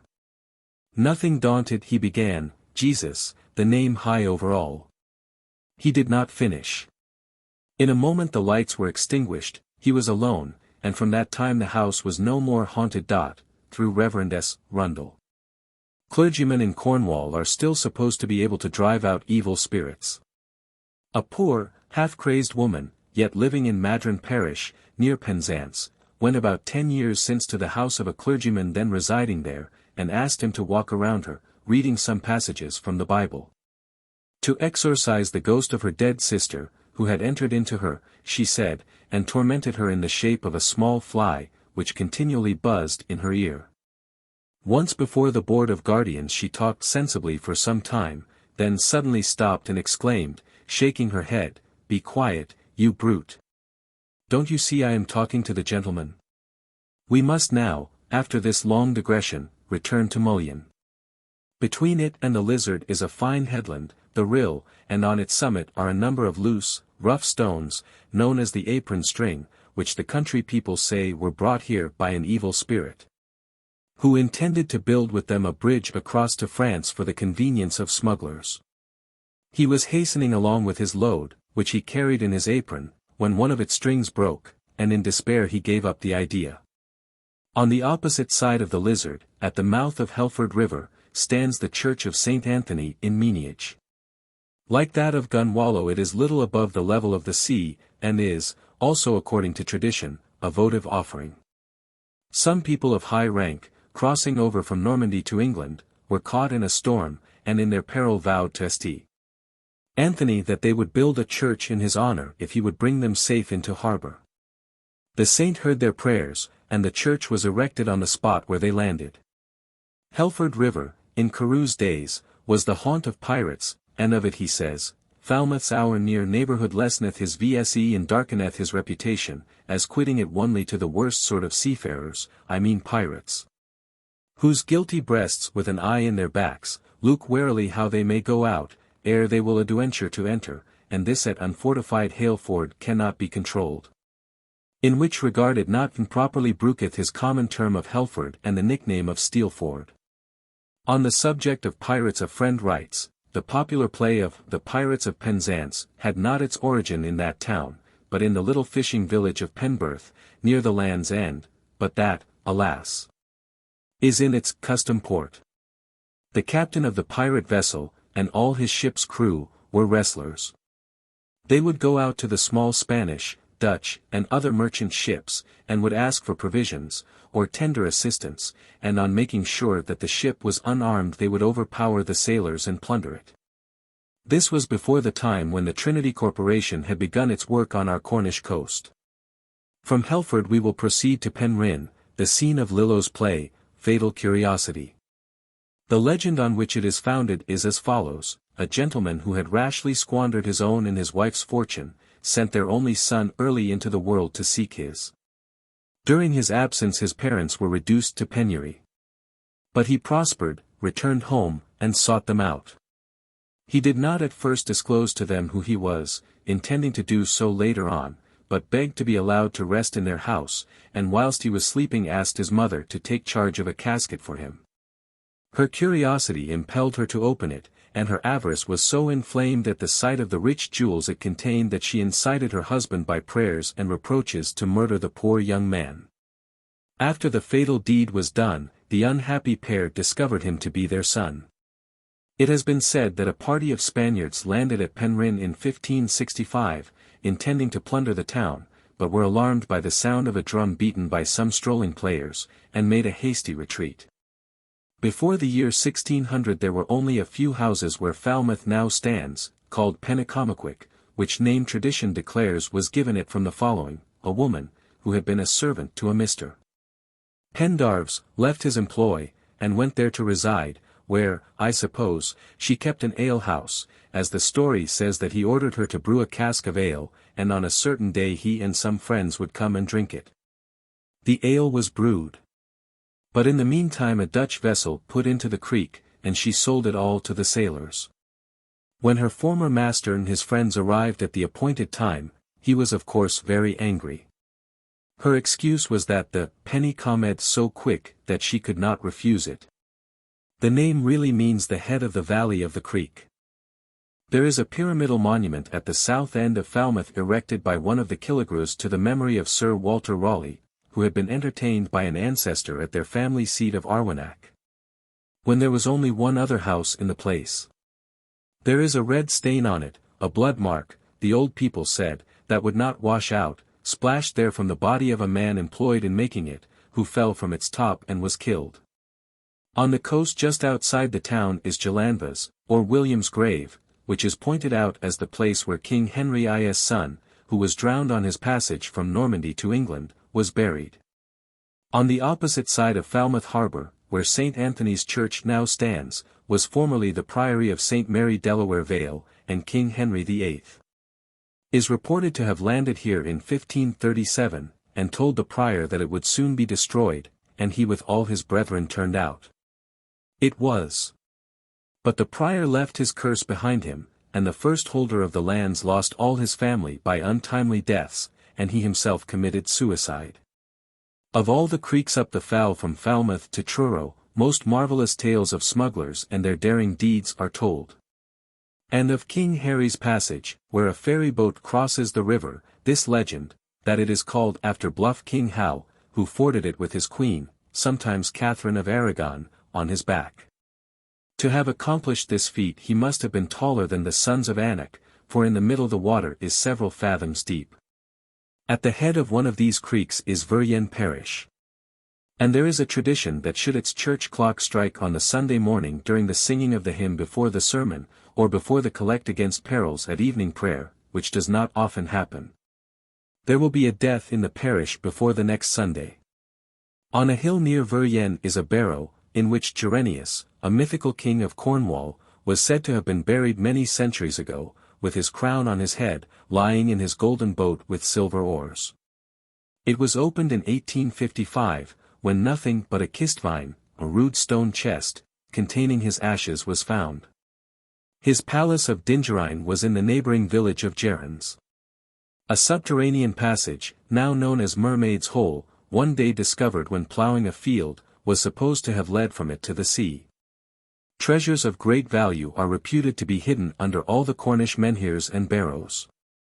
Carew tells of a gentleman who was persuaded that by digging under a menhir near Foy he would get great riches. Wherefore, in a fair moonshine night, thither with certain good fellows he hieth to dig it up. A working they fall, their labour shorteneth, their hope increaseth, a pot of gold is the least of their expectation. But see the chance. In midst of their toiling the sky gathereth clouds, the moonlight is overcast with darkness, down fouls a mighty shore, up riseth a blustering tempest, the thunder cracketh, the lightning flasheth. In conclusion, our money-seekers washed instead of loaden, or loaden with water instead of yellow earth, and more afraid than hurt, are forced to abandon their enterprise and seek shelter of the next house they could get into. Malpas, pronounced Mopus, fairy was, nearly a century ago, kept by a woman called Jenny Mopus, who was quite a character. Women and pigs, she used to declare, were the worst things to ferry across. The water bounds of the borough of Truro are renewed every 6 years, and the following curious ceremony takes place. On reaching the limits of their jurisdiction, the mayor, town clerk, members of corporation, and go on shore, when a writ for the sum of 9.99 L. 19ths, 11 3/4 D. is produced against a person present, selected beforehand. He is arrested by the bailiff of the borough, on which 2 of the party offer themselves as bail, and the prisoner is liberated. Not far from Perranworthal is one of the most celebrated Cornish tollmen, men and toll, or hold stones. This is an immense egg-shaped mass of granite, perched on a dreary hill nearly 700 feet above the sea, and is thought to weigh 750 tons. It is generally known as the Cornish pebble, and is supported on the points of 2 other stones, leaving a hollow space beneath. In this it differs from other men and toll, which have the orifice in the center of the stone, hence their name. There are many in the county. The one at Madron is sometimes called the Crick Stone. It gets this name because in days not very long ago people afflicted with rheumatism, sciatica, and in May, and at certain other seasons of the year, crawled on all fours 9 times around these menantole from east to west, and, if thin enough, squeezed themselves through the aperture. This was then thought such a sovereign remedy for these diseases that parents brought their weak-backed children and carried them around. To work the charm properly there must always be 2 people, one of each sex, who stand one on each side of the stone. The child, if a male, must first be passed from the woman to the man. If a girl, from the man to the woman, and always from the left of the one to the right of the other. Some sort of divination, too, was formerly practiced on these menantole by pins laid crossways on the top. In the parish of St. Denis the church is dedicated to that saint. And when St. Denis had his head cut off at Paris, blood, a legend says, fell on the stones of this churchyard. A similar occurrence often afterwards foretold other calamities. 14 The exact center of the county is reputed to be a hole in a field at Probus, a neighboring parish. At Boconic, near Lostwithiel, not long ago stood the stump of an old oak, in which, in 1644, when Charles I made this seat his headquarters, the royal standard was fixed. It bore variegated leaves. According to tradition, they changed color when an attempt was made to assassinate the king whilst he was receiving the sacrament under its branches. The ball passed through the tree, and a hole in its trunk was formerly pointed out in confirmation of the story. Heath, in his description of Cornwall, 1750, speaks of 2 other trees of the same kind to be seen in this county. In Lonhadron Park, he says, there grows an oak that bears leaves speckled with white, as another, called Painter's Oak, grows in the Hundred of East. Some are of opinion that divers ancient families of England are pre-admonished by oaks bearing strange leaves. A turtle dove is said to be seen by the Bassets of Teehiddy, in Camborne, before death, and to another Cornish family a white bird appears. The church of St. Neot, in the parish of St. Neot, is celebrated for its beautifully painted glass. One of the windows contains many legends of this saint, but they have all been too fully described by other writers to require a lengthy notice from me. St. Neot is the reputed brother of King Alfred, and lived some hundreds of years before the present church dedicated to him was erected. But folklore has it that it was built at night entirely by his own hands, and that he drew from a neighboring quarry, by the help of reindeer, all the stones he used in the building. He is described as a man of short stature, and tradition also says that after the church was finished he found that he was not tall enough to reach the keyhole of the door, and could not therefore unlock it. To remedy this defect he put a stone opposite, still pointed out, from which, when he stood on it, he could throw the key into the lock with unerring precision. About a mile to the west of it, is an elevated spot with a square entrenchment. An ancient granite cross stands at one corner. There is a story attached to it which runs thus: the crows in this neighborhood were in his time so numerous that the farmers could not, fearing the mischief they might do in their absence, leave their fields and young crops to attend this tea. Niat's discourses. He, on hearing of it, determined to put a stop both to the excuse and the thieving habits of the birds, and one day ordered them all to enter this enclosure, from whence they could not stir until he gave the signal. Upon which they all immediately flew away and returned no more. The church of St. Mawgon, in Carrier, was formerly at Carmano, at the end of the parish. It was removed thence to its present site on account of the ghoulish propensities of the giants, who used to dig up the dead from their graves. The inhabitants tried in vain to destroy them by making deep pits, and covering them over with sprouse, light hay or grass, so that the unwary giants, walking over them as on firm ground, might fall into them and be killed. As this project failed, they were reluctantly compelled to remove the church to its present place, beyond the reach of their troublesome neighbors. Reverend S. Rundle, Penzance Natural History Society, 1885–1886. The fine old mansion of Cottrell, situated on the river Tamar, was built in the reign of Henry VII. It belongs to the Earl of Mount Edgecombe, and is full of quaint treasures, many of the rooms and the furniture they contain dating from the time of Queen Elizabeth. But the only part that concerns us is a little chapel in the woods perched on a rock overhanging the river, of which this legend is told. It was erected by Sir Richard Edgecombe, who was a partisan to Henry, Duke of Richmond, the rival of Richard III. A party of soldiers were sent to take him prisoner, but he managed to elude them and escaped into the woods, where his pursuers were so close upon his heels that he would certainly have been captured had not his cap.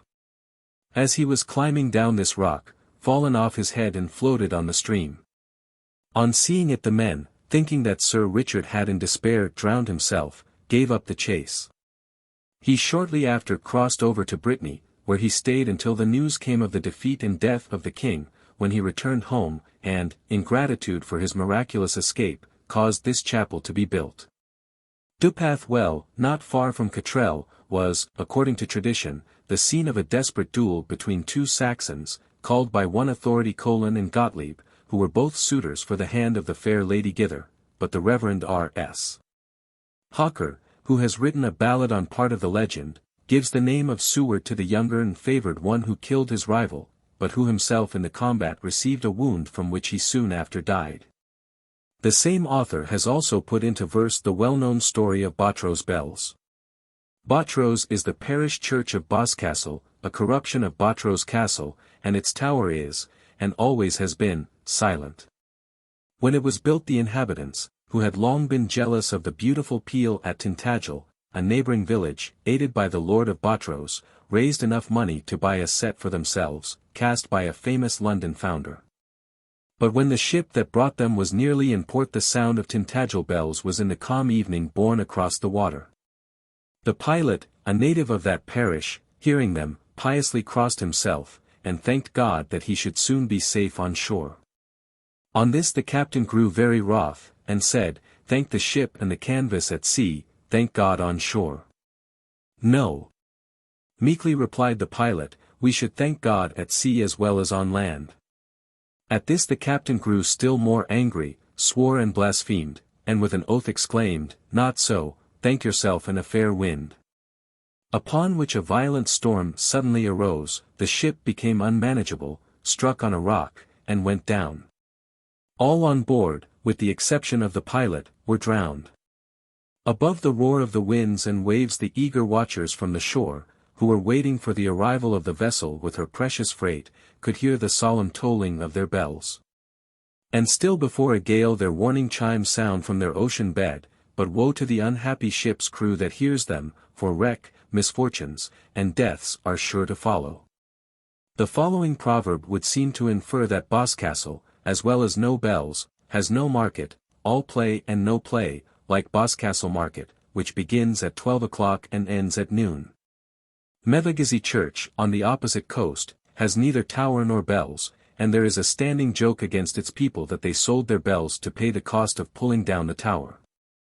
Goran men, who live in an adjoining parish, seem in former days to have been rivals to the famous, wise men of Gotham, from the absurd deeds attributed to them, such as trying to throw the moon over the cliffs, building a hedge to keep in the moonlight, and the inhabitants of more than one parish in Cornwall are said to have built a hedge to keep in the gukka, cuckoo.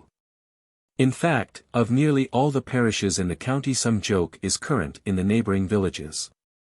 Not far from Boscastle is the beautiful waterfall of St. Nidans Cave, and close by are the ruins of a cottage, once the habitation of two ladies, who took possession of it at night. They evidently had seen better days, but their names and from whence they came remain a mystery, as from the date of their arrival they held no communication with the outer world. They kept no servant, and from the villagers bought for themselves the necessaries of life, asking but few questions, and not answering any. At first they took long solitary walks in the most secluded spots of the district. When met they were rarely conversing, and never spoke to a stranger. These walks were gradually discontinued, and one day a rumor spread through the village that one of the poor ladies was dead. Tradition says that the neighbors found the other weeping silent tears by the side of the corpse.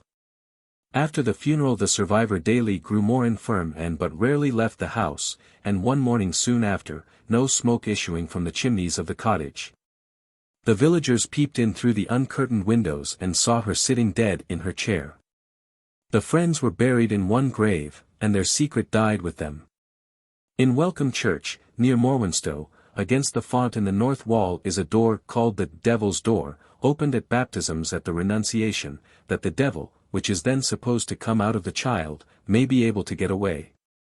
Trecarrel, in East Cornwall, formerly belonged to the Trecarrels, the last of whom built Launceston Church.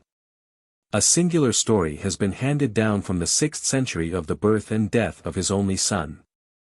His father is described as having been very learned in philosophy, astrology, astronomy, and other sciences.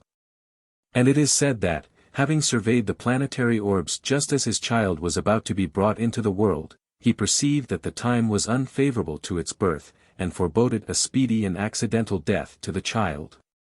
Overcome with these gloomy ideas he hastened to the house, and requested the midwife to delay the birth, if it were possible, for 1 hour.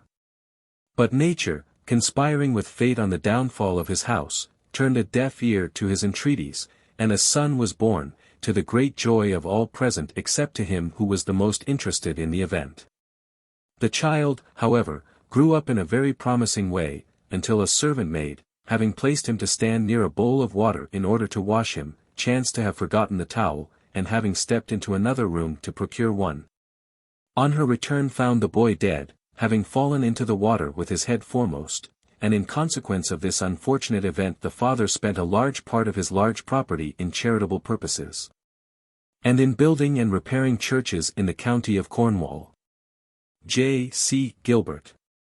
A story of a similar nature is related of one of the Arundels, of whom it had been foretold that he should die in the sands.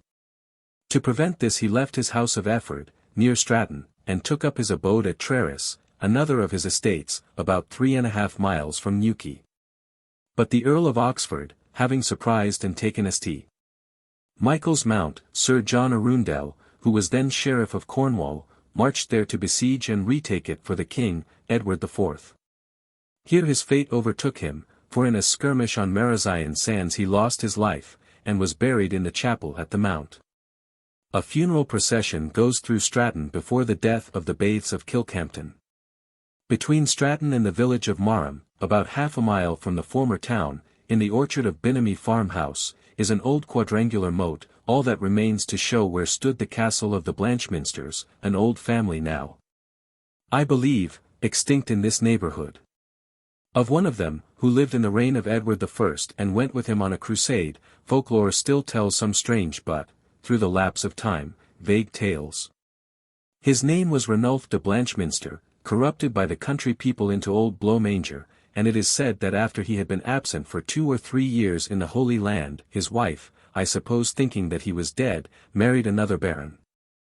On his return he shut himself up alone in his castle, with the drawbridge generally raised to keep off intruders. No one was with him when he died. But after his death a will was found leaving the greater part of his property for the benefit of the poor of the parish of Stratton. His effigy may be seen in the church, in the habit of a crusader, grasping a sword, with his feet resting on the back of a lion. Through his interest Stratton had the charter of its market. His spirit haunts Binnamy grounds, avoided after dark by the superstitious, in the form of a hare, which always starts out of the moat and manages to elude the dogs. Of the doings of the famous Grenvilles of Stow, Sir Bevil, the brave royalist leader, who lost his life at the Battle of Lansdowne in 1643, Admiral Sir Richard, immortalized by Tennyson in his ballad, The Revenge, and of his son, Sir John, who served under Sir Walter Raleigh and died at sea, I shall say nothing, these noted men belonging more to history than folklore. Under the same head, too, may be classed the Cornish female Whittington, Thomasine Bonaventure, of St. Mary Wyke, now weak St. Mary, who lived in the 14th century, the daughter of a labourer, she herself was a shepherdess. A London merchant, when travelling in Cornwall, lost himself on our moors, and accidentally met her with her sheep. He asked of her the way, and was so much struck by her good looks and intelligence that he begged her from her parents and took her back with him to be a servant to his wife. In her new situation she conducted herself with so much propriety that on his wife's death he courted and married her. Soon after he himself died, and left her a wealthy widow. Her next marriage was to a much richer man, named Henry Gall. Widowed a second time, and again inheriting her husband's money, she took for her third and last husband Sir John Percival, Lord Mayor of London. Him, too, she outlived, and after his death returned to her native village, where she employed her great riches in works of charity. Amongst her other good deeds she founded and endowed a chantry there, together with a free school, and lodgings for masters, scholars, and officers. The Reverend R.S. Hawker, in his book before quoted, has a legend which he calls, the First Cornish Mole. A morality. I, however, suspect it to be a pure invention of this author, but as it is very pretty, I will give the substance of it. Alice of the Coombe was a very beautiful, but proud and vain, damsel. The only child of her widowed mother, with whom she dwelt at Morwenstow. It chanced one day that they, with all the neighbouring gentry, had been bidden to a grand banquet at Stow. And, as she had set her love on the great and noble Sir Bevil Grenville, its owner, Alice, to win his affections, dressed herself in her richest robe, a woven velvet, glossy and soft, and put on her fairest jewellery. Her mother, when she saw her thus attired, struck by her exceeding grace and beauty, said, Often shall I pray tonight that the Grenville heart may yield. Aye, thy victory shall be my prayer. The haughty maiden replied, With the eyes I now see in that glass, and with this vesture, meet for a queen, I lack no trusting prayer. At this a sudden cry was heard, and the damsel disappeared from their sight for ever. Shortly after, the Coombe gardener discovered in the garden a small, unknown hillock, and on top of it shone a ring, which was recognized as the one the lady wore on the day she vanished. A close examination showed that an old Cornish couplet was now traced on it, which the parish priest interpreted to mean, The earth must hide both eyes with pride. As he uttered these words a low cry was heard at his feet, and there, they beheld, oh wondrous and strange, a small dark creature, clothed in a soft velvet skin, in texture and in hue like the robe of Lady Alice, and they saw as it groped into the earth that it moved along without eyes in everlasting night. She, herself had become the first mole of the hillocks of Cornwall. Before finishing this section of my work I must say a few words about the islands of Scilly and their legends. The Reverend H. J. Whitfield, M.A. in 1852, published a book on this subject, but his legends are for the most part purely fictitious, and its title, Scilly and its Legends, a little misleading. The Scilly Isles, just off the Land's End, are very numerous, but only 5 are inhabited, some are mere rocks in the sea, and, counting those, they are said to be 150. The largest is St. Mary's, and the dwellers on it are apt to look with contempt on the inhabitants of the other islands, the off-islands. The word Scilly is sometimes derived from Sully, rocks dedicated to the sun, and sometimes from Scillias, a conger. This fish is very plentiful on these coasts, and a ridiculous rhyme says that silly fair consists of scads and tates, scads and tates. Scads, and tates, and conger. And those who can't eat scads and tates. Oh, they must die of hunger. Occasionally the saying runs, oh. The Solonians live on fish and toddies every day, and conger pie for Sundays. In the beginning of this century, before steamboats were invented, when communication between Scilly and Penzance, the mainland, depended upon wind and weather, in winter its people were often reduced to great straits for want of provisions. Which gave rise to the proverb, there is always a feast or a fast in Scilly. This is, however, now far from being the truth, and it is one of the most prosperous parts of Great Britain. Its inhabitants, as a rule, are well educated, they are noted for their courteous manners. And for its beautiful scenery Scilly is well worth a visit. The dialect of its poorer people, as also the tones of their voices, each island has its peculiarity, differ from those of the same class in West Cornwall. Their pronunciation rather resembles the Irish. Thread with them is tread, the th at the beginning of words being rarely sounded, pint is point, and point pint. Irreverent people declare that when Ireland was made some little bits of earth fell from the shovel and formed Scilly. Certain it is that when St. Patrick drove out all venomous reptiles from the former place he did the same kind service to the latter. The island of St. Agnes was particularly favoured, for until recently there was not a rat on it, they were introduced from a wrecked vessel. Small as St. Mary's is, about 3 miles long and 9 around, it boasts of 2 capitals, the modern one dates from the time of Queen Elizabeth, and is called Hugh Town. Before that Old Town was the principal village. At the east of Old Town Bay is Tolman Point, a corruption, I suppose, of Toll Men, the Hold Stone. Of it an old legend says when Scilly was under the monks of Tavistock, and Old Town the only port of St. Mary's, that they drew a chain from Tolman Head across the entrance, and levied a toll from all who embarked and landed there, not excepting the fishermen. It was abolished by Richard Plantagenet, who, coming disguised to the port, was not recognized by the friar in charge, who demanded from him his dues. Upon which Earl Richard, in a fit of passion, struck him dead at his feet. According to Leland, Iniscan longed to Tavistock, and there was a poor cell of monkeys of Tavistock. Some call this Tresco. There was a settlement of Benedictine monks here long before the Norman conquest, their cell was dedicated to St. Nicholas. Saint Nicholas, as well as Saint Peter, is the patron saint of fishermen, the former also takes schoolboys under his protection. Fragments of Tresco Abbey which was then founded still exist. It was independent until the reign of Edward I.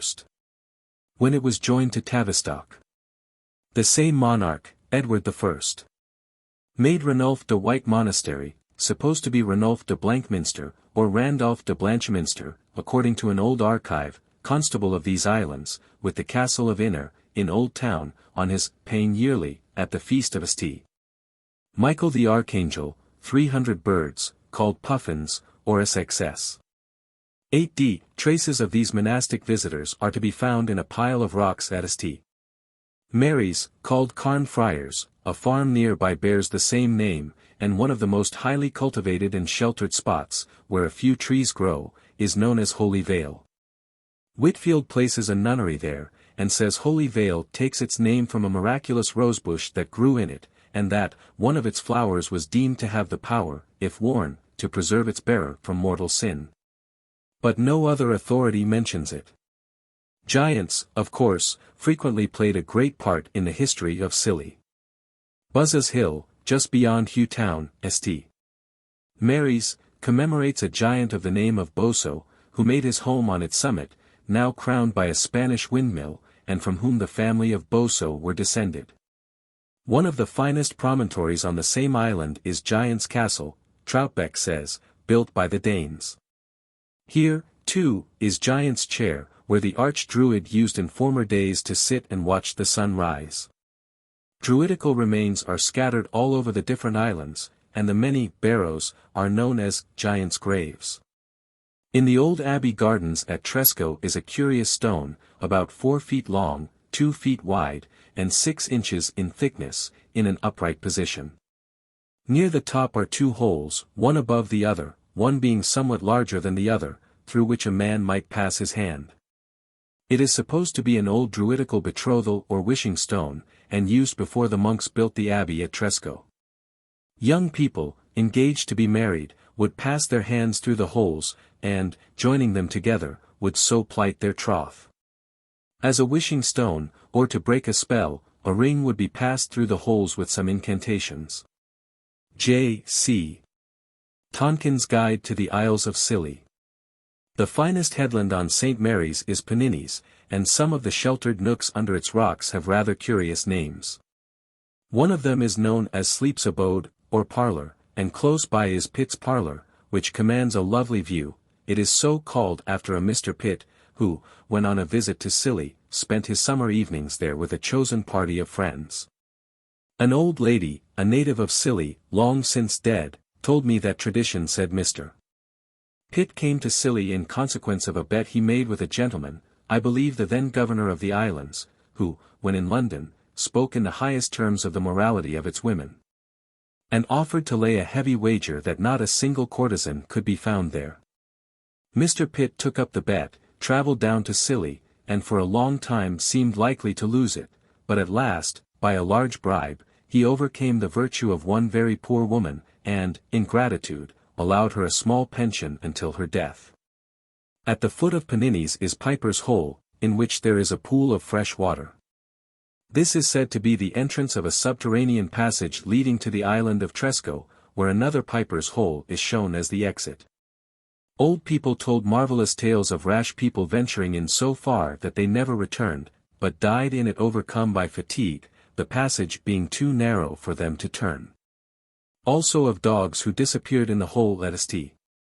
Mary's, and after many days crept out from the one in Tresco, very emaciated, and almost hairless. The Reverend J. W. North, in his Week in the Isles of Scilly, has an interesting account of Piper's Hole at Tresco. Halfway down Giant's Castle, the steep cairn before mentioned on St. Mary's, lies a very inaccessible cave known as Tom Butt's Bed, from the fact that a boy of that name hid himself there in Queen Anne's time 3 days and 3 nights out of sight of the press gang. The wreck of Sir Cloudesley Shovel in 1707, upon Gilston Rock, in Porth Hellick Bay, near Old Town, is of course a matter of history. Very many traditions have, however, gathered around this sad event, related by many authors. I must briefly retell them, as no book of this kind would be complete without them. The admiral, accompanied by the whole of his fleet, was returning home from Toulon, after the capture of Gibraltar, in his ship the Association. When they were off Scilly, on October 22, 1707, the weather became thick and dirty, and orders were given to lie to. This was in the afternoon. Later on, about 6, Sir Cloudesley again made sail, but 2 hours after his ship showed signals of distress, which were answered from several of the others. In 2 minutes she struck on the Gilston Rock, sank immediately, and all on board perished. The Eagle and the Romney with their crews shared the same fate. The Firebrand also was lost, but her captain with most of her men were saved. The other men of war with difficulty escaped by having timely notice. In this storm between 1,500 and 2,000 people were drowned in one night. A day or two before this took place, one man, a native of Scilly, is said to have persistently warned the officer of the watch on board the Association that unless their ship's course was altered she, with all the fleet, would soon be on the Scilly rocks amongst the breakers. These warnings so exasperated the officer that he repeated them to his admiral, and he, vexed that a common sailor should think that he knew better than his superiors how to navigate a vessel, summarily ordered him to be hanged at the yardarm for inciting the others to insubordination and mutiny. The man before his execution begged, as a great favour, that the chaplain should be allowed to read him one of the Psalms. His request was granted, and he chose the 109th, repeating after the reader in a loud voice all the curses it contains. And with his last breath he prophesied that the admiral, with those who saw him hanged, would find a watery grave. Up to that time the weather had been fair, but as soon as his body had been committed to the sea it changed, the wind began to blow, and his shipmates were horrified to see the corpse out of its winding sheet, face up, following in their wake. And even before their vessel struck they gave themselves up for lost men. Some say that Sir Cloudesley's body came ashore on a hatch, on which he had endeavoured to save himself, with his favourite little dog dead by his side. Others, that after the wreck it was cast naked on Porthellick beach, where it was discovered by a soldier, who took off his ring which he still wore, and buried him in the sands. Another account, on the authority of Robert, 2nd Lord Romney, Sir Cloudesley Shovel's grandson, runs thus: there is one circumstance relating to Sir Cloudesley Shovel's death that is known to very few persons, namely, he was not drowned. Having got to shore, where, by the confession of an ancient woman, he was put to death.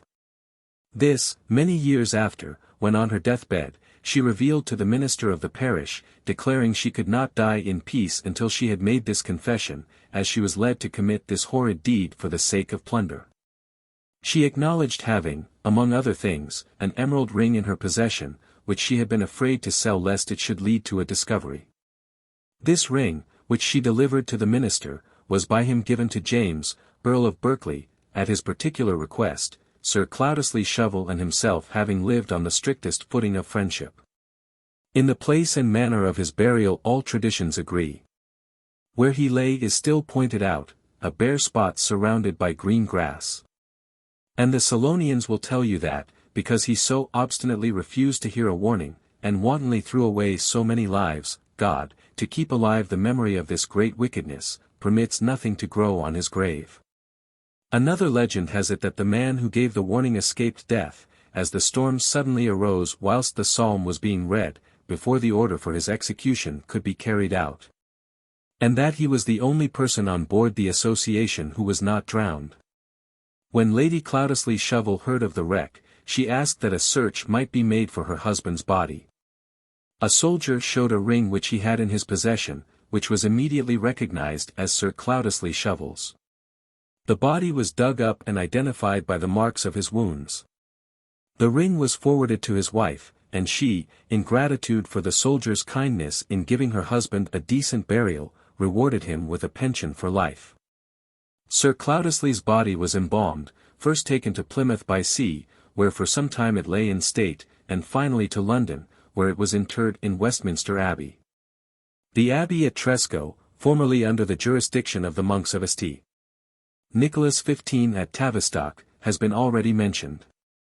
The Abbey House, built on its site, is the seat of Mr. Dorian Smith, the proprietor, as the Solonians call him.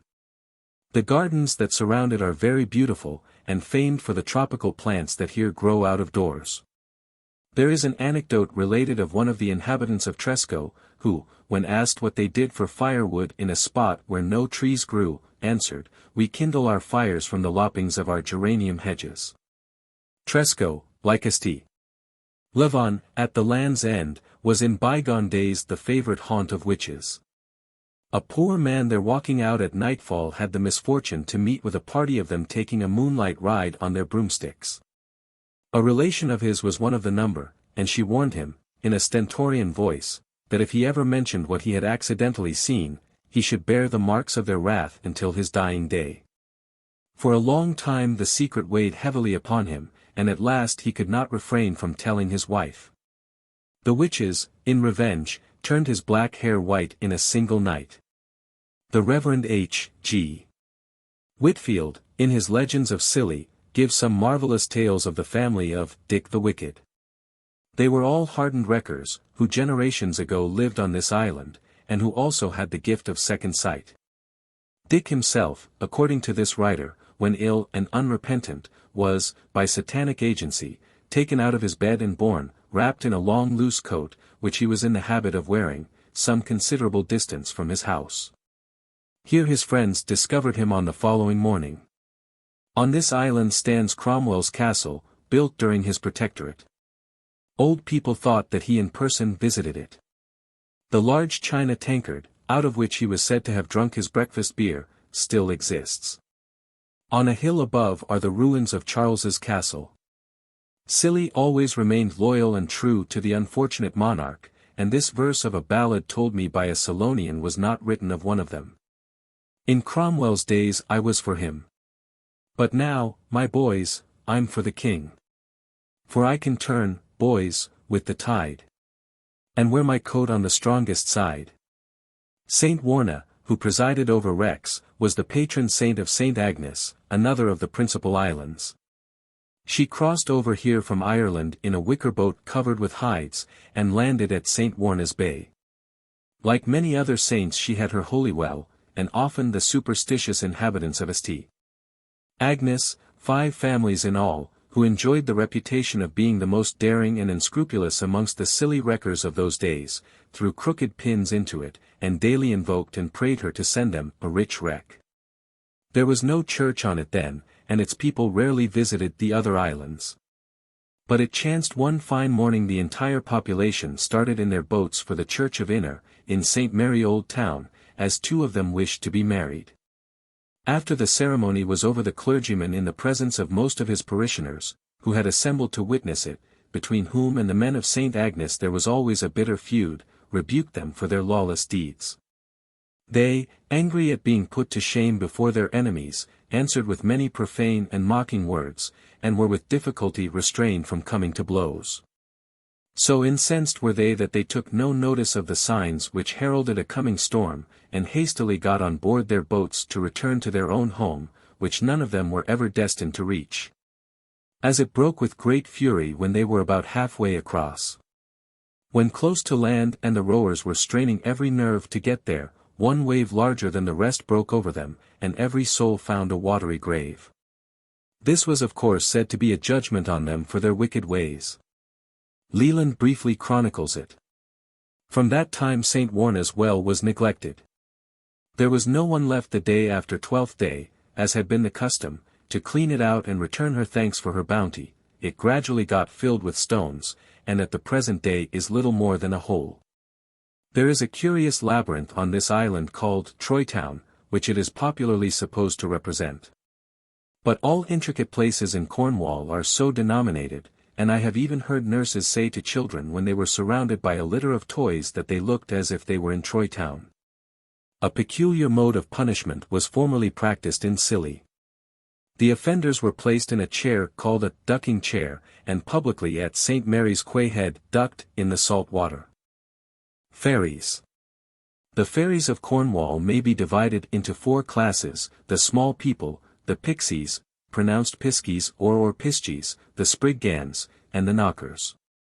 The first are harmless elfish little beings known all over England, whose revels on fine summer nights have often been described by those favored individuals who have accidentally had the privilege of seeing them. As a rule they, however, wish to think themselves invisible, and in this county it is considered unlucky to call them by the name of fairies. The stories told about them by our old folk differed but slightly from those related elsewhere.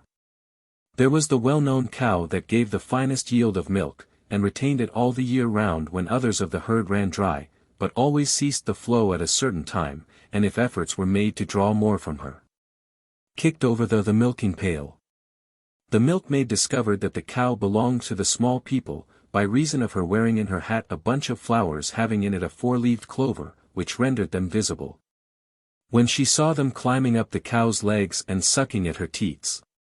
The greedy mistress, when the maid told her of this discovery, contrary to advice, washed the poor animal all over with salt water, which fairies particularly dislike, as well as the smell of fish and grease, in order to drive them away. Of course she succeeded in her object, and by so doing brought nothing but ill luck for ever after on herself and family. When unmolested, fairies bring good fortune to places they frequent. But they are spiteful if interfered with, and delight in vexing and thwarting people who meddle with them. It is well known that they can't bear those whom they can't abide. Then there were the tales of persons spirited away to fairyland, to wait upon the small people's children and perform various little domestic offices. Where the time has passed so pleasantly that they have forgotten all about their homes and relations, until by doing a forbidden thing they have incurred their master's anger. They were then punished by being thrown into a deep sleep, and on awakening found themselves on some more close to their native villages. These unhappy creatures never, after their return, settled down to work, but roamed about aimlessly doing nothing, hoping and longing one day to be allowed to go back to the place from whence they had been banished. They had first put themselves into the fairies' power by eating or drinking something on the sly, when they had surprised them at one of their moonlight frolics, or by accepting a gift of fruit from the hands of one of these little beings. There are also 2 or 3 legends of curious women, who by underhand dealings have got hold of a mysterious box of green ointment belonging to the fairies, which, rubbed on the eyes, gave them the power of seeing them by daylight. When they look old, withered, and grey, and hate to be spied upon by mortals. These women are always interrupted when they have put the ointment on one eye before they have time to anoint both, and by an inadvertent speech they invariably betray their ill-gotten knowledge. They cannot resist making an exclamation when they see a fairy pilfering or up to some mischievous trick. Neither can they keep the secret of the side on which they see, and they are quickly made to pay the penalty of their misdeeds by a well-directed blow from the elf's fist, which deprives them of the sight of that eye forever. All these old wives' tales are fully related by Mr. Bottrell in his 3 series of Traditions, and of West Cornwall. Fairies haunt the ancient monuments of this county, and are supposed to be the beings who bring ill luck on the destroyers of them. Not long ago a woman of Maushel, a village near Penzance, told me that troops of small people, not more than 1.5 feet high, used, on moonlight nights, to come out of a hole in the cliff, opening onto the beach, Newland side of the village. And but a short distance from it. The little people were always dressed very smart, and if anyone came near them would scamper away into the hole. Mothers often told their children that if they went under cliffs by night the small people would carry them away into Dickie Dangy's hole. Bottrell. These small people are said to have been half-witted people who had committed no mortal sin, but who, when they died, were not good enough to go to heaven. They are always thought, in some state, to have lived before. The small people go about in parties, but Piskey in his habits, at least in West Cornwall, is a solitary little being. I gather however, from Mr. T.Q. Couch's History of Pulpero that in the eastern part of the county the name of Piskey is applied indiscriminately to both tribes. He says 2 only of them are known by name, and quotes the following rhyme. Jack O. the lantern. Joan the wad. Who tickled the maid and made her mad. Light me home, the weather's bad. Here in the west he is a ragged merry little fellow. To laugh like a piskey is a common Cornish simile, interesting himself in human affairs, threshing the farmer's corn at nights, or doing other work. And pinching the maidservants when they leave a house dirty at bedtime. Marjorie Daw, in our version of the nursery song, meets with punishment at his hands for her misdoings. See saw, Marjorie Daw. Sold her bed and lay upon straw. Sold her bed and lay upon hay. And Piskey came and carried her away. For wasn't she a dirty slut? To sell her bed and lie in the dirt. Should the happy possessor of one of these industrious, unpaid fairy servants, who never object to taking food left for them by friends, express his thanks aloud, thus showing that he sees him. Or try to reward him for his services by giving him a new suit of clothes, he leaves the house never to return, and in the latter case may be heard to say, Piskey fine, Piskey gay. Piskey now will fly away. Or in another version. Piskey new coat, and Piskey new hood. Piskey now will do no more good. TQC. Mr. Cornish, the town clerk of Penzance, mentioned at an antiquarian meeting recently held in that town, that there was a brownie still existing in it. That a gentleman, whose opinion he would take on many matters, had told him that he had often seen it sitting quietly by the fireside. When mischievously inclined Piskey often leads benighted people a sad dance. Like Will-o'-the-Wisp, he takes them over hedges and ditches, and sometimes round and round the same field, from which they in vain try to find their way home, although they can always see the path close at hand. Until they sit down and turn their stockings the wrong side out, as an old lady, born in the last century, whom I well knew, once told me she had done. To turn a pocket inside out has the same effect. But to quote the words of a late witty Cornish doctor, Piskey lead is often whiskey lead. Mr. T. Q. Couch in his before-mentioned book has 2 or 3 amusing stories of their merry pranks. One is called A Voyage with the Piskies. A Pulpero lad meeting them one night as he was going on an errand heard them say in chorus, "I'm for Portalow Green, a place in the neighborhood." Repeating the cry after them, quick as thought he found himself there surrounded by a throng of laughing piskies. The next place they visited was Seaton Beach, between Pulpero and Plymouth. The third and last cry was, "I'm for the King of France's cellar." Again he decided on joining them, dropped the bundle he was carrying on the sands, and immediately found himself in a spacious cellar, engaged with his mysterious companions in tasting the richest wines. Afterwards they strolled through the palace, where in a room he saw all the preparations made for a feast, and could not resist the temptation of pocketing one of the rich silver goblets from the table. The signal for their return was soon given, and once more he found himself on Seaton Beach, where he had just time to pick up his bundle before he was whisked home. All these voyages were made in the short space of 5 minutes. When on his return he told his adventures they were listened to with incredulity until he produced the goblet, which proved the truth of his tale. After having been kept for generations this trophy has disappeared. These little creatures seem sometimes, Mr. Couch says, to have delighted in mischief for its own sake. Old Robin Hicks, who formerly lived in a house at Quay Head, Pulpero, has more than once, on stormy winter nights, been alarmed at his supper by a voice sharp and shrill, "Robin! Robin! Your boat is adrift."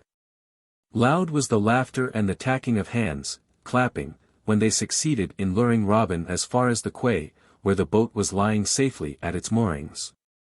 Another of his legends is about a fisherman of his district, John Taprail, long since dead, who was, on a frosty night, aroused from his sleep by a voice which called to him that his boat was in danger.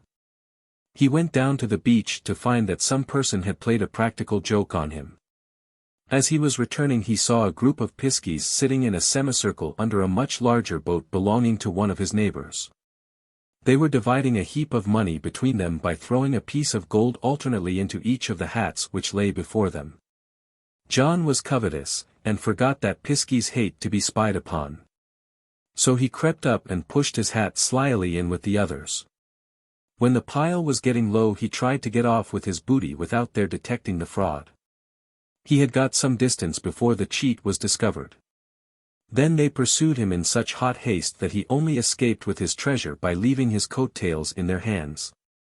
The piskie's midwife is common. A mortal who has been decoyed into fairyland discovers it by accidentally rubbing her eye with a bit of soap whilst washing the baby. Like those who have stolen and applied the green ointment, she loses the sight of it by a blow from an angry piskie's fist. She meets and recognizes the father at a fair where, as usual, he is pilfering, and foolishly asks after the welfare of mother and child. But all these stories in West Cornwall would be told of the small people, as well as the well-known Coleman Gray. Of course the name varies, which relates how a farmer one day found a poor, half-starved-looking bantling sitting alone in the middle of a field, whom he took home and fed until he grew quite strong and lively. A short time after a shrill voice was suddenly heard calling thrice upon Coleman Gray. Upon which the imp cried, "Ho! Ho! Ho! My daddy is come," flew through the keyhole, and was never heard of after. Unbaptized children were, in this county at the beginning of the century, said to turn, when they died, into piskies. They gradually went through many transformations at each change, getting smaller until at last they became Marions, 16, ants, and finally disappeared. Another tradition is that they were Druids, who, because they would not believe in Christ, were for their sins condemned to change first into piskies, gradually getting smaller. They too, as ants, at last are lost. It is on account of these legends considered unlucky to destroy an ant's nest, and a piece of tin put into one could, in bygone days, through piskie power be transmuted into silver.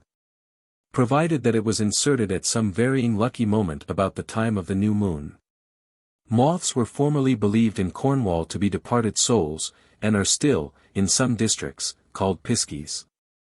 There is also a green bug which infests bramble bushes in the late autumn that bears the same name, and one of the reasons assigned for blackberries not being good after Michaelmas is that Pisci spoils them then. Pisci is in some places invoked for luck at the swarming of bees. It was once a common custom in East Cornwall, when houses were built, to leave holes in the walls by which these little beings could enter. To stop them up would drive away good luck.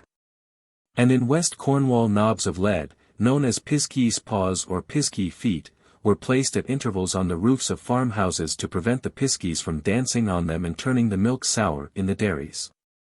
Country people in East Cornwall sometimes put a prayer book under a child's pillow as a charm to keep away Piscis. I am told that a poor woman, near Launceston, was fully persuaded that one of her children was taken away and a Pisci substituted, the disaster being caused by the absence of a prayer book on one particular night. The H.G.T. Notes and Queries, December, 1850. Small round stones, known as Pisci grinding stones, are occasionally found in Cornwall. They are most probably parts of old spindles. If Piscis are kind and helpful little beings, spriggans or sprites are spiteful creatures, never doing a good turn for anyone. It is they who carry off poor babies from their mothers, when they have been obliged to leave them for a few hours alone, putting their own ugly, peevish brats in their cradles, who never thrive under the foster mother's care, in spite of all the trouble they may bestow upon them. Mr. Bottrell tells the story of a spriggan, a married man with a family, who took the place of a poor woman's child one evening when she was at work in the harvest field. For although an innocent baby held in the arms is thought in Cornwall to protect the holder from mischief caused by ghosts and witches, it has no power over these creatures, who are not supposed to have souls. The scene of this legend was under Chapel Carn Brea, on the old road from Penzance to St. Justin Penwith. The mother, Jenny Trayer by name, was first alarmed on her return one night from her work in the harvest field by not finding her child in its cradle, but in a corner of the kitchen where in olden days the wood and furs for the then general open fires were kept. She was however too tired to take much notice, and went to bed, and slept soundly until the morning. From that time forth she had no peace. The child was never satisfied but when eating or drinking, or when she had it dandling in her arms. The poor woman consulted her neighbors in turn as to what she should do with the changeling, as one and all agreed that it was. One recommended her to dip it on the 3 first Wednesdays in May in Chapel Unwell, 17, which advice was twice faithfully carried out in the prescribed manner. The 3rd Wednesday was very wet and windy, but Jenny determined to persevere in this treatment of her ugly bantling, and holding the brat, who seemed to enjoy the storm, firmly on her shoulders, she trudged off. When they got about halfway, a shrill voice from behind some rocks was heard to say, "Tray drill. Tray drill. Thy wife and children greet thee well." Not seeing anyone, the woman was of course alarmed, and her fright increased when the imp made answer in a similar voice. "What care I for wife or child, when I ride on Doughty's back to the chapel well, and have got pap my fill?" After this adventure, she took the advice of another neighbor, who told her the best way to get rid of the spriggan and have her own child returned was to put the small body upon the ashes pile, and beat it well with a broom. Then lay it naked under a church stile, there leave it and keep out of sight and hearing till the turn of night, when 9 times out of 10 the thing will be taken away and the stolen child returned. This was finally done. All the women of the village after it had been put upon a convenient pile, belaboring it with their brooms, upon which it naturally set up a frightful roar. After dark it was laid under the stile, and their next morning the woman found her own dear child sleeping on some dry straw, most beautifully clean and wrapped in a piece of chintz. Jenny nursed her recovered child with great care, but there was always something queer about it, as there always is about one that has been in the fairies' power, if only for a few days. There are many other tales of changelings, but they resemble each other so much that they are not worth relating. In the one before quoted from Mr. Bottrell he gives a 3rd charm for getting a child restored, as follows: "Make by night a smoky fire, with green ferns and dry. When the chimney and house are full of smoke as one can bear, throw the changeling on the hearthstone. Go out of the house, turn 3 times round, when one enters, the right child will be restored. Spriggans, 2, guard the vast treasures that are supposed to be buried beneath our immense cairns and in our cliff castles. No matter if the work be carried on by night or by day, they are sure to punish the rash person who ventures to dig in hopes of securing them. When he has got some way down, he finds himself surrounded by hundreds of ugly beings, in some cases almost as tall as he, who scare the unhappy man until he loses all control over himself, throws down his tools, and rushes off as fast as he can possibly go. The fright often makes him so ill that he has to lie for days in bed. Should he ever summon up courage to return to the spot, he will find the pit refilled, and no traces to show that the ground had been disturbed. Knockers, pronounced knackers, are mine fairies, popularly supposed to be, as related elsewhere, the souls of the Jews who crucified Christ, sent by the Romans to work as slaves in the tin mines. In proof of this, they are said never to have been heard at work on Saturdays, nor other Jewish festivals. They are compelled to sing carols at Christmas time. Small pieces of smelted tin found in old smelting works are known as Jews' bowels. These fairies haunt none but the richest tin mines, and many are reputed to have been discovered by their singing and knocking underground. And miners think when they hear them that it is a sign of good luck, because when following their noises they often chance on loads of good ore. When a miner goes into an old level and sees a bright light, it is a sure sign that he will find tin there. Knockers like Spriggans are very ugly beings, and, if you do not treat them in a friendly spirit, very vindictive. As stiff as Barker's knee, is a common saying in Cornwall. He having in some way angered the Knockers, either by speaking of them disrespectfully or by not leaving, as was formerly the custom, a bit of his dinner on the ground for them, for good luck, they in revenge threw all their tools in his lap, which lamed him for the rest of his life. Mr. Bottrell tells a similar story of a man named Tom Trevorrow, who when he was working underground heard the Knockers just before him, and roughly told them to be quiet and go.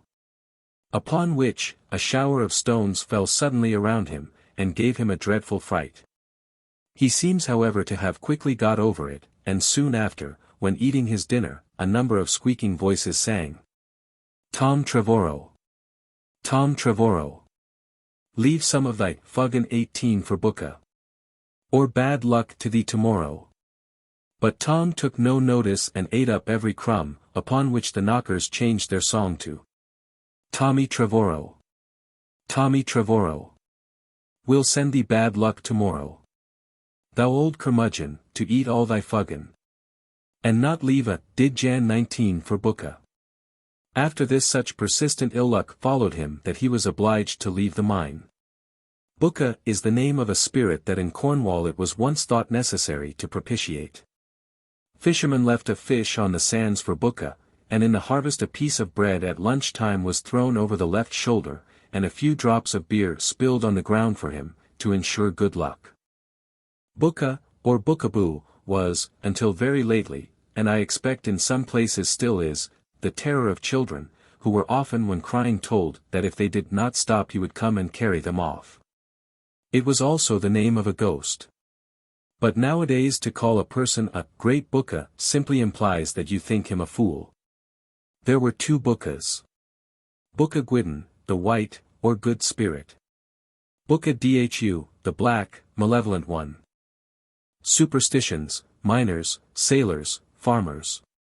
Although Cornish miners, or tinners, as they are generally called, are a very intelligent, and since the days of Wesley a religious body of men, many of their old-world beliefs still linger. To this day it is considered unlucky to make the form of a cross on the sides of a mine, and when underground you may on no account whistle for fear of vexing the Knockers and bringing ill luck. But you may sing or even swear 20 without producing any bad effect. Down one mine shaft a black goat is often seen to descend, but is never met below. In another mine a white rabbit forebodes an accident. The occurrence of a black cat in the lowest depths of a mine will warn the older miners off that level until the cat is exterminated. Thomas Cornish, Western Antiquary, October, 1887. A hand clasping the ladder and coming down with, or after a miner, foretells misfortune or death. This superstition prevails, also, in the slate quarries of the eastern part of the county. The miners in the slate quarries of Delabole have a tradition that the right hand of a miner, who committed suicide, is sometimes seen following them down the ladders, grasping the rings as they let them go, holding a miner's light between the thumb and finger. It forebodes ill to the seer. Esme Stewart. See Tamson's Choice, Longman, June, 1883. Miners, too, had some superstition in regard to snails, known in Cornwall as bullhorns. For if they met one on their way to work, they always dropped a bit of their dinner or some grease from their lantern before him for good luck. Miraculous dreams are related. Warnings to some miners, which have prevented on particular days their going down below with their comrades, when serious accidents have happened and several have lost their lives. Rich lodes, too, have been discovered through the dreams of fortunate women, who have been shown in them where their male relatives should dig for the hidden treasure. Dowsing, divining with the rod, is of course believed in here as elsewhere, and some men are known as noted dowsers. A forked twig of hazel, also called a dowser, is used by our Cornish miners to discover a vein of ore. It is held loosely in the hand, the point towards the dowser's breast, and it is said to turn round when the holder is standing over metal. Miners still observe some quaint old customs. A horseshoe is sometimes placed on a convenient part of the machinery, which each, as he goes down to his day's work, touches 4 times to ensure good luck. These must be tributers, pronounced tributiers, who work on tributee, when a percentage is paid on ores raised, in contradistinction to tut workers, who are paid by the job. A miner, going underground with shoes on, will drive all the mineral out of the mine. The Cornubiana, Reverend S. Rundle. In 1886, Addenda. Justin Penwith, 2 men of Wildree had their hats burnt one Monday morning, after the birth of their first children. 300 fathoms below the ground at Cook's Kitchen Mine, near Camborne, swarms of flies may be heard buzzing, called by the men, for some unknown reason, Mother Margaret's. From being bred in the dark, they have a great dislike to light. Swallows in olden times were thought to spend the winter in deep, old disused Cornish tin works, also in the sheltered nooks of its cliffs and cairns.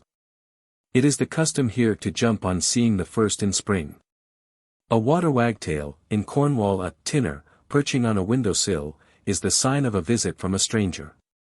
Carew says, the Cornish tinners hold a strong imagination, that in the withdrawing of Noah's flood to the sea the same took his course from east to west, violently breaking VP, and forcibly carrying with it the earth, trees, and rocks, which lay anything loosely near the surface of the ground. To confirm the likelihood of which supposed truth, they do many times dig VP hole and huge timber trees, which they can see you at that deluge to have been hour turned and whelmed. Miners frequently in conversation make use of technical proverbs, such as, Capel rides a good horse. Capel is shoral, and indicates the presence of tin. It's a wise man that knows tin, alludes to the various forms it takes. To an old tune they sing the words. Here's to the devil, with his wooden spade and shovel, digging tin by the bushel, with his tail cocked up. And on the signboard of a public house in West Cornwall a few years ago, and probably still, might be read. Come all good Cornish boys 21 walk in. Here's brandy, rum, and shrub, and gin. You can't do less than drink success. To copper, fish, and tin. Miners believe that mundic, iron parites, being applied to a wound immediately cures it. Of which they are so sure that they use no other remedy than washing it in the water that runs through the mundic or dot. A Complete History of Cornwall, 1730. It is an easy transition from mines to fish, the next staple industry of Cornwall, and to the superstitions of its fishermen and sailors. Fish is a word in West Cornwall applied more particularly to pilchards, pelchers. They frequent our coasts in autumn, when the corn is in the shock. Then the fish are on the rock. And if on a close foggy day in that season you ask the question, do you think it will rain, the answer often is, no. It is only het, heat, and pelchers, that sort of weather being favorable for catching them. A good year for fleas is a good year for fish, the proverb says. And when eating a pilchard the flesh must be always taken off the bone from the tail to the head. To eat them from head to tail is unlucky, and would soon drive the fish from the shore. There are many other wise sayings about pilchards. But I will only give one more couplet, which declares that they are food, money, and light. All in one night. 22. Should pilchards when in bulk 23 make a squeaking noise, they are crying for more, and another shoal will quickly be in the bay. Fishermen dread going near the spot where vessels have been wrecked, as the voices of the drowned often call to them there, especially before a storm. Sometimes their dead comrades call them by their names, and then they know for certain that they will soon die, and often when drowning the ghosts of their friends appear to them. They are seen by them sometimes taking the form of animals. Mr. Bottrell speaks of a farmer's wife who was warned of her son's death by the milk in the pans ranged round her dairy being agitated like the sea waves in a storm.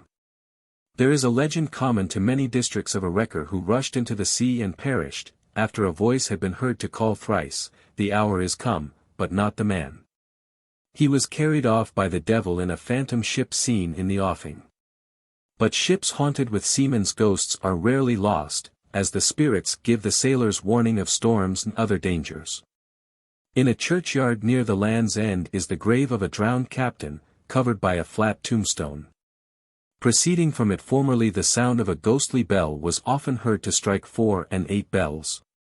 The tale goes that when his vessel struck on some rocks close to the shore, the captain saw all his men safely off in their boat, but refused himself to leave the ship, and went down in her exactly at midnight, as he was striking the time. His body was recovered, and given decent burial, but his poor soul had no rest. An unbelieving sailor once went out of curiosity to try if he could hear this bell. He did, and soon after sailed on a voyage from which he never returned. Spectre ships are seen before wrecks. They are generally shrouded in mist, but the crew of one was said to consist of 2 men, a woman, and a dog.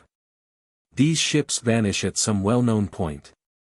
Jack Harry's lights, too, herald a storm. They are so called from the man who first saw them. These appear on a phantom vessel resembling the one that will be lost. On boarding a derelict, should a live cat or other animal be found, it is thrown into the sea and drowned, under the idea that if any living thing is in her, the finders can claim nothing from the owners. In fact, she is not a derelict. The apparition of a lady carrying a lantern always on one part of the Cornish coast 24 foretells a storm and shipwrecks. She is supposed to be searching for her child who was drowned, whilst she was saved, because she was afraid to trust it out of her arms. For the legends of the Lady of the Vow and the Hooper or Hooter of Sennin Cove, see ante, page 71. 25 mermaids are still believed in, and it is very bad to offend them, for by their spite harbors have been filled up with sand. They, however, kindly take idiot children under their protection. The lucky finder of one of their combs or glasses has the power, as long as it remains in his possession, of charming away diseases.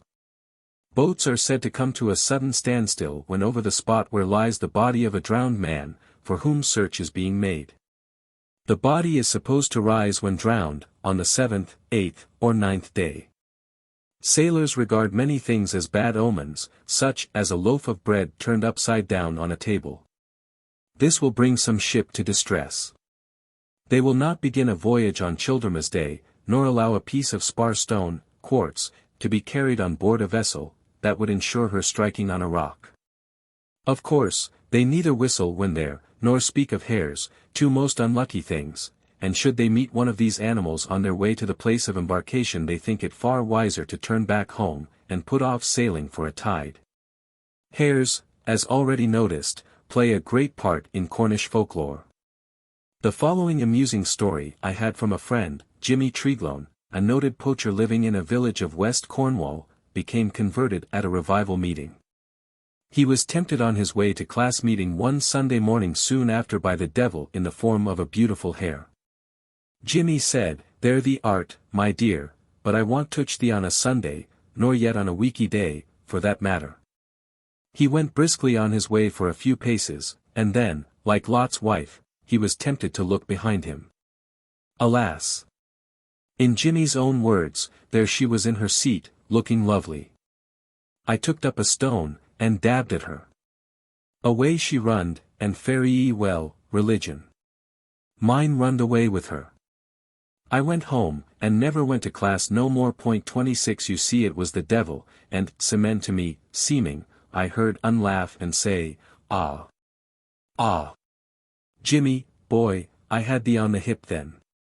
Thee must confess thee'st had a fair fall. So I gave in, and never went nigh the people, Wesleyans, no more. Nobody should fire at hares of this sort, except with a silver bullet. They often appear as white, but the devil knowed I couldn't be fooled with a white one. Nothing is too ridiculous to be told of hares. Another old man from St. Just, still living, once recited this anecdote in our kitchen, and from his grave manner evidently expected it to be believed. I was out walking, he said, one Sunday morning, when I saw a hare in a field which I longed to have. So I shied a bit of codgy wax, cobbler's wax, the only thing I had in my pocket, when he ran away. What was my surprise on getting over a stile to see two hares in the next field face to face. The codgy wax had stuck to the nose of the first, and he in his fright had run against the other, and was holden on fast, too. So I quietly broke the necks of both, and carried them home.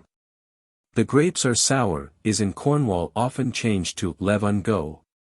He's dry eaten after all, as the old man said when he couldn't catch the hare. Sailors and fishermen have naturally many weather proverbs, of which I will give a few.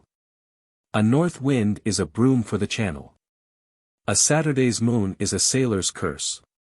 A Saturday's and Sunday's moon comes once in 7 years too soon. Between 12 and 2 you'll see what the day will do. A southerly wind with a fog bring an easterly wind in snog with certainty. Friday's noon is Sunday's doom. Friday and the week are never alike. There's never a Saturday in the year. But what the sun it doth appear, etc. Weather dogs are pillars of light colored like the rainbow, which appear on the horizon generally over the sea in unsettled weather, and always foretell storms. The inland dwellers of Cornwall have also their wise sayings on this subject. Rooks darting around a rookery, sparrows twittering, donkeys braying, are signs of rain. Cats running wildly about a house are said to bring storms on their tails. Some of their omens are simply ludicrous, such as, we may look for wet when a cat, in washing its face, puts its paw over its ear, or when hurlers, small sparks, play about the bars of a grate. A cock crowing on a stone is a sign of fine weather. On the doorstep of a stranger. But here it is well known that fools are weather-wise, and that those that are weather-wise are rarely otherwise. In West Cornwall, not very long ago farmers, before they began to break up a grass field or plough for sowing, always turned the faces of the cattle attached to the plough towards the west and solemnly said, "In the name of God let us begin." And then with the sun's course proceeded on their work. Everything in this county, even down to such a small thing as taking the cream off the milk pans set round the dairy, must for luck be done from left to right. Invalids, on going out for the first time after an illness, must walk with, not against, the sun, for fear of a relapse. Farmers here are taught that if they wish to thrive they must rise with the crow, go to bed with the yow, not be like Solomon the wise, who was loath to go to bed and loath to rise, for does not the master's eye make the mare fat? A February spring, according to one proverb, is not worth a pin, and another says, a dry east wind raises the spring. Sayings current in other counties, such as, a peck of March dust is worth a king's ransom, are also quoted, but those I shall not give. There should be as many frosty mornings in May as in March, for, a hot May makes a fat church hay. A wet June makes a dry September. Cornwall will stand a shower every day, and 2 for Sundays. There is always a black month before Christmas. The farmer too is told. A rainbow in the morn, put your hook in the corn. A rainbow in the eve, put your hook in the sheave. In Cornwall, as well as in Devon, there is an old prophecy quoted to the effect, that, in the latter days there will be no difference between summer and winter, save in the length of the days and the greenness of the leaf. It is erroneously asserted to be in the Bible. Cornubiana, Reverend S. Rundle, Transactions Penzance Natural History Society, etc., 1885–1886. Countrymen in Cornwall, if the breeze fail whilst they are winnowing, whistle to the sprig gone, or air spirit, to bring it back. Comparative Folklore, Cornhill, 1876. A swarm of bees in May is worth a yow, ewe, and lamb same day. It is considered lucky in these parts for a stray swarm to settle near your house, and if you throw a handkerchief over it you may claim it as your own. To sell them is unlucky. But you may have an understanding with a purchaser that he will give you an equivalent for your bees. The inside of hives should be rubbed with sconsy buds, elderflowers, to prevent a new swarm from leaving them. Honey should be always taken from the hive on St. Bartholomew's Day, he being the patron saint of bees. Of course all the principal events happening in the families to whom they belonged, in this as in other counties, were formally whispered to them, that the bees might not think themselves neglected, and leave the place in anger. At a recent meeting of the Penzance Natural History and Antiquarian Society a gentleman mentioned that when a boy he had seen 30 hives belonging to Mr. Joshua Fox, of Trejedna, tied up in crape, an universal practice, because of a death in the Fox family. Another at the same time said that when, some years since, the landlady of the First and Last Inn, at the Land's End, died, the bird cages and flower pots were also tied with crape, to prevent the birds and plants from dying. When withering, because this has not been done, if the plants be remembered in time and crape put on the pots, they may revive. Inquiring a short time ago what had become of a fine maidenhair fern that we had had for years, I was told that we had neglected to put it into mourning when a near relative of ours had died, or to tell it of his death. And therefore it had gradually pined away. After a death, pictures, but especially portraits of the deceased, are also supposed to fade. Snails as well as bees are thought here to bring luck, for the house is blessed where snails do rest. Children on meeting them in their path, for some reason stamp their feet and say, "Snail!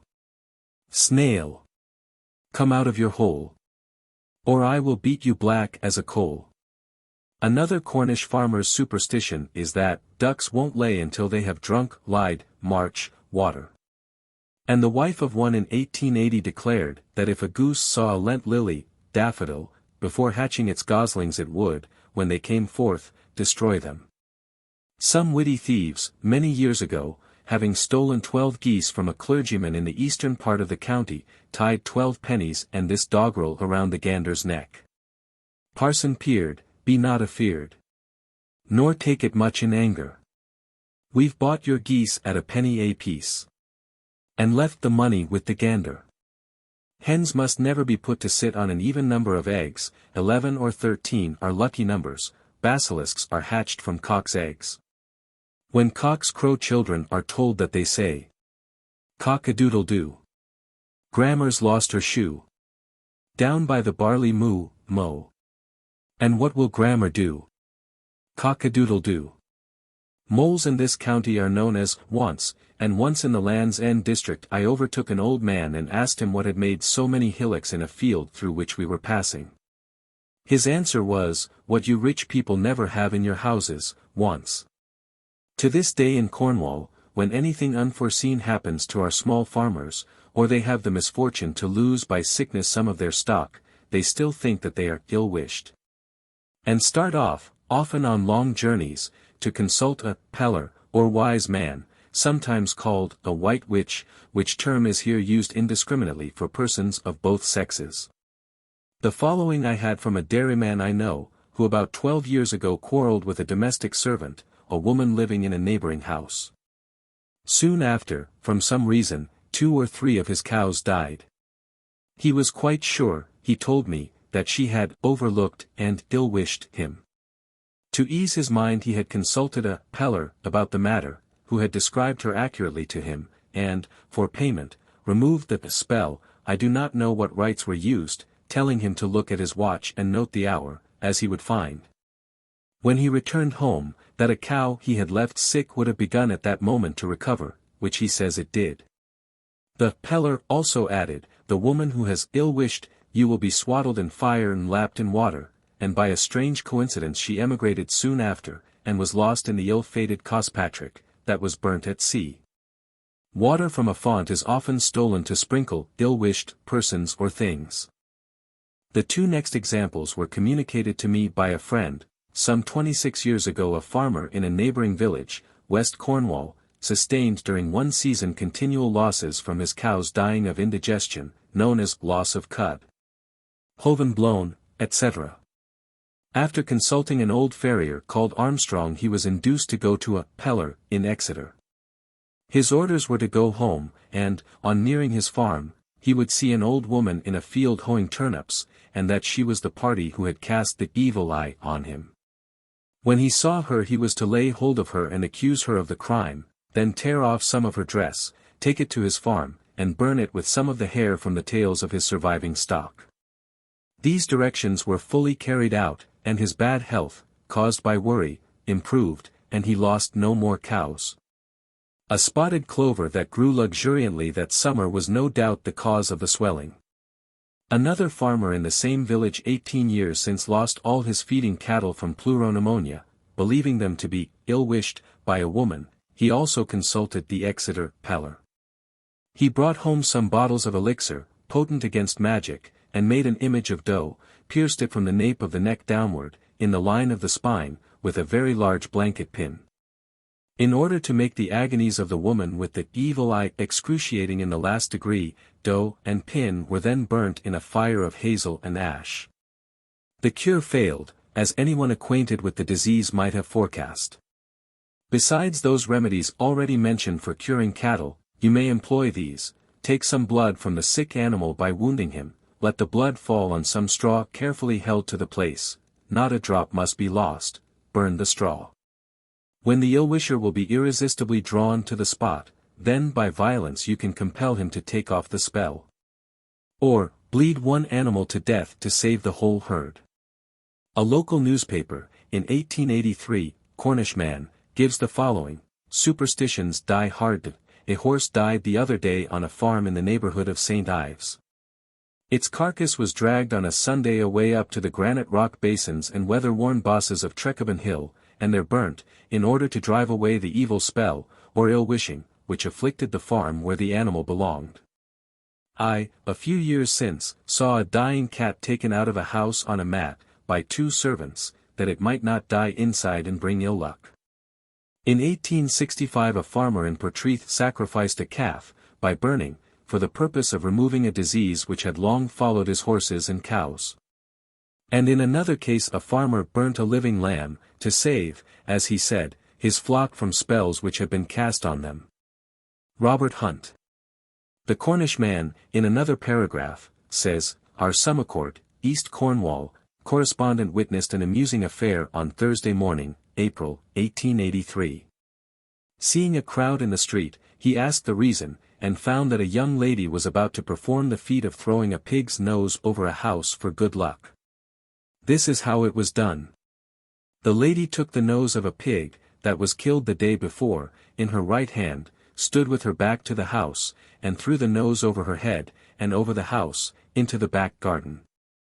Had she failed in the attempt her luck was supposed to be bad. Whet your knife on Sunday, you'll skin on Monday, is a very old Perignuthno in St.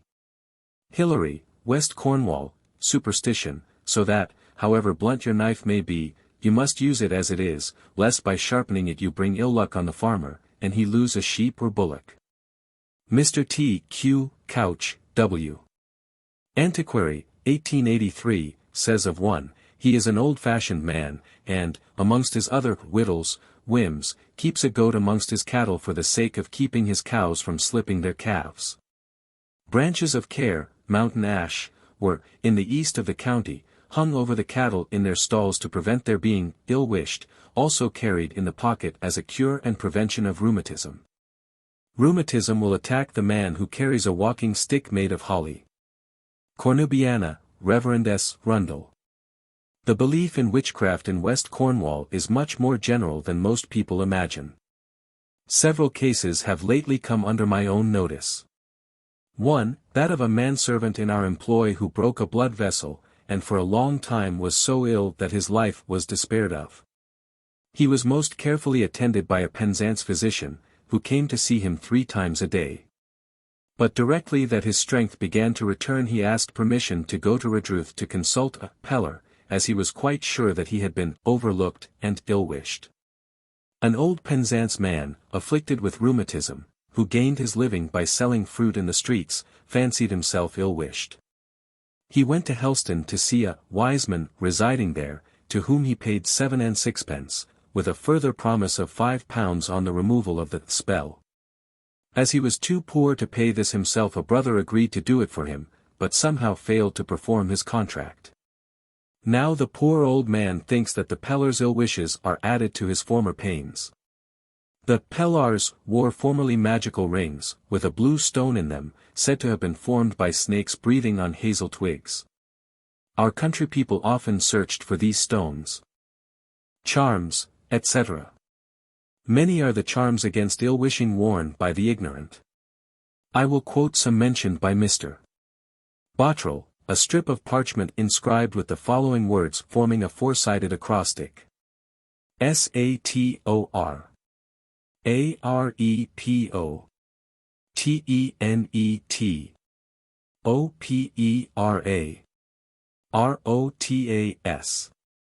At the time of an old lady's decease. A little while ago, on her breast was found a small silk bag containing several charms, among others a piece of parchment, about 3 inches square, having written on one side of it, Nalga, in capital letters. Under this is a pen and ink drawing something like a bird with 2 pairs of wings, a pair extended and another folded beneath them. The creature appears to be hovering and at the same time brooding on a large egg, sustained by one of its legs, whilst it holds a smaller egg at the extremity of its other leg, which is outstretched and long. Its head, round and small, is unlike that of a bird. From the rudeness of the sketch and its faded state it is difficult to trace all the outlines. Under this singular figure is the word tetragrammaton, in capitals. On the reverse in large letters.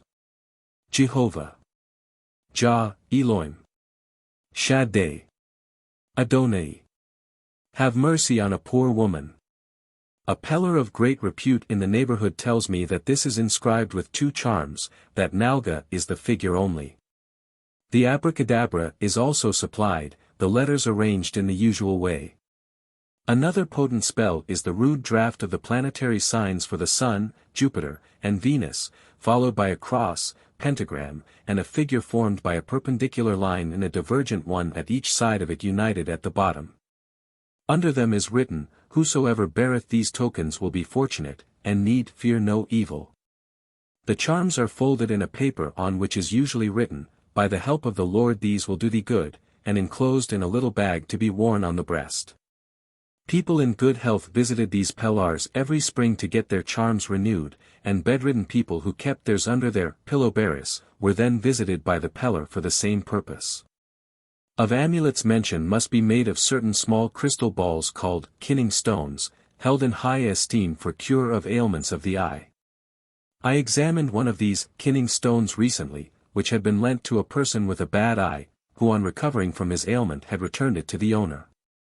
It proved to be a translucent, bluish-white globular crystal, about 1 1/4 inch in diameter, in texture, horny rather than vitreous, apparently not made of glass, but perhaps of rock crystal. Pierced by a hole containing a boot lace for suspension, having striae running through the substance of the crystal perpendicular to the hole. It had been for many generations in possession of the family of the owner, who valued it very highly, but was willing to lend it to anyone to do good. This kind of amulet is worn around the neck, the bad eye being struck with the crystal every morning. There are other kinning stones within reach, but examples are not common. Their virtues are familiar to the people, and instances are to be met with among the country folk, whose recovery from a kinning in the eye, kennel, West Cornwall, is attributed solely to the use of these charms. Notes on the neighbourhood of Brown Willie, North Cornwall, Reverend A. H. Mallon, M.A. In every small Cornish village in olden times, and the race is not yet extinct, lived a charmer or white witch. Their powers were not quite as great as those of a peller, but they were thoroughly believed in, and consulted on every occasion for every complaint. They were not only able to cure diseases, but they could, when offended, overlook and ill-wish the offender, bringing ill luck on him, and also on his family and farm stock. The seventh son of the seventh son, or seventh daughter of the seventh daughter, were born with this gift of charming, and made the most noted pellars, but anyone might become a witch who touched a Logan rock 9 times at midnight. These Logan rocks are mentioned elsewhere as being in Cornwall their favourite resorts, and to them they went, it is said, riding on ragwort stems, instead of the traditional broomsticks. Or, he might, says another authority, use the following charm: go to the chancel of a church to sacrament, hide away the bread from the hands of the priest, at midnight carry it around the church from south to north, crossing east 3 times. The 3rd time a big toad, open-mouthed, will be met, put the bread in it, as soon as swallowed he will breathe 3 times upon the man, and from that time he will become a witch. Known by 5 black spots diagonally placed under the tongue. There is also a strange glare in the eye of a person who can overlook, and the eyelids are always red. Witches could in this country change themselves into toads, as well as hares. Mr. Robert Hunt relates the story of one who met her death in that form, and Mr. T. Q. Couch tells the tale of a sailor who was a witch, who received several injuries whilst in the shape of that animal. When a very small child, having a kennel, an ulcer, on my eye, I was unknown to my parents taken by an old servant to a Penzance charmer, who then made a great deal of money by her profession. All I can remember about it is, that she breathed on it, made some curious passes with her hands and muttered some incantation. About 12 years ago, a woman who lived in the West Country, Land's End district, as well as being a white witch was a famous knitster, and we amongst others frequently gave her work. When she brought it back she was treated by our maids, who lived in great fear of her, ill-wishing them, to the best our kitchen could afford, and many were the marvellous stories she told me of her power to staunch blood, etc. When doctors failed, it was not necessary for her to see the person, she could cure them sitting by her fireside if they were miles away. Witches are also consulted about the recovery of stolen property, which, by casting their spells over the thief, it is still supposed they can compel him to return. A part of Launceston Castle is locally known as Witch's Tower, from the tradition that one was burnt at its foot, no grass grows on the spot. Another is said to have met with the same fate on a flat stone close to St. Austell Market House. Charms are still in use by the simple-minded for thrush, warts, and various complaints, also for the cure of cattle, when some evil-disposed person has turned a figure upon, i.e. bewitched, them. And white witches, those who avert the evil eye, have not yet ceased out of the land. Notes on the neighbourhood of Brown Willie, North Cornwall, Reverend A. H. Mallon, M.A. I will give some of their charms culled from various sources, and remedies for diseases still used in Cornwall. Take 3 burning sticks from the hearth of the overlooker. Make the patient cross over them 3 times and then extinguish with water. Place 9 bramble leaves in a basin of holy well's water, pass each leaf over and from the diseased part, repeating 3 times to each leaf. 3 virgins came from the east, one brought fire, the others brought frost. Out fire. In frost. In the name of the Father, Son, and Holy Ghost. Or take a stick of burning furze from the hearth, pass over and above the diseased part, repeating the above 9 times. If you can succeed by any means in drawing blood from the ill-wisher, you are certain to break and remove the spell. Stick pins into an apple or potato, carry it in your pocket, and as it shrivels the ill-wisher will feel an ache from every pin, but this I fancy does not do the person overlooked any good. Another authority says, stick pins into a bullock's heart, when the ill-wisher will feel a stab for every one put in, and in self-defense take off the curse. A friend writes, an old man called Uncle Will Gelbart, who had been with the Duke of Kent in America, and also a very long time in the Peninsular, about 40 years ago lived in West Cornwall. He had a small pension, and in addition made a good income by charming warts, wildfire, erysipelas, cataracts, etc. He used to spit 3 times and breathe 3 times on the part affected, muttering, "In the name of the Father, Son, and Holy Ghost I bid thee begone." For cataract he pricked the small white dew-snail, slug, found about 4 a.m. with a hawthorn spine, and let a drop fall into the eye, and in the case of skin diseases occasionally supplemented the charm with an ointment made of the juice extracted from house leeks and raw cream. He sometimes changed the words and repeated those which with slight variations are known all over Cornwall, 3 virgins, etc. The crowfoot, locally known as the kenning herb, is in some districts used in incantations for curing kennings or kennels, ulcers in the eye. 3 ladies, or virgins, come from the east. 1 with fire and 2 with frost. Out with thee, fire, and in with thee, frost. In the name of the Father, Son, and Holy Ghost. This is often said 9 times over a skald. In prose it begins thus: "As I passed over the river Jordan, I met with Christ. He said, What aileth thee? O Lord, my flesh doth burn. The Lord said unto me, 2 angels, etc." A lady once told me that about 40 years ago she was taken to a charmer, who stood in a Cornish marketplace on fixed days, to have her warts cured. The remedies for this childish complaint are very numerous. I once had my forehead rubbed with a piece of stolen beef, which was then buried in a garden, to send them away, the idea being that as the beef decayed the warts would fall off or dwindle gradually. There are 2 or 3 other ways of getting rid of them of a similar kind. Touch each wart with a new pin, enclose them in a bottle, either bury them in a newly made grave of the opposite sex, or at 4 crossroads. As the pins rust, the warts will disappear.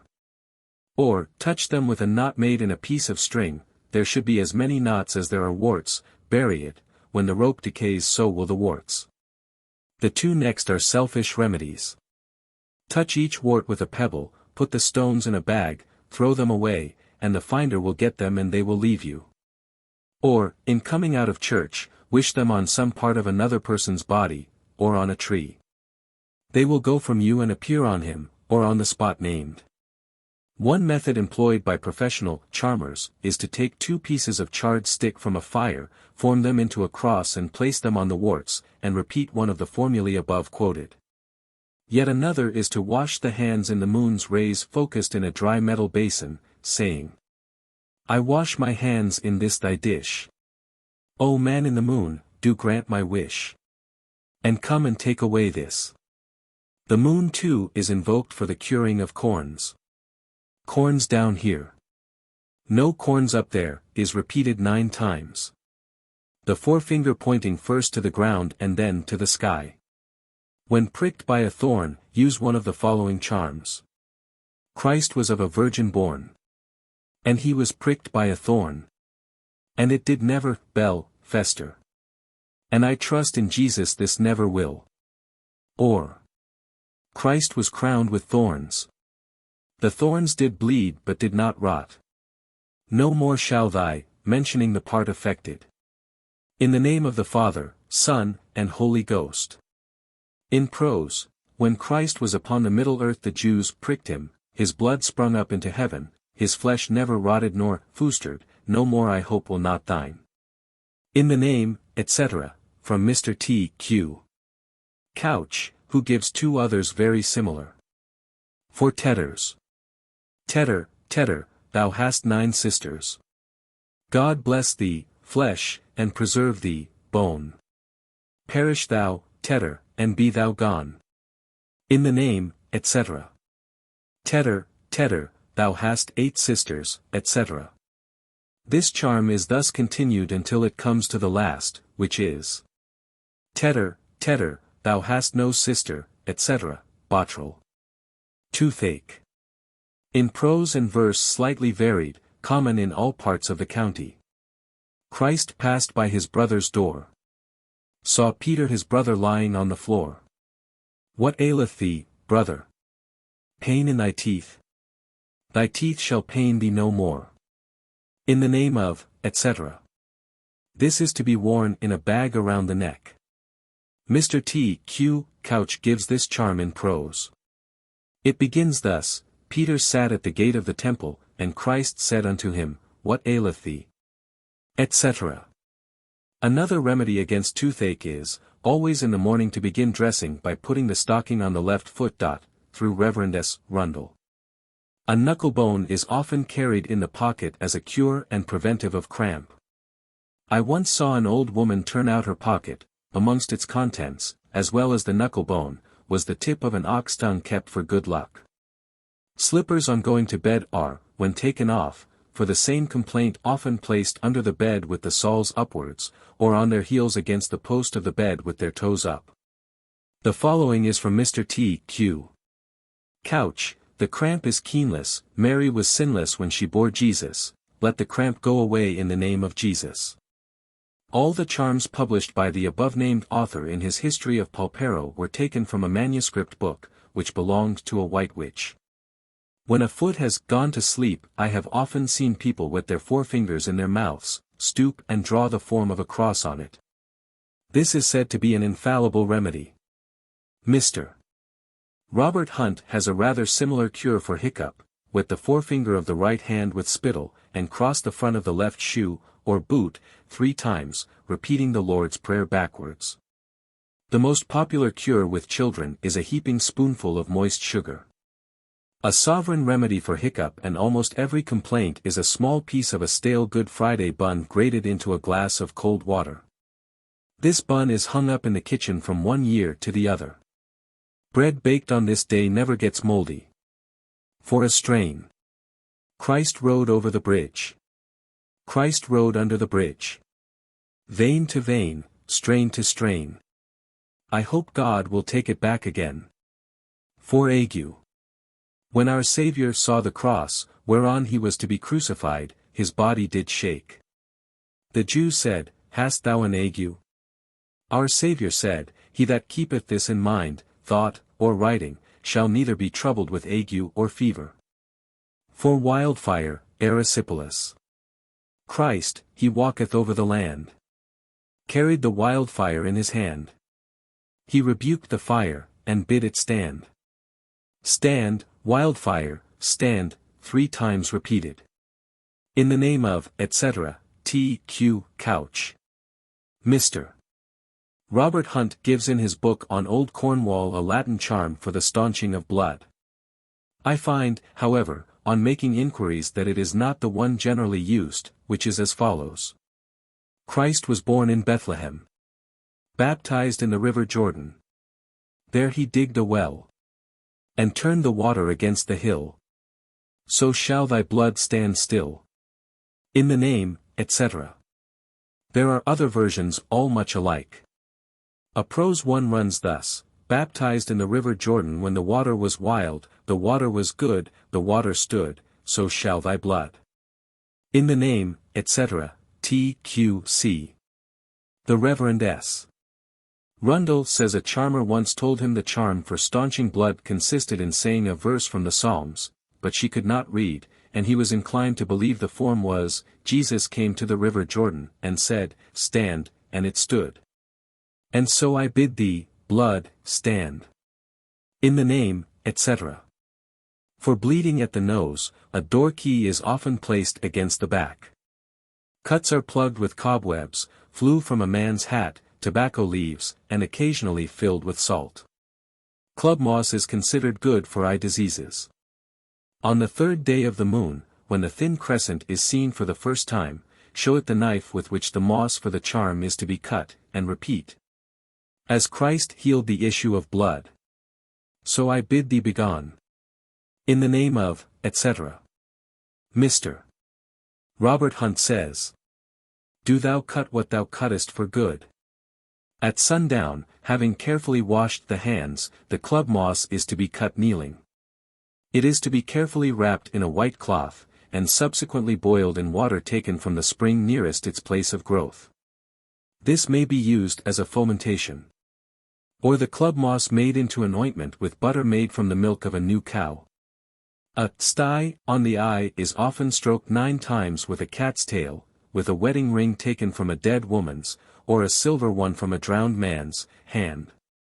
The belief in the efficacy of a dead hand in curing diseases in Cornwall is marvelous. I, in a short paper read at an antiquarian meeting, gave this instance, related to me by a medical man about 10 years ago, now dead. A day or two after, a number of other cases in proof of my statement appeared, to my surprise, in our local papers, which, as well as my own, I will transcribe. Once I attended a poor woman's child for an obstinate case of sore eyes. One day when leaving the house the mother said to me, "Is there nothing more, doctor, I can do for my little girl?" I jokingly answered, "Nothing, unless you care to stroke them with a dead man's hand." About a week after I met the woman in the streets, who stopped me, and said, "My child's eyes are getting better at last, doctor." I expressed myself pleased that the ointment I had given her was doing good. To my astonishment, she replied, "Oh, it is not that, we never used it, we took your advice about the dead man's hand." Until she recalled it to my memory, I had quite forgotten my foolish speech. I am one of those who can bear testimony to the fact of a cure having been effected by the means above named. I was born with a disfigurement on my upper lip.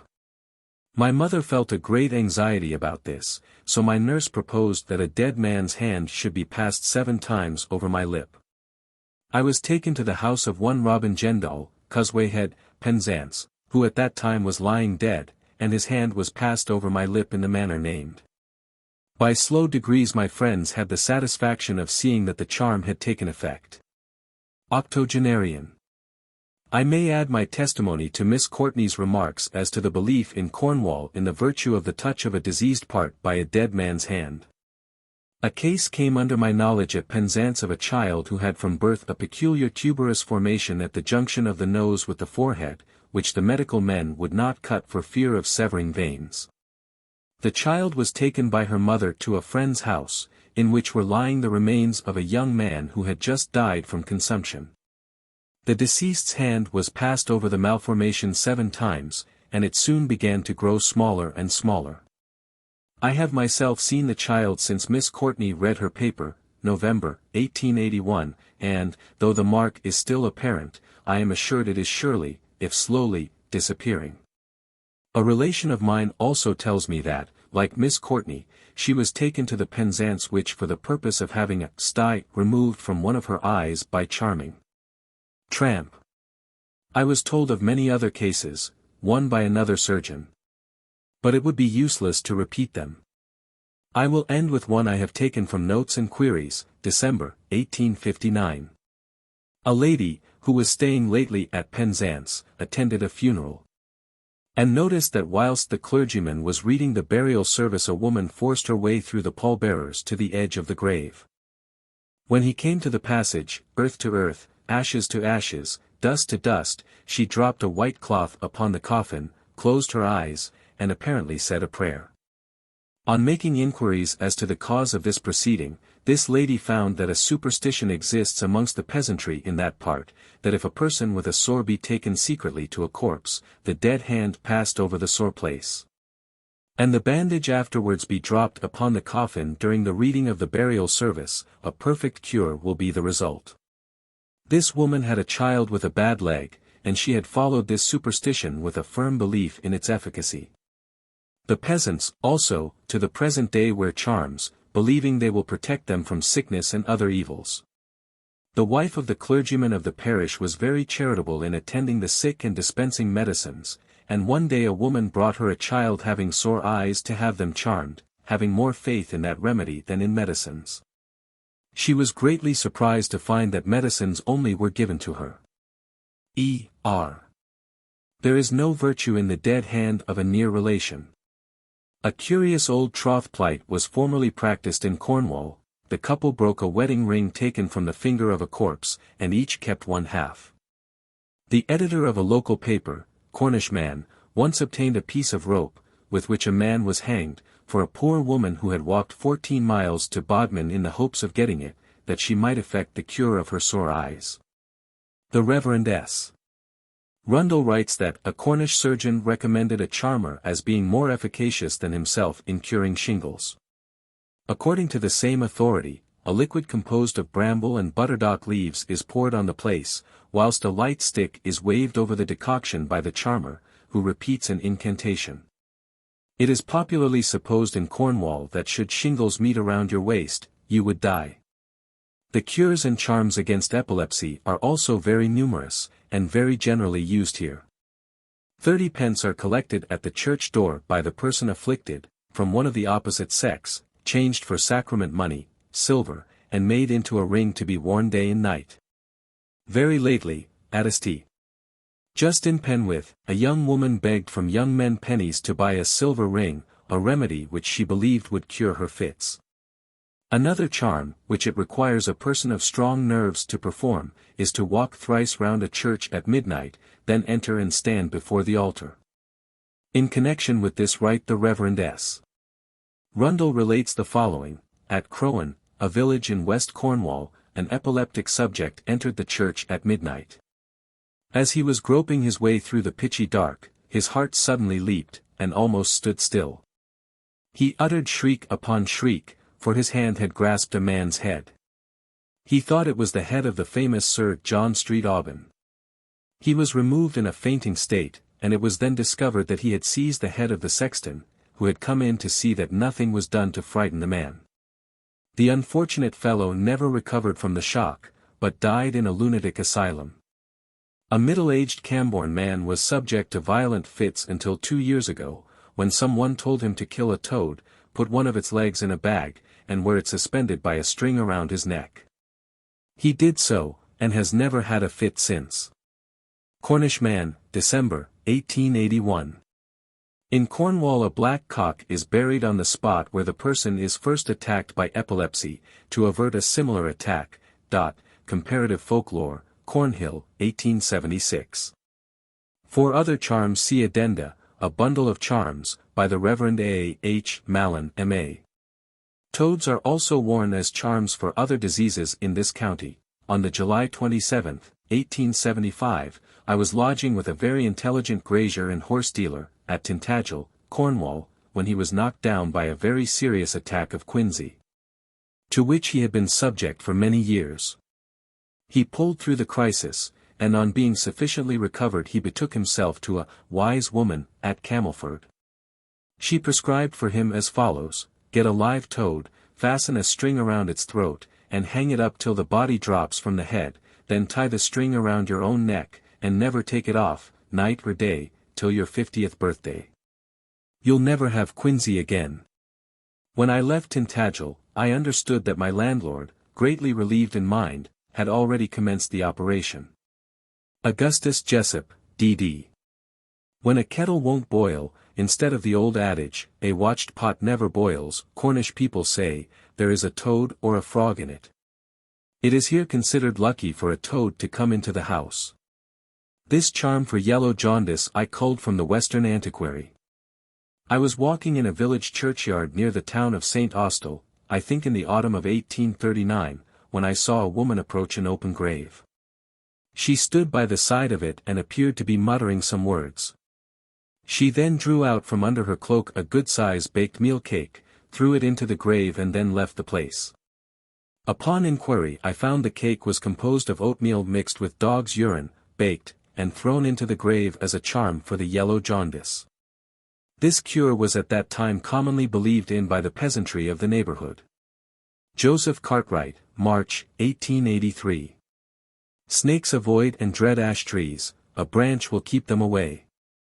Our peasantry believe however much you may try to kill quickly an adder or snake, it will never die before sunset. Mr. Robert Hunt says, when an adder is seen, a circle is to be rapidly drawn around it and the sign of the cross made within it, whilst the first 2 verses of the 68th Psalm are repeated. This is to destroy it. There are also charms to be said for curing their bites, when they are apostrophized under the ashen leaf. The following old charm is to make them destroy themselves, by twisting themselves up to nothing. Underneath this, Hazeland Mot 27. There's a Braggedy 28 worm, with a speckled throat. Now, 9 double 29 hath he. Now from 9 double, to 8 double. From 8 double, to 7 double. From 7 double, to 6 double. From 6 double, to 5 double. From 5 double, to 4 double. From 4 double, to 3 double. From 3 double, to 2 double. From 2 double, to 1 double. Now, no double hath he. The words of charms must be muttered, they lose their efficacy if recited aloud, and the charmer must never communicate them to one of the same sex, for that transfers the power of charming to the other person. Of superstitious rites practiced for the cure of whooping cough, etc., I will speak a little further on. Cornish men in the last century from their cradles to their graves might have been guided in their actions by old women's, widows, superstitions, some as already shown are still foolishly followed. But I hope that few people are silly enough at the present day to leave their babies' heads a 12-month unwashed, under the mistaken notion that it would be unlucky to do it. I have often and very recently seen the creases in the palms of children's hands filled with dirt. To clean them before they were a year old would take away riches, they would live and die poor. Their nails, too, for the same period should be bitten, not cut, for that would make them thieves.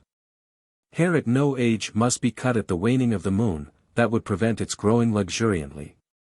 Locks shorn off must be always burnt, it is unlucky to throw them away, then birds might use them in their nests and weave them in so firmly that there would be a difficulty in your rising at the last day.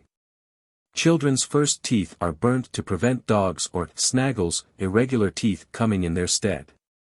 Coral necklaces are worn to ensure easy teething, the beads are said to change their color when the wearer is ill. All locks are unlocked to favor easy birth, or death. A. H. Bickford, M.D., Camborne, 1883. Cornish men in the West are said to be born with tails, they drop off when the tamar is crossed. A popular notion amongst old folks is, that when a boy is born on the waning moon the next birth will be a girl, and vice versa. They also say that when a birth takes place on the growing of the moon, the next child will be of the same sex. A child born in the interval between the old and new moons is fated to die young, and babies with blue veins across their noses do not live to see 21. A cake called a groaning cake is made in some houses in Cornwall after the birth of a child, of which every caller is expected to partake. The mother often carries a groaning cake when she is going to be appraised, churched. This she gives to the first person she meets on her way. Kimblai is the name of an offering, generally a piece of bread or cake, still given in some rural districts of this county to the first person met when going to a wedding or a christening. It is sometimes presented to anyone who brings the news of a birth to an interested party. Two young men, I knew about 30 years ago, were taking a walk in West Cornwall. Crossing over a bridge they met a procession carrying a baby to the parish church, where the child was to be baptized. Unaware of this curious custom, they were very much surprised at having a piece of cake put into their hands.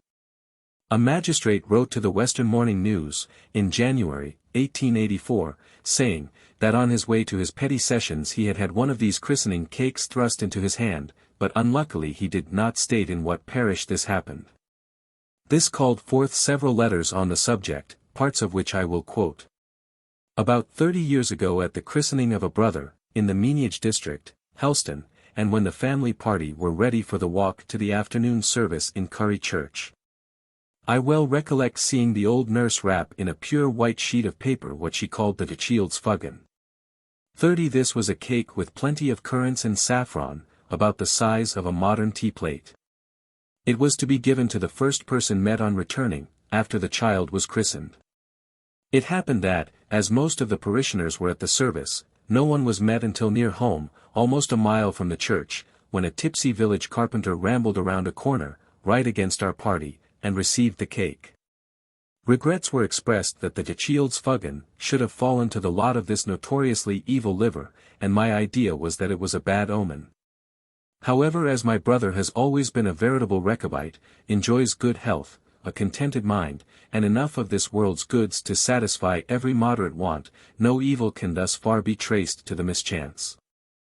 J.C. Western Morning News. Kimblai, in East Cornwall, is the name of a thing, commonly a piece of bread, which is given under peculiar circumstances at weddings and christenings. When the parties set out from the house to go to church, or on their business, one person is sent before them with this selected piece of bread in his or her hand. A woman is commonly preferred for this office. And the piece is given to the first individual that is met.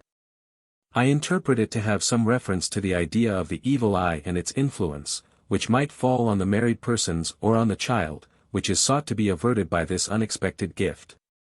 It is also observed in births, in order that by this gift envy may be turned away from the infant or happy parents. This kimblai is commonly given to the person bringing the first news to those interested in the birth. T.Q. Couch, Western Morning News. I witnessed this custom very frequently at Looe, in southeast Cornwall, from 50 to 65 years ago. I believe it is correct to say that this gift was there a small cake, made for the occasion, and termed the christening crib, a crib of bread or cake being a provincialism for a bit of bread, etc. William Pengelly, Western Morning News. Children, when they leave small bits of meat, etc., on their plates, are in Cornwall often told to eat up their cribs. On the afternoons of Good Friday, little girls of Carharack, in the parish of Gwennap, West Cornwall, take their dolls to a stream at the foot of Carnmarth, and there christen them. Occasionally a young man will take upon himself the office of minister, and will sprinkle and name the dolls. Charles James, Gwennap. The Reverend S. Rundle, vicar of Godolphin, says, that once he was sent for to baptize a child, around whose neck hung a little bag, which the mother said contained a bit of a donkey's ear, and that this charm had cured the child of a most distressing cough. In some parts of Cornwall it is considered a sure sign of being sweethearts if a young man and woman stand witness together, i.e. become godfather and godmother of the same child. T.C. But not in all, for I remember once hearing in Penzance a couple refuse to do so, saying that it was unlucky. First at the font, never at the altar. When I was young, old nurses often breathed in babies' mouths to cure the thrush, thrice repeating the second verse of the 8th Psalm, out of the mouths of babes and sucklings, etc. May children and chets, kittens, never thrive, and it is unlucky to tuck, short coat, children in that month. Tuck babies in May. You'll tuck them away. It is of course considered an unfortunate month for marriages. Neither should babies be tucked on a weekday, but on a Sunday, which day should also be chosen for leaving off any article of clothing, as then you will have the prayers of every congregation for you, and are sure not to catch cold. A friend lately sent me the following charm of 1 year's duration which prevents your feeling or taking a cold. Eat a large apple at Halloween under an apple tree just before midnight. No other garment than a bedsheet should be worn. A kill or cure remedy. An empty cradle should never be rocked unless you wish to have a large family. 4. Rock the cradle empty. You'll rock the babies plenty. Reverend S. Rundle says, it is unlucky to rock an empty cradle, as the child will die. Cornubiana. The jingles which follow are often repeated by Cornish nursemaids with appropriate actions to amuse their little charges. First, touching each part of the face as mentioned with the forefinger. Brow brender, 31. Eye winker. Nose dropper. Mouth eater. Chin chopper. Tickle tickle. Second. Tap a tap shoe, 32. That would I do, if I had but a little more leather. We'll sit in the sun till the leather doth come. Then we'll tap them both together. Here the 2 little feet are struck lightly one against the other. Several letters have lately appeared in the Western Morning News, giving different versions of the old rhymes. Matthew, Mark, Luke, and John. Pray bless the bed that I lay on. 4 corners to my bed. 4 angels there are spread. 2 to foot and 2 to head. And 6 will carry me when I'm dead. Although attributed by the correspondents to Cornwall, I have always understood that they were known all over England. Children with rickets were taken by their parents on the 3 first Sundays in May to be dipped at sunrise in one of the numerous Cornish holy wells, and then put to sleep in the sun, with sixpence under their heads. Small pieces torn from their clothes were left on the bushes to propitiate the pixies. For the same disease they were passed 9 times through a menantole, old stone. A man stood on one side, and a woman on the other, of the stone. The child was passed with the sun from east to west, and from right to left, a boy from the woman to the man, a girl from the man to the woman. This order is always, in these charms, strictly observed. As lately as 1883, in the village of Sankard, West Cornwall, a little girl, suffering from whooping cough, was passed from a man to a woman 9 times under a donkey's belly. A little boy standing the while at the donkey's head feeding it with cribs of wheaten bread. My informant did not know if on this occasion any incantation was repeated. Another family, he tells me, some years back were in the same neighborhood cured of the whooping cough by donkey's hair, which was dried on the baking iron of the open hearth, reduced to powder, and administered to them. There are very various ways of doing this. One is between thin slices of bread and butter. Some authorities say the latter ingredients must belong to a couple called John and Joan. Mr. Robert Hunt gives a charm which in a measure combines the two above mentioned.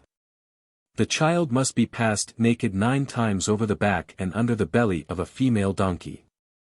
3 spoonfuls of milk drawn from the teats of the animal, 3 hairs cut from its back, and 3 from its belly, are to stand in the milk 3 hours, and to be given in 3 doses repeated on 3 mornings. Mr. Hunt also says, there were some doggerel lines connected with the ceremony which have escaped my memory, and I have endeavored in vain to find anyone remembering them. They were to the effect that as Christ placed the cross on the ass's back when he rode into Jerusalem and so rendered the animal holy, if the child touched where Jesus sat it should cough no more. I will quote another of Mr. Hunt's charms. Gather 9 spar stones, quartz, from a running stream, taking care not to interrupt the free passage of the water in doing so. Then dip a quart of water from the stream, which must be taken in the direction in which the stream runs. By no means must the vessel be dipped against the stream. Then make the 9 stones red hot, and throw them into the quart of water. Bottle the prepared water, and give the afflicted child a wineglass of this water for 9 mornings. Other remedies are to cross the child over running water 9 times, or under a bramble bough bent into the ground. This latter and through a cleft ash are also tried for hernia. Some nurses take children, with whooping cough, out for a walk, in hopes of meeting a man on a white or piebald horse. Should they be fortunate enough to do so, they ask the rider how they can cure the patient. His advice is always implicitly followed. Children with dirty habits are often told that a mousy pasty shall be cooked for their dinners. Cornish children are warned by their nurses not to grimace, lest, whilst so doing, the wind should change and their faces always remain contorted. There is another form in which this warning is often given: don't make mock of a megame, for you may be struck comical yourself one day. Megam in most cases means a facetious person, one who is full of merry pranks. And the expressions, he's a reglar megam, or he's full of his megams, are often heard. But the idea intended to be conveyed in the first saying is that it is wrong to make fun of a person suffering from an infirmity, which may at any time afflict the jeerer.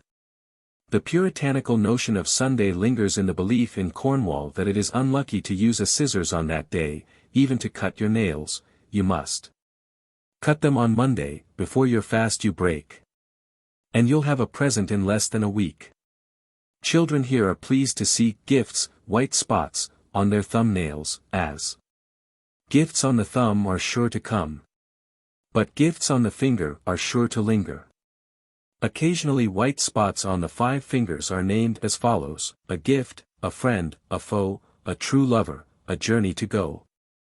Should the little ones, when picking flowers, sting themselves with nettles, they are of course in this locality, as elsewhere in England, taught to rub the spot with dock leaves, repeating the words, in dock, out nettle. But they are often told in addition to wet the place affected with their spittle, and make a cross over it with their thumb nails, pressed down as heavily as possible. Schoolboys and schoolgirls often years ago practiced a cruel jest on their more innocent companions. They induced them to pick a nettle by saying, "Nettles won't sting this month." When the children were stung and complained, the retort was, "I never said they would not sting you." The blue scabious in Cornwall is never plucked.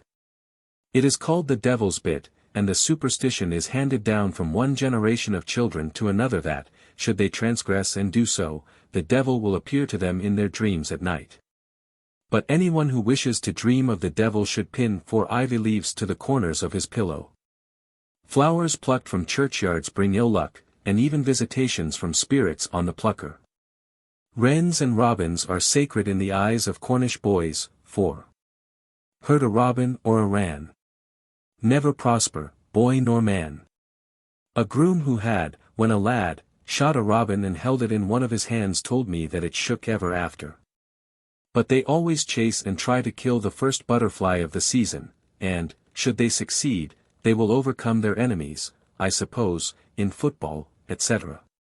To hear the first cuckoo of spring on the right ear is lucky, on the left unlucky. As many times as it repeats its notes will the number of years be before the hearer is married. The Cuckoo Song. In April, come he will. In May, he sings all day. In June, he alters his tune. In July, he prepares to fly. Come August, go he must. Is known all over the county, with additions and slight variations, such as in March, he sits upon his perch. In April, he tunes his bell. Southeast Cornwall, W. Pengelly. A bat in Cornwall is called an berry mouse. Village boys address it as it flits over their heads in the following rhymes. Airy mouse, fly over my head. And you shall have a crust of bread. And when I brew, or when I bake, you shall have a piece of my wedding cake. Pulpero, T.Q., couch. Sometimes in West Cornwall they say, bit bat, come under my hat. Earwigs they hold in detestation, as they believe that, should they get into their ears, they will cause madness. There is a legend popular amongst them which relates that a poor man was once driven frantic by a very queer sensation in his head. At last, not being able to bear it any longer, he went into a meat market, laid it down upon a block, and asked a butcher to chop it off. Whilst in this recumbent position an earwig crept out of his ear, and the pain instantly ceased. Our schoolboys have other fallacies, such as, the pain caused by a custis, i.e. a stroke across the palm of the hand with a cane, may be neutralized by placing 2 hairs on it crossways. Also that the wound made by a nail can be kept from festering by wrapping the nail in a piece of fat bacon to prevent its rusting. Schoolgirls' superstitions are more sentimental, and often connected with wishing. If, when talking together, one accidentally makes a rhyme, she wishes, and, should she be asked a question before she speaks again, to which she can answer yes, she thinks that she is sure to get it.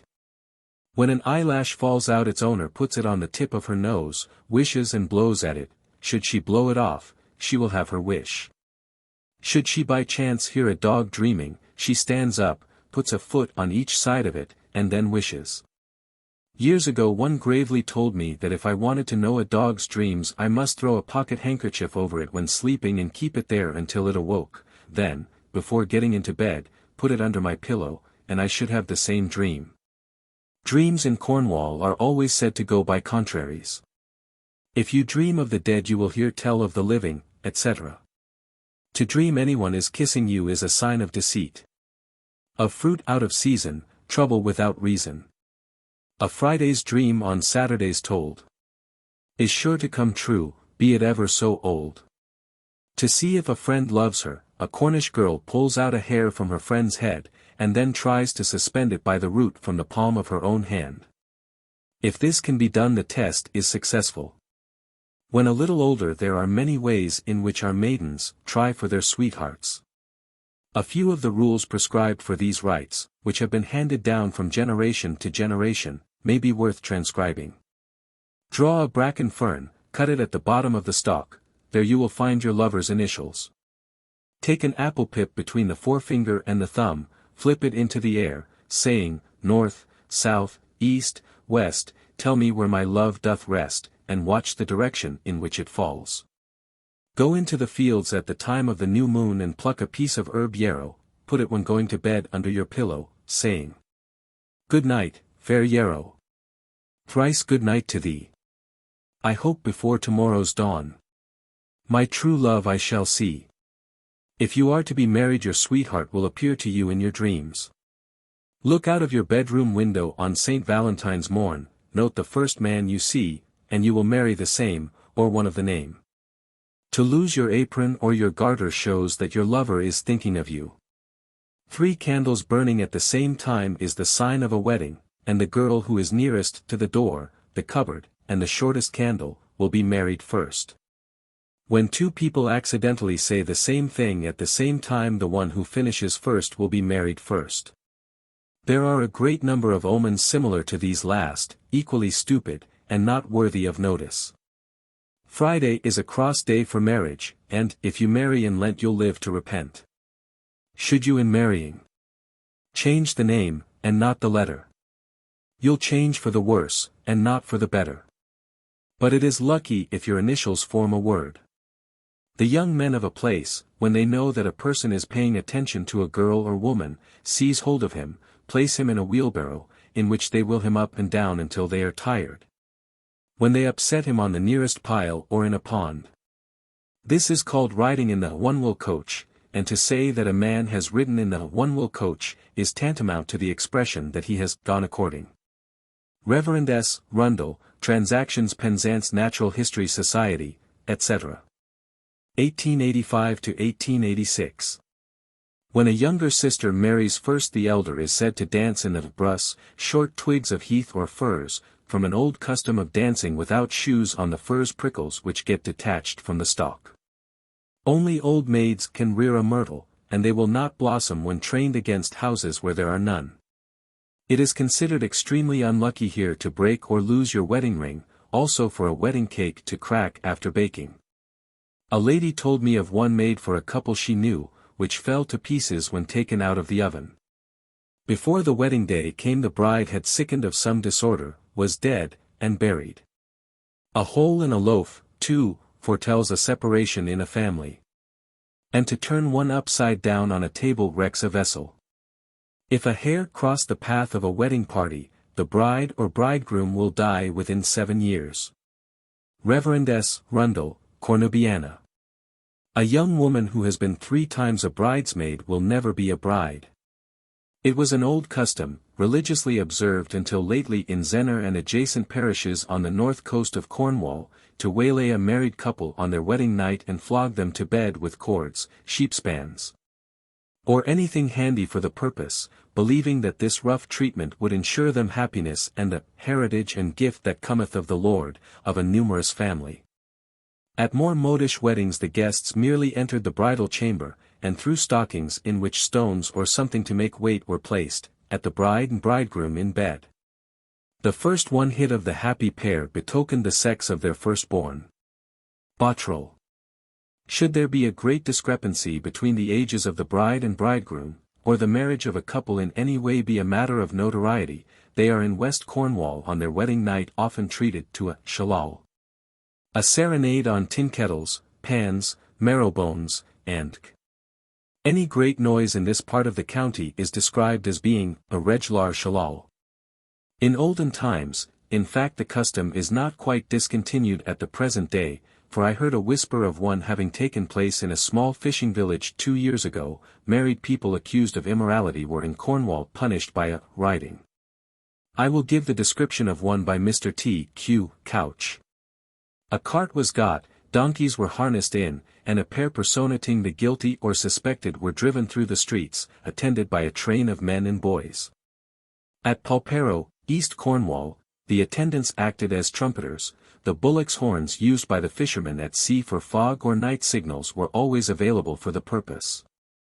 The mummers were very cautious, by careful disguise in dress or voice, and avoiding of anything directly libelous in their rather ribald dialogue, to keep themselves out of the clutches of the law.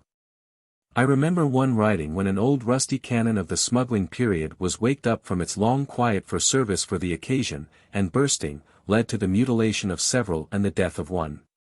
On the borders of Devon and in that county this ceremony was known as a mock hunt.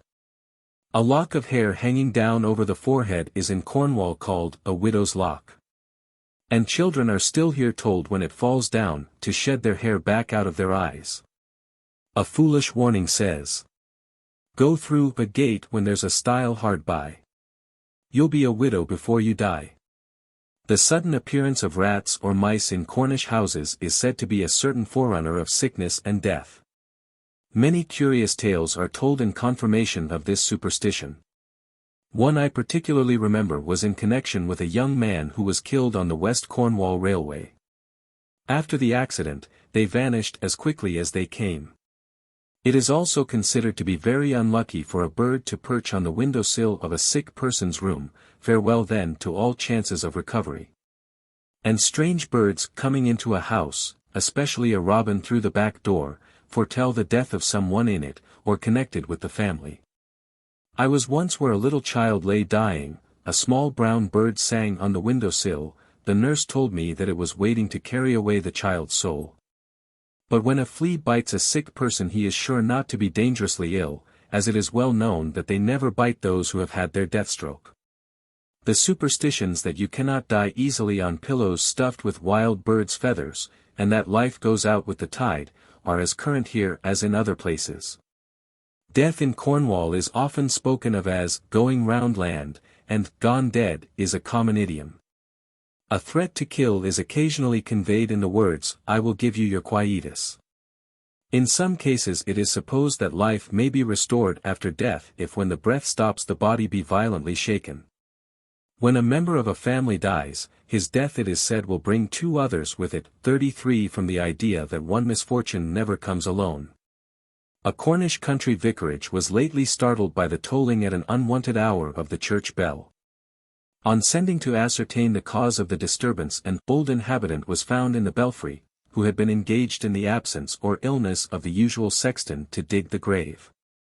He said in explanation that in his time it was always usual for the gravedigger to toll the bell 3 times before breaking the consecrated ground.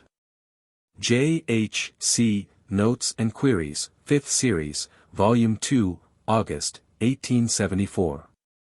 A corpse should never be carried to church by a new road, and should a hearse stop on its way to the churchyard there will soon be another death in the house. Singing funerals, or as they are called in Cornwall buryings, pronounced barons, were once almost universal, and one may still occasionally be met. The mourners and friends following the coffin sang as they walked through the streets or lanes their favourite hymns, often to most elaborate tunes. To Shaw our spirits leave us Pech 34. The last new baron tune. Tregellas.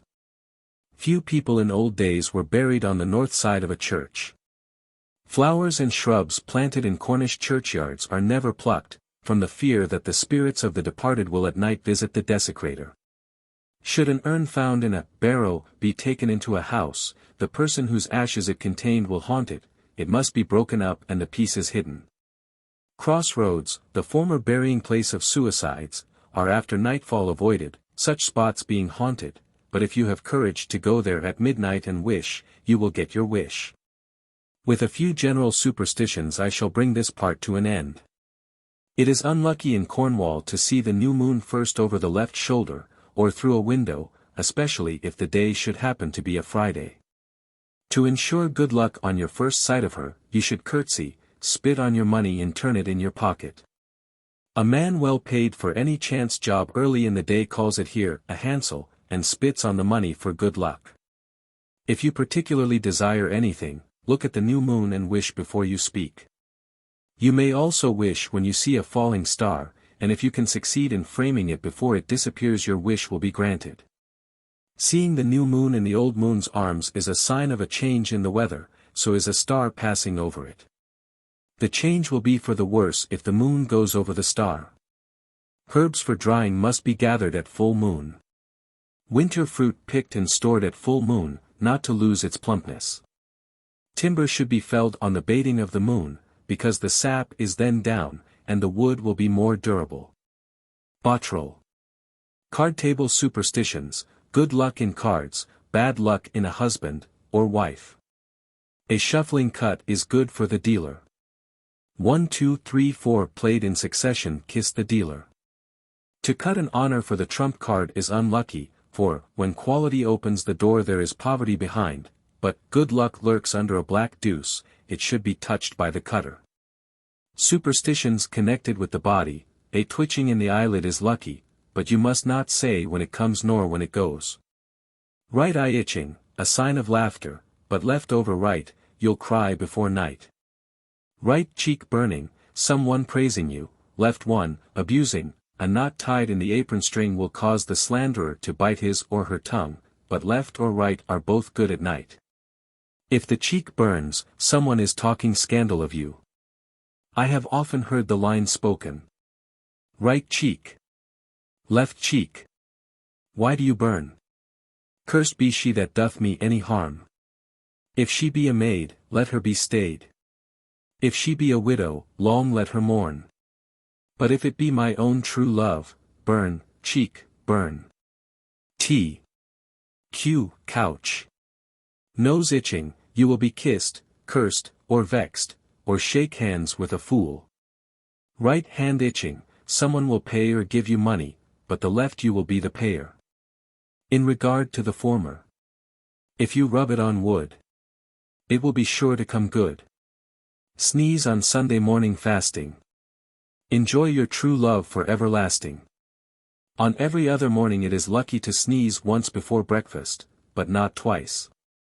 Fire superstitions: a difficulty in kindling the fire in the mornings is a sign of anger, burning only on one side, of a separation in the family, some say of a wedding. A flake of smut on the bar of the grate shows that a stranger is coming to the house. Should the fire be burning brightly, he will bring good news, but if the contrary, bad. If after you poke the fire it burns up brightly, your sweetheart is in a good temper, but should it not improve he is in a bad one. A coal popping out of the fire is either a cradle or coffin, or a purse. It is allowed to cool and then examined to find out the shape. If pronounced to be a purse, it is shaken close to the ear; when should it jingle it is said to contain money. I once saw this done in a school by its mistress. It is unlucky to put a bellows on a table. Ladies' trees, small branches of dried seaweed, are sometimes hung up in chimneys to protect houses from fire, or a Passover biscuit suspended by a string from a nail in the wall. A bright spark on a candle foretells a letter, but if pointed out it never arrives. There are so many unlucky omens in Cornwall that to believe in them all would make life miserable, and to enumerate them would fill a volume. The major part of them too are silly and not worth transcribing. 3 or 4 of them as examples will, I am quite sure, amply suffice. A work begun on Friday is never ended. If you sing a 4-bite, you'll cry before night. It is unlucky to sing carols before Christmas, or before the first Irish Mo 35 is made.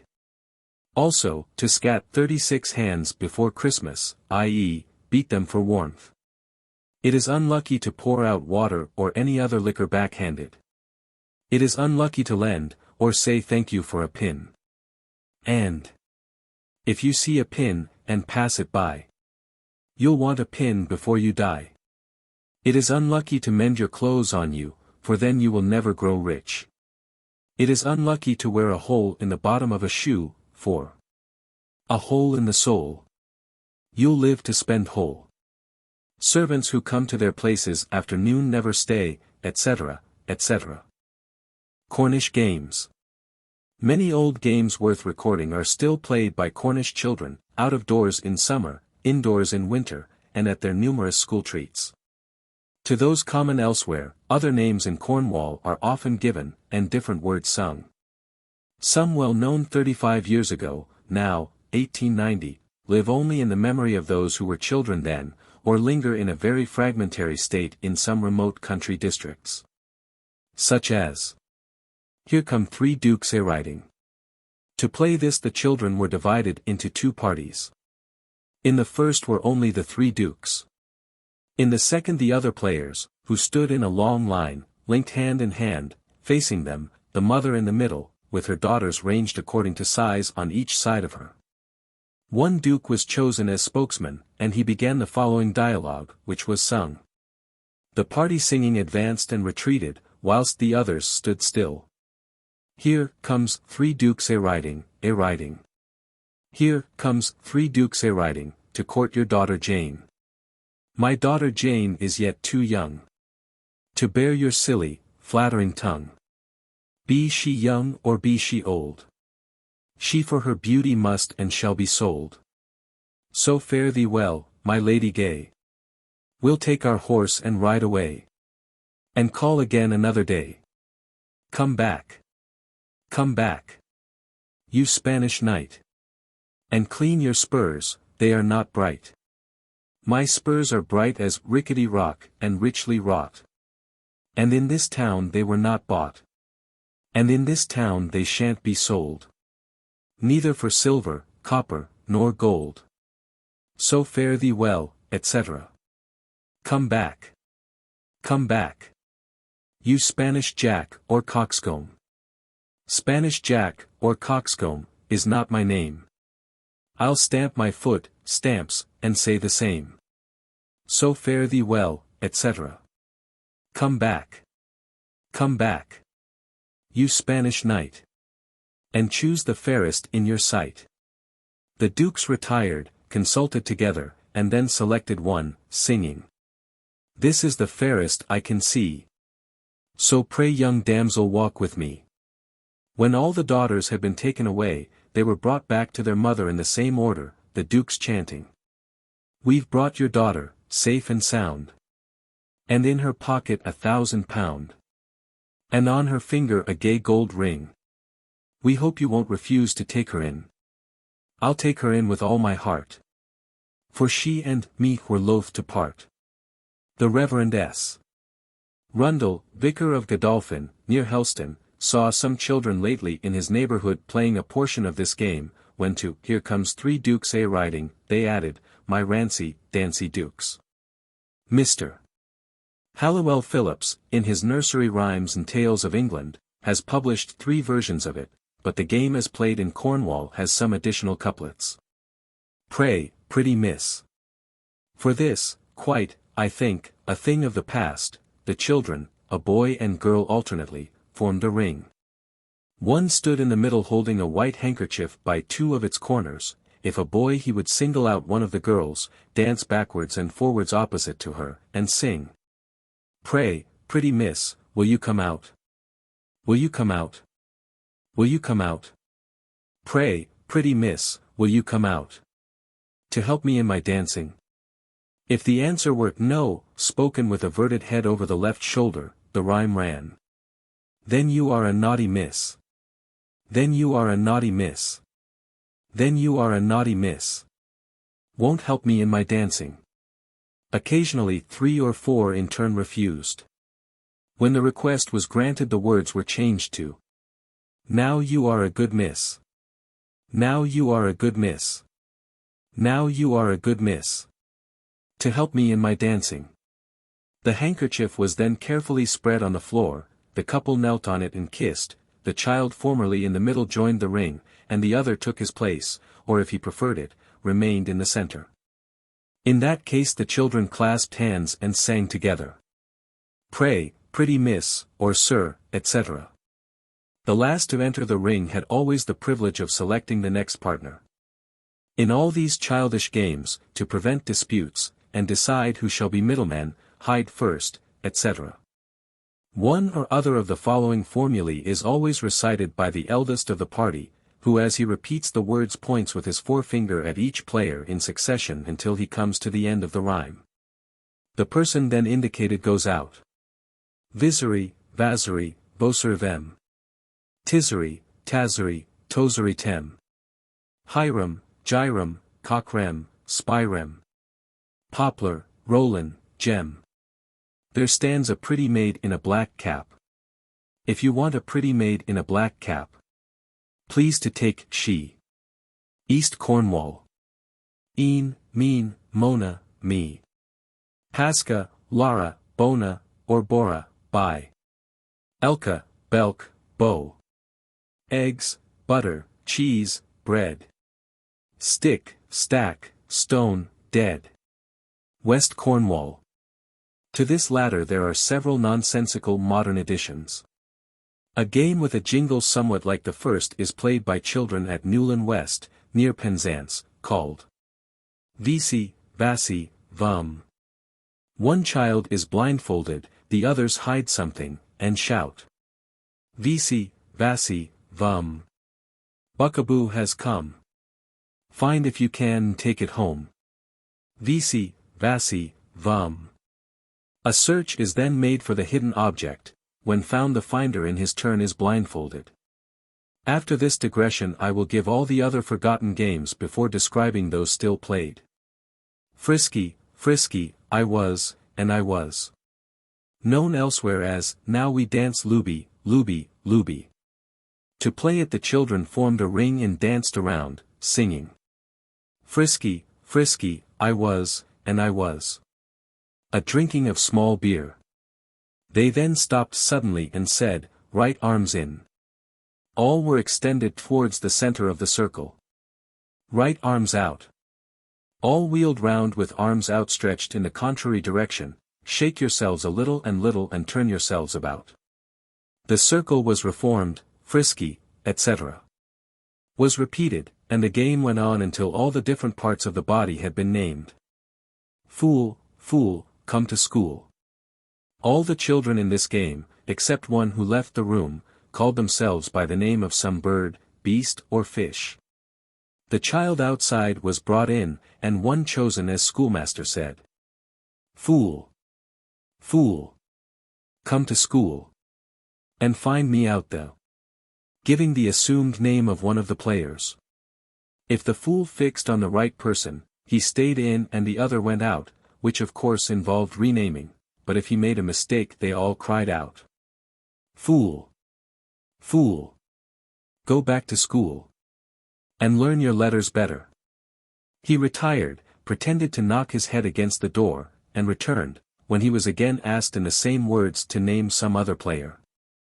Some of the games were much rougher, such as, Pig in the Middle and Can't Get Out, and, Solomon Had a Great Dog. For the first, one of the children stood in the center, whilst the others danced around him in a circle, saying, Pig in the middle and can't get out. He replied, I've lost my key but I will get out, and threw the whole weight of his body suddenly on the clasped hands of a couple to try and unlock them. When he had succeeded he changed the words to, I've broken your locks, and I have got out. One of the pair whose hands he had opened took his place, and he joined the ring.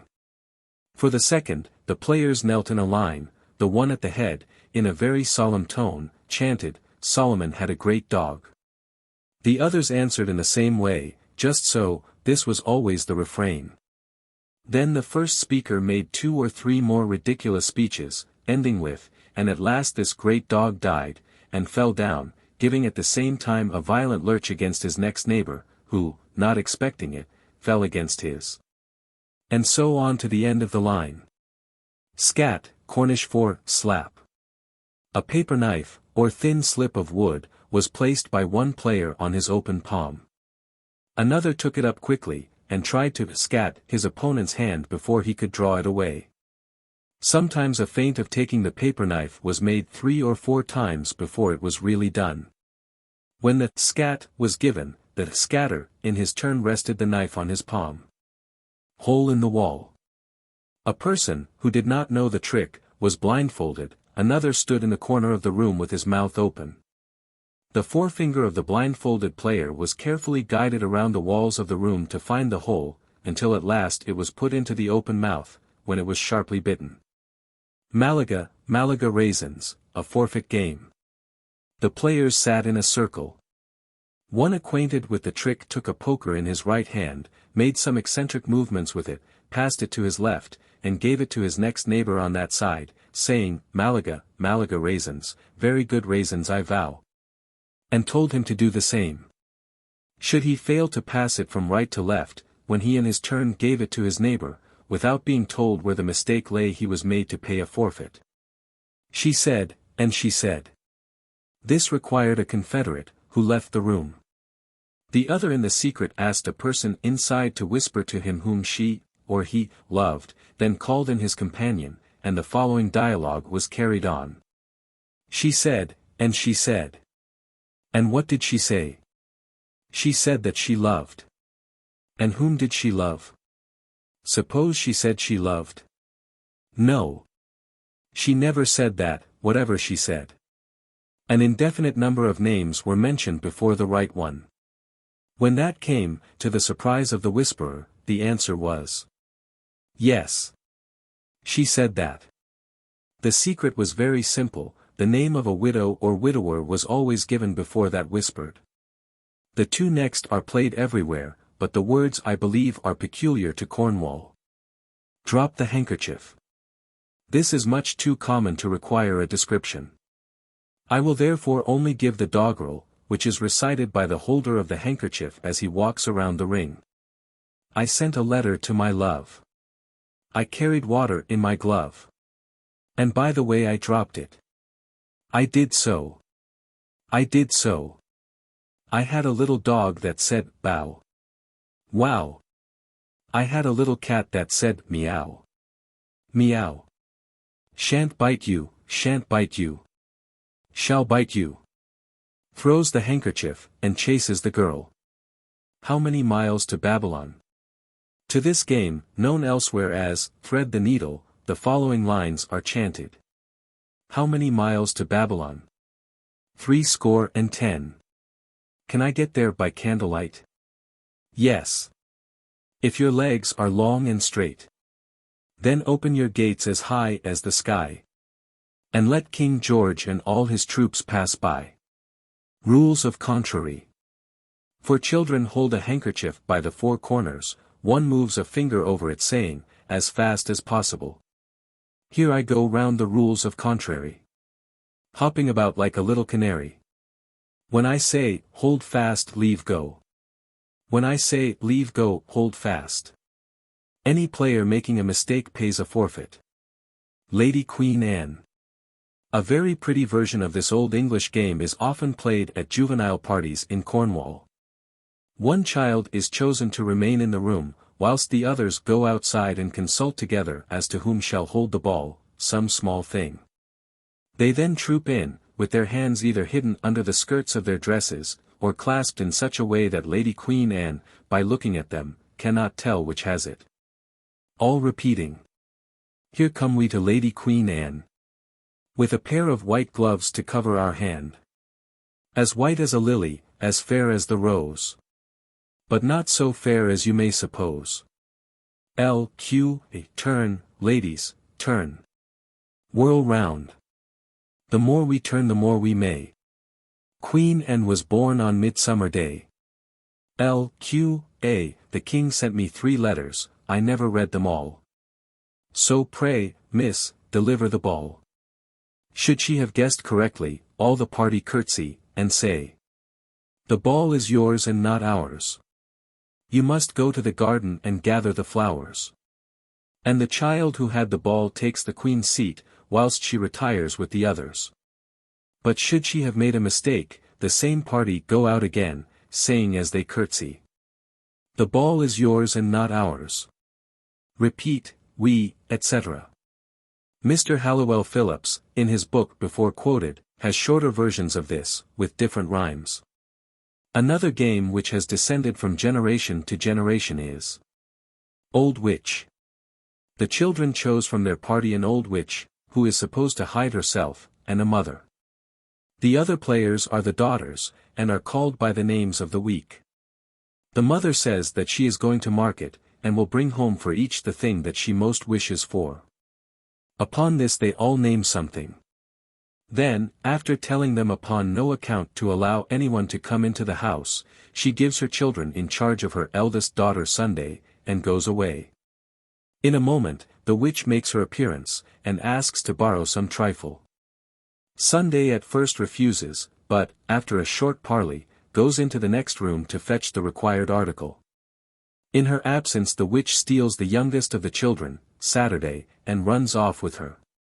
Sunday, on her return, seeing that the witch has left, thinks there must be something wrong, and counts the children, saying, Monday, Tuesday, etc., until she comes to Saturday, who is missing. She then pretends to cry, wrings her hands, and sobs out, "Mother will beat me when she comes home." On the mother's return, she, too, counts the children, and, finding Saturday gone, asks Sunday where she is. Sunday answers, "Oh, mother. An old witch called, and asked to borrow, and, whilst I was fetching it, she ran off with Saturday." The mother scolds and beats her, tells her to be more careful in the future, and again sets off for the market. This is repeated until all the children but Sunday have been stolen. Then the mother and Sunday, hand in hand, go off to search for them.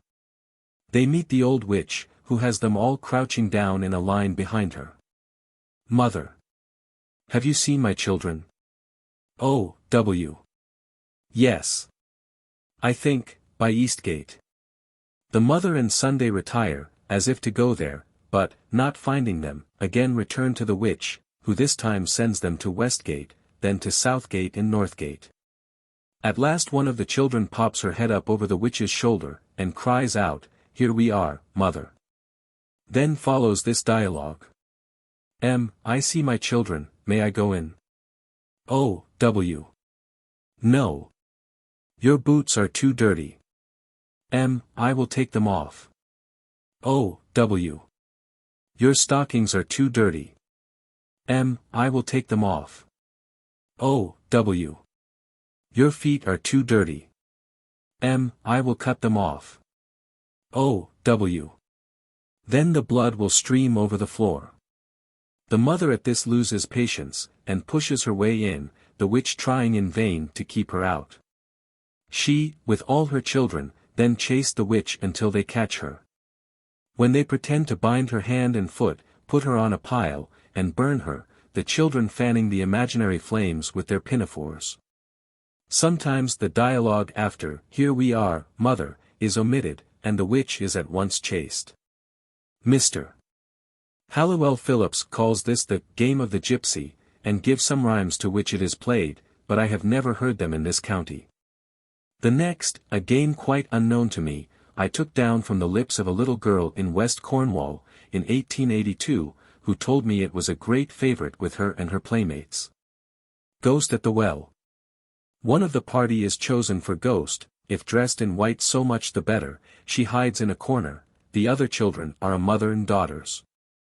The eldest daughter says, "Mother, mother, please give me a piece of bread and butter." Let me, or leave me, look at your hands, child. Why, they are very dirty. E.D. I will go to the well and wash them. She goes to the corner, the ghost peeps up, and she rushes back, crying out, "Mother! Mother! I have seen a ghost." Nonsense, child. It was only your father's nightshirt I have washed and hung out to dry. Go again. The child goes, and the same thing happens. She returns, saying, "Yes, mother. I have seen a ghost." Nonsense, child. We will take a candle, and all go together to search for it. The mother picks up a twig for a candle, and they set off. When they come near to the ghost, she appears from her hiding place, mother and children rush away in different directions. The ghost chases them until she has caught one, who in her turn becomes ghost. "Mother, mother, may I go out to play?" I thought this game was a thing of the past, but I came on some children playing it in the streets of Penzance, in 1883. It may be played by any number, and, as in the two former games, one is chosen for mother. This is the dialogue. "See, mother, mother, may I, or we, go out to play?" No, child. No, child. Not for the day. "See, why, mother? Why, mother? I won't stay long." Make 3 pretty courtesies, and away. Begone. "See, one for mammy, one for daddy, one for Uncle John."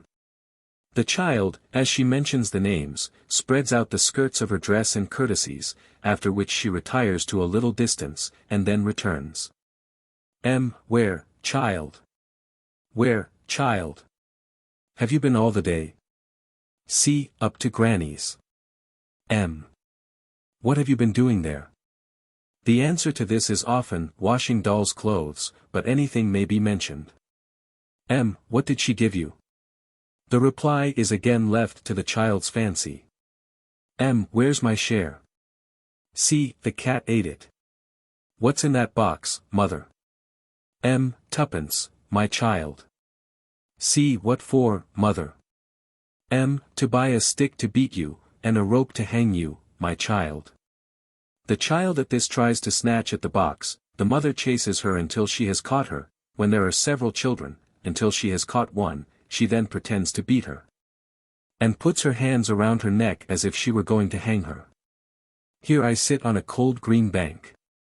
The children form a ring around one of the party, who sits in the middle, and says, Here I sit on a cold green bank.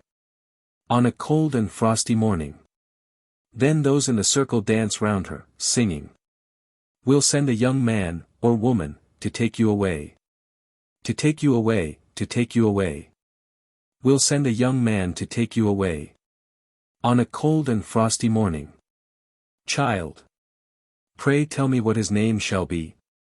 Or. Pray, whom will you send to take me away? Circle. We'll send Mr. to take you away. This is repeated 3 times with the refrain, on a cold, etc. After which the dancing and singing cease, and the child is asked, sugar, sweet, or vinegar, sour. Her answer is always taken in a contrary sense, and sung, as before, 3 times, whilst the children circle round. The one in the middle then rises to her feet. The boy, or girl, named advances and kisses her, they change places, and the game begins again. Joggle along. This is a very favorite open-air game. To play it there must be an uneven number. He, or she, stands in the middle, whilst the others, arm in arm, circle around him singing. Come all ye young men, with your wicked ways. Sow all your wild oats in your youthful days. That we may live happy, that we may live happy. That we may live happy when we grow old. The day is far spent, the night's coming on. Give us your arm, and we'll joggle along. That we may live happy, etc., etc. At the words, joggle along, they all drop the arm of the person they are leading, and try to catch the arm of the player in front of them, whilst the middleman tries at the same time to get a partner. Should he succeed, the player left without one takes his place. Repeat. I am indebted to the Reverend S. Rundle, Vicar of Godolphin, for another set of words to this game, which he calls The Jolly Miller. And, under this title, a lady, 2 years since, saw some children playing it at St. Ives, in Cornwall. There was a jolly miller, lived by himself. By grinding corn he got his wealth. One hand in the upper, the other in the bag. As the wheel went round, they all called, grab. In this county, Tom Tiddler's ground is known as Mollish's land, Cat and Mouse as the Duff and Ring, and Blind Man's Buff as Blind Buckadavy. To this last the following words are repeated, which I have never seen in print. One of the players takes the blind person by the shoulders, and says, How many horses has your father got in his stables? A. 3. What color are they? A. Red, white, and grey. Whirling him round. Then turn about, and twist about, and catch whom you may. To make barley bread, in other districts, cockley bread, this rhyme is used in West Cornwall. Mother has called, mother has said. Make haste home, and make barley bread. Up with your heels, down with your head. That is the way to make barley bread. Bobby Bingo. Of this, which is a very common game at school treats in some parts of West Cornwall, I have only lately, through the kindness of the Reverend S. Rundle, succeeded in getting a description. He saw some children, in 1884, playing it in his parish, Godolphin, Helston. A ring is formed, into the middle of which goes a child holding a stick, the others with joined hands run round in a circle, singing. There was a farmer had a dog. His name was Bobby Bingo. B-I-N-G-O. His name was Bobby Bingo. When they have finished singing they cease running, whilst the one in the center pointing with his stick asks them in turn to spell bingo. If they all spell it correctly they again move round singing. But, should either of them make a mistake, he or she has to take the place of the middleman. Weigh the butter, weigh the cheese. Is rather dangerous, and now but rarely played. Two children stand back to back with their arms locked. One stoops as low as he can, supporting the other on his back, and says, "Weigh the butter." He rises, and the second stoops in his turn with, "Weigh the cheese."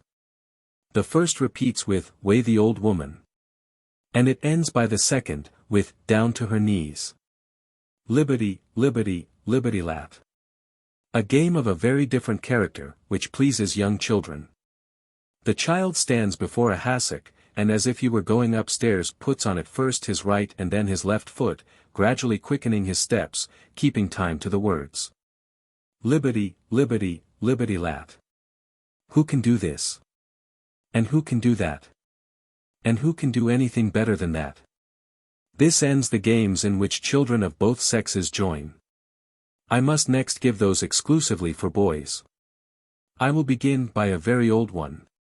Ship Sail is a game usually played with marbles. One boy puts his hand into his trousers pocket and takes out as many marbles as he feels inclined.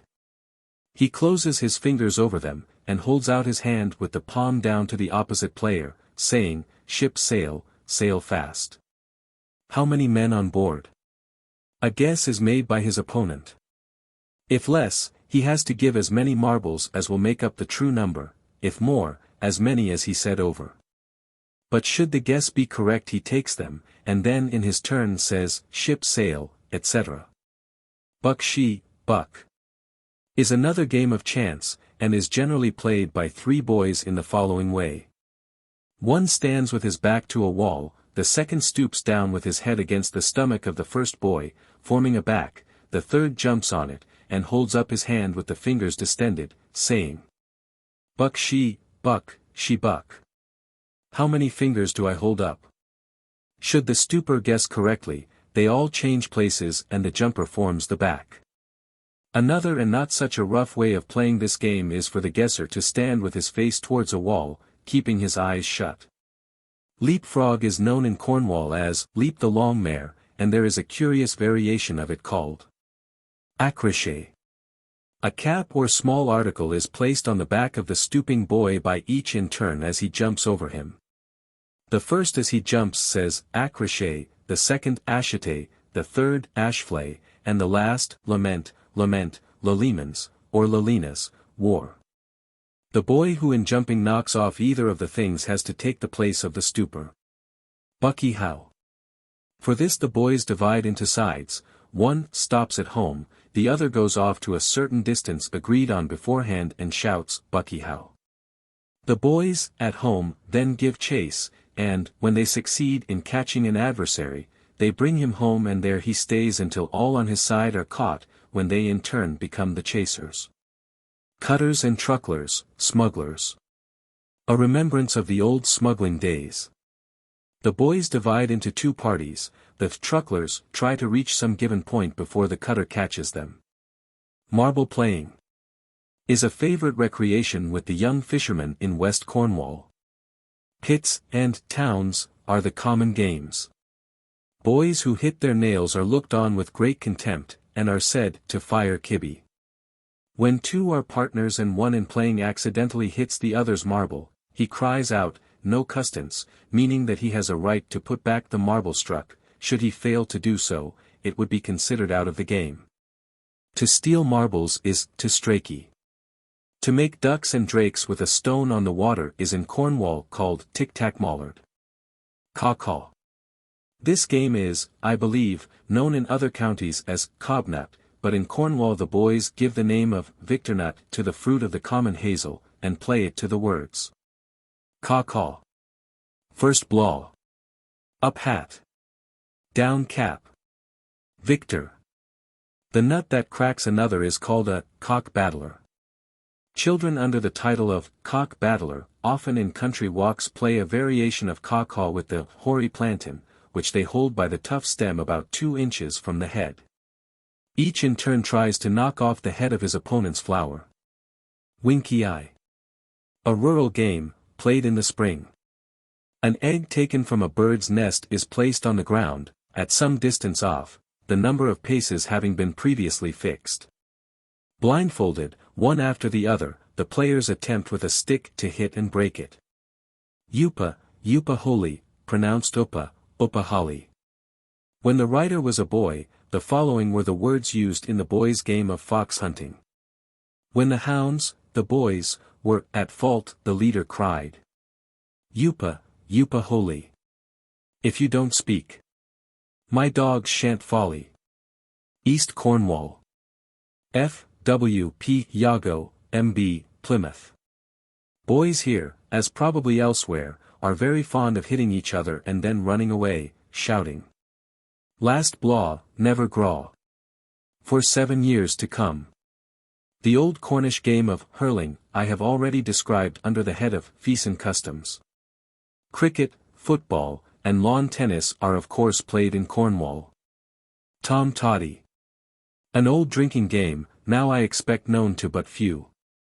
Each person in succession has to drink a glass of beer or spirits, on the top of which a piece of lighted candle has been put, whilst the others sing. Tom Toddy es come home, come home. Tom Toddy es come home. With es eyes burnt. And his nose burnt. And es eyelids burnt also. Tom Toddy es, etc. Specimens of Cornish provincial dialect. Uncle Jan Trenoodle. Of the old dance, letter pooch, the name only is remembered. Ballads, etc. There are a few well-known old Cornish ballads, which have already been printed and reprinted. My apology for again introducing them here, must be, that a work of this kind would not be complete without them. John Dory, an old ballad on a Duke of Cornwall's daughter, the stout cripple of Cornwall, and the barley mow, may all be found in Specimens of Cornish provincial dialect, by Uncle Jan Trenoodle, Sandys. Tweedly, Tweedly, Twee, through Reverend S. Rundle, in Transactions Penzance Natural History in Antiquarian Society, 1887-88, Ye sexes give ear to my fancy, T. Q. Couch, Pulpero, Cornwall.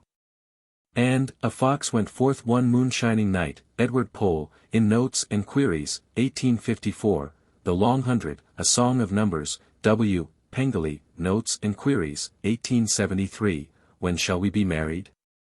Which I heard many years ago in Scilly, and of which I only remember 3 verses, I have never seen in print.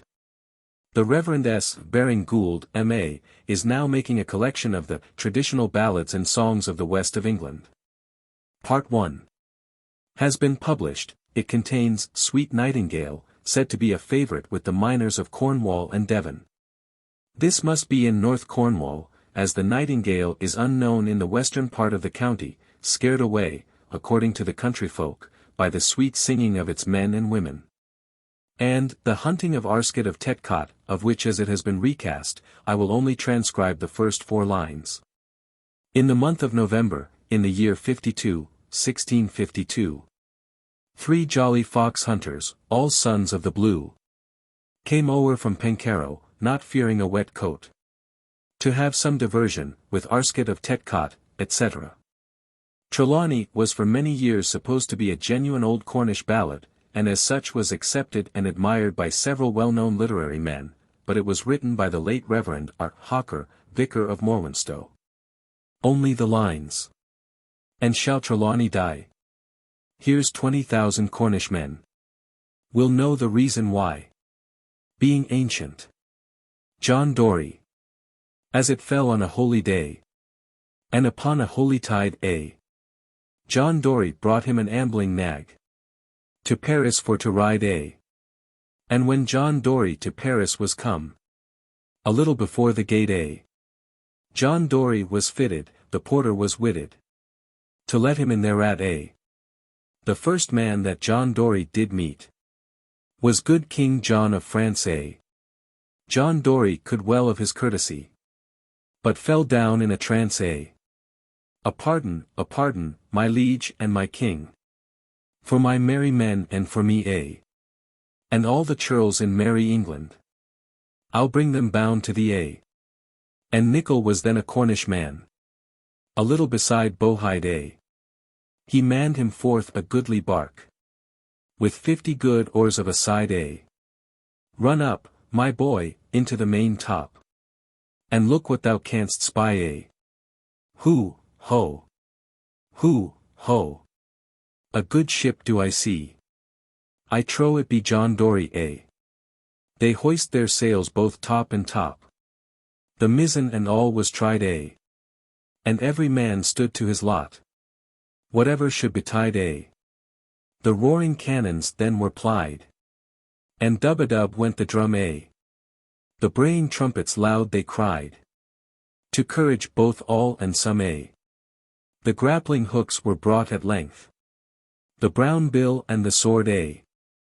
John Dory at length, for all his strength, was clapped fast under board a. This song is mentioned by Carew in his survey of Cornwall. In it he says, the prowess of one Nicholas, son to a widow near Foy is descanted upon. He was one of the Foy gallants. An old ballad. On a Duke of Cornwall's daughter, who after her marriage to a king of Albion, was divorced for the sake of a favourite mistress, and her exemplary revenge on them both. When Humber in his wrathful rage, King Albonact in field had slain, whose bloody broils for to assuage, King Lochran then applied his pain, and with a host of Britons stout, at length he found King Humber out. Advantage great he met him then, and with his host beset him so, that he destroyed his warlike men, and Humber's power did overthrow. And Humber, which for fear did fly, leapt into a river desperately, and being drowned in the deep, he left a lady there alive, which sadly did lament and weep, for fear they should her life deprive. But by her face that was so fair, the king was caught in Cupid's snare. He took this lady to his love, who secretly did keep it still, so that the queen did quickly prove. The king did bear her most good will, which though by wedlock late begun, he had by her a gallant son. Queen Gendelin was grieved in mind, to see the king was altered so. At length the cause she chanked to find, which brought her to much bitter woe. For Estrald was his joy, God wot, by whom a daughter he begot. The Duke of Cornwall being dead, the father of that gallant queen, the king with lust being overlaid, his lawful wife he cast off clean, who with her dear and tender son, for succour did to Cornwall run. Then Lochran crowned Estrald bright, and made of her his lawful wife, with her which was his heart's delight. He sweetly thought to lead his life. Thus Gendelin, as one forlorn, did hold her wretched life in scorn. But when the Cornish men did know the great abuse she did endure, with her a number great did go, which she by prayer did procure. In battle then they marched along, for to redress this grievous wrong. And near a river called Store, the king with all his host she met, where both the armies fought full sore. But yet the queen the field did get. Yet ere they did the conquest gain, the king was with an arrow slain. Then Gendelin did take in hand, until her son was come to age, the government of all the land. But first her fury to assuage, she did command her soldiers wild, to drown both Estrald and her child. Incontinent then they did bring fair Estrald to the river side, and Sabrine, daughter to a king, whom Gendelin could not abide, who being bound together fast, into the river they were cast. And ever since that running stream, wherein the ladies drowned were, is called Severn through the realm, because that Sabrine died there. Thus those that did to lewdness bend were brought unto a woeful end. Ye sexes give ear. Ye sexes give ear to my fancy. In the praise of good women I sing. It is not of Doll, Kate, nor Nancy, the mate of a clown nor a king.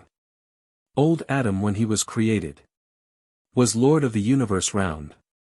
But his happiness was not completed until that a helpmate was found.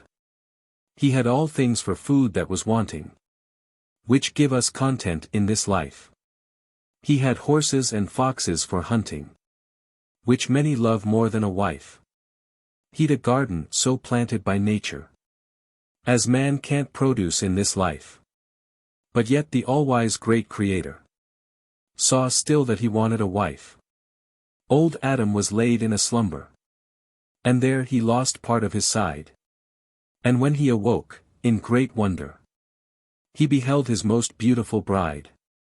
With transport he gazed all on her. His happiness then was complete.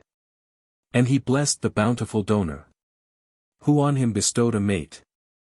She was not took out of his head, to reign or to triumph o'er man. She was not took out of his feet, by man to be trampled upon. But she was took out of his side, his equal and partner to be. Though they are united in one, still the man is the top of the tree. Then let not the fair be despised by man, as she's part of himself. For a woman by Adam was prized more than the whole world with its pelf. Then man without woman's a beggar, though of the whole world he's possessed. And a beggar that has a good woman, with more than the world he is blessed.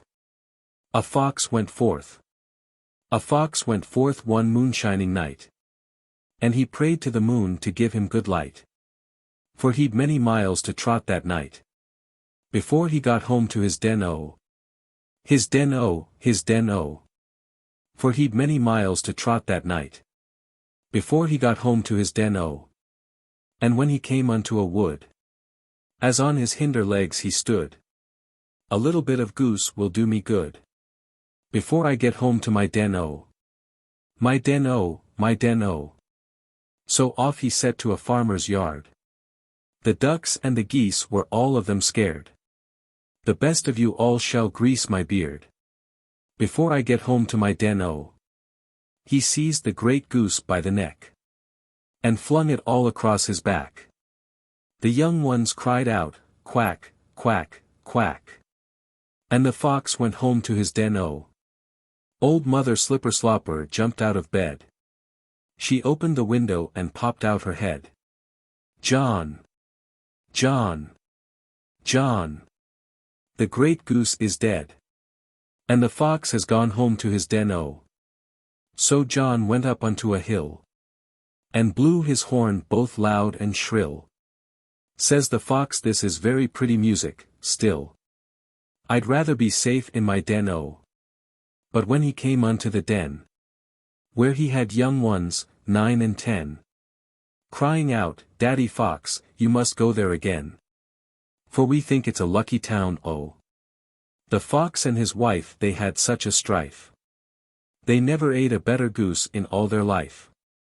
They tore it abroad, without fork or knife. And the little ones picked the bones oh.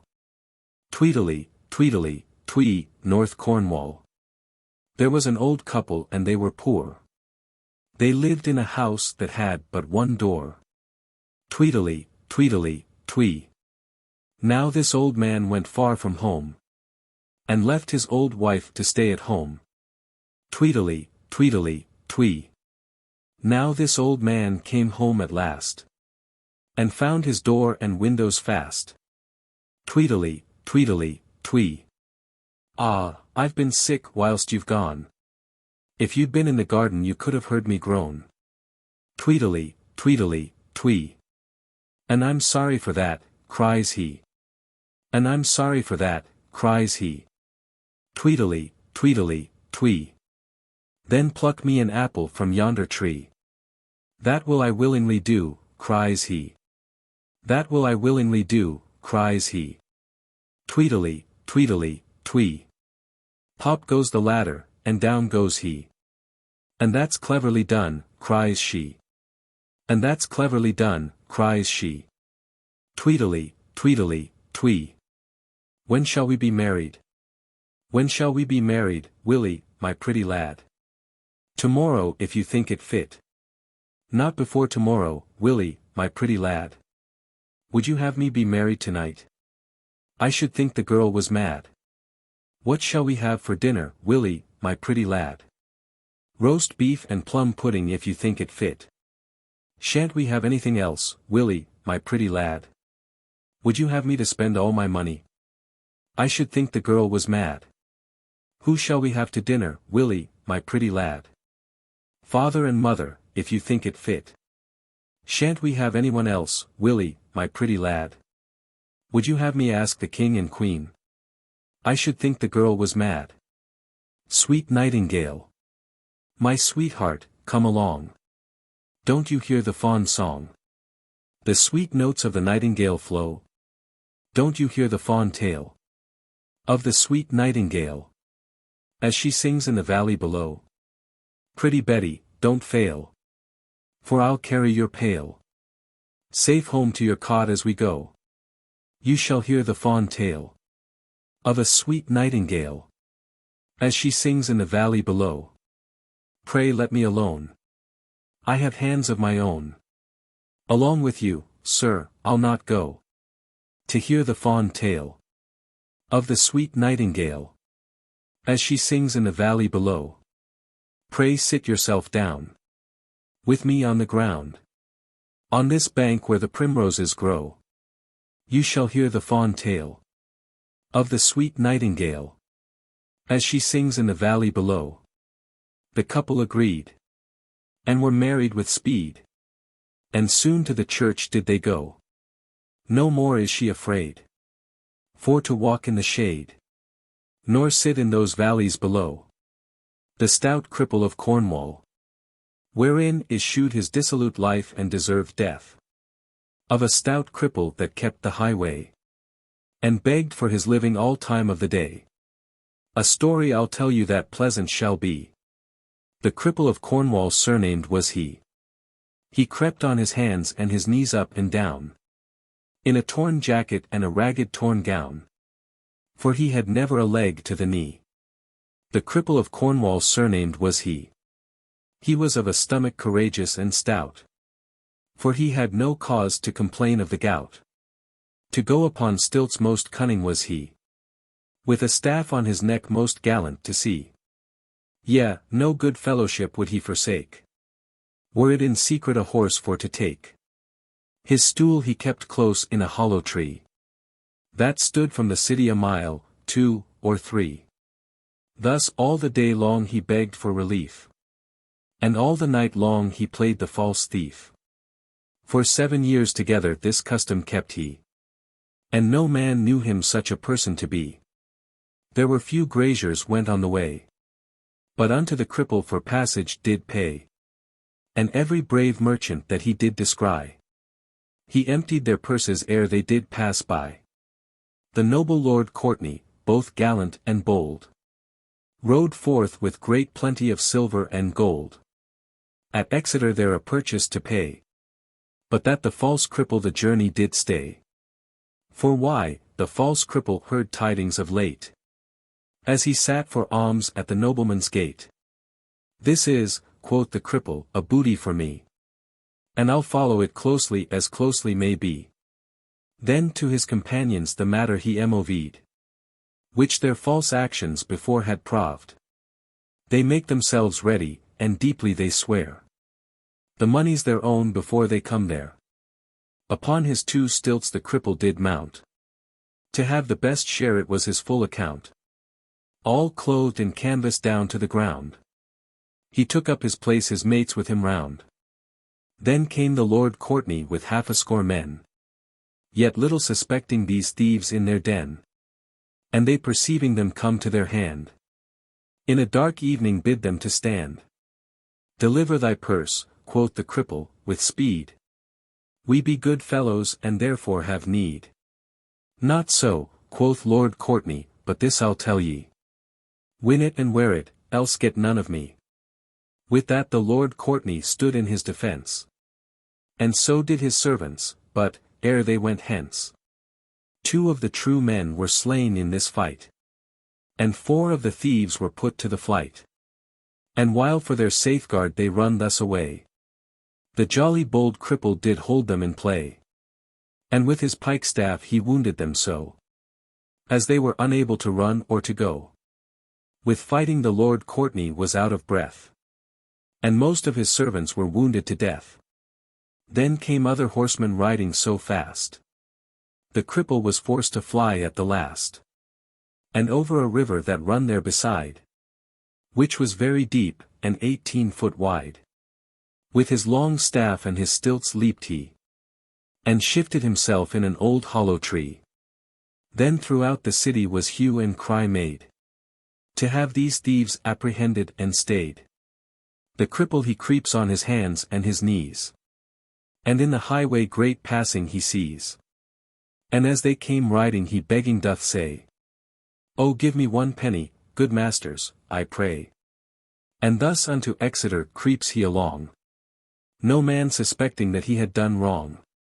Anon the Lord Courtney he spies in the street. He comes unto him and kisses his feet.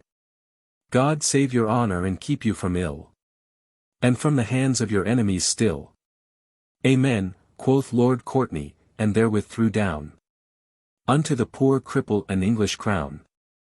Away went the cripple, and thus he did think, £500 more will make me to drink. In vain that hue and cry it was made. They found none of them though the country was laid. But this grieved the cripple night and day, that he so unluckily missed of his play. £900 this cripple had got, by begging and thieving, so good was his lot. £1,000 he would make it, he said, and then he would give over his trade. But as he strived his mind to fulfill, in following his actions so lewd and so ill, at last he was taken the law to suffice, condemned and hanged at Exeter size, which made all men amazed to see, that such an impudent cripple as he should venture himself such actions as they, to rob in such sort upon the highway. The barley mow, a harvest song. Here's a health to the barley mow, my brave boys. Here's a health to the barley mow. We'll drink tea out of the jolly brown bowl. Here's a health to the barley mow. Chorus. Here's a health to the barley mow, my brave boys. Here's a health to the barley mow. We'll drink tea out of the neperkin, 37 boys. Here's a health to the barley mow, the neperkin, and the jolly brown bull. Chorus. Here's a health, etc.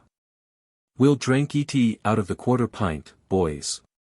Here's a health to the barley mow, the quarter pint, neperkin, and the jolly brown bull. Chorus. Here's a health, etc. This goes on through very many verses until all the different parts of liquid measure are exhausted. The 3 last verses are: We'll drink tea out of the well, my brave boys. Here's a health to the barley mow, the well, the husked, 38, the half husked, anchor, 39. The half anchor, gallon, the pottle, the quart, the pint, the half a pint, quarter pint, neperkin, and the jolly brown bull. Chorus. Here's a health, etc. We'll drink tea out of the rever, my boys. Here's a health to the barley mow, the rever, the well, etc. Chorus. Here's a health, etc. We'll drink tea out of the ocean, my boys. Here's a health to the barley mow, the ocean, the rever, the well, etc. Chorus. Here's a health, etc. At Loo, in East Cornwall, it was usual 40 years ago, and probably it is still, for labourers to sing, the Long Hundred, a song of numbers, when throwing ballast with shovels from a sand barge into a ship. The object was said to be threefold: to keep time, i.e. work simultaneously, to prevent anyone from shirking his share of work, and to cheer themselves for the labour, which was by no means light. A shovelful of ballast was delivered by every man with each line of the song, which ran thus. The Long Hundred. There goes one. One there is gone. Oh, rare one. And many more to come. To make up the sum. Of the hundred so long. There goes, etc. on to 20. The song, it will be seen, consisted of 26-line stanzas, hence when it was completed, each man had thrown on board 120, i.e., a long 100, shovelfuls of ballast. After a pause both the song and the ballasting were resumed, and so on to the end. W. Pengelly. There are a great many jingling local rhymes and modern dialect poems not worth recording. I will only quote 2 of the first. Elecampain. What is your name, Elecampain? Who gave you that name, my master and dame? How long will you keep it? As long as I like it. How long will that be? As long as me and my master agree. Polwheel calls a tomtit Elecampain. And says, there is a vulgar tradition that it is a bird by day and a toad by night. Uncle Jan Dory. I'll tell a story 'bout Uncle Jan Dory. Who lived by the side of a well. He went to a plomp pump, and got himself drunk. And under the table he fell. The Cornish peasantry of the last century were very fond of riddles, but most of them will not bear repetition. They are, as well as many of their sayings and rhymes, much too broad for the taste of this generation, and would only be tolerated in the days when a spade was called a spade. There are 2 exceptions that I know worth transcribing. One has already appeared with its answer, through the Reverend S. Rundle, in Transactions Penzance Natural History in Antiquarian Society, 1885–86. Riddle me. Riddle me right. Guess where I was to last Saturday night. Up in the old ivy tree. 2 old foxes under me. Digging a grave to bury me. First I heard the wind blow. Then I heard the cock crow. Then I saw the chinchamp chawing up his bridle. Then I saw the workman working hisself idle. Answer. A young woman made an appointment to meet her sweetheart. Arriving first at the place, she climbed into an ivy-covered tree to await his coming. He came in company with another man, and not seeing her, the 2 old foxes began to dig a grave, in which from her hiding place she heard that after murdering they intended putting her. The chinchamp was the horse on which they rode away, when they failed to discover her. Working hisself idle, is working in vain.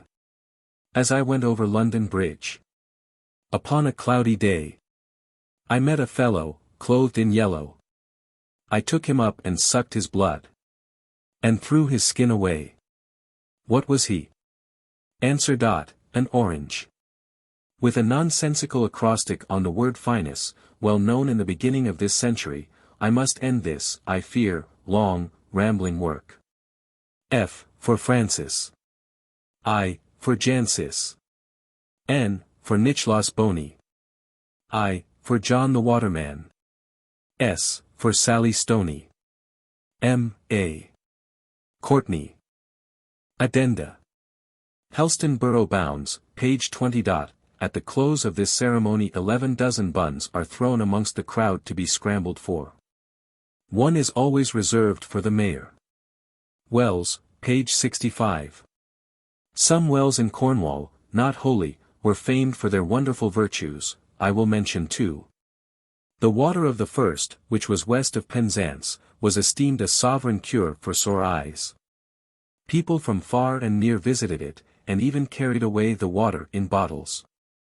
It was, however, best if possible to walk to the well before breakfast, and there bathe the eyes. The second was at Castle Chun, between Penzance and Street Just. Its water endowed the drinkers with perpetual youth.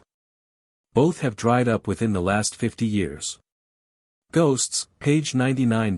The following quaint story was told me by a girl whose grandmother was the friend mentioned. In the last century there lived in Trezila, a hamlet in the parish of Goulval, near Penzance, a widow who had been deprived of her rights. Walking one day in the fields near her home she saw a strange spotted dog who seemed to know her. She met it a second time, and decided when she next went out to take a friend with her.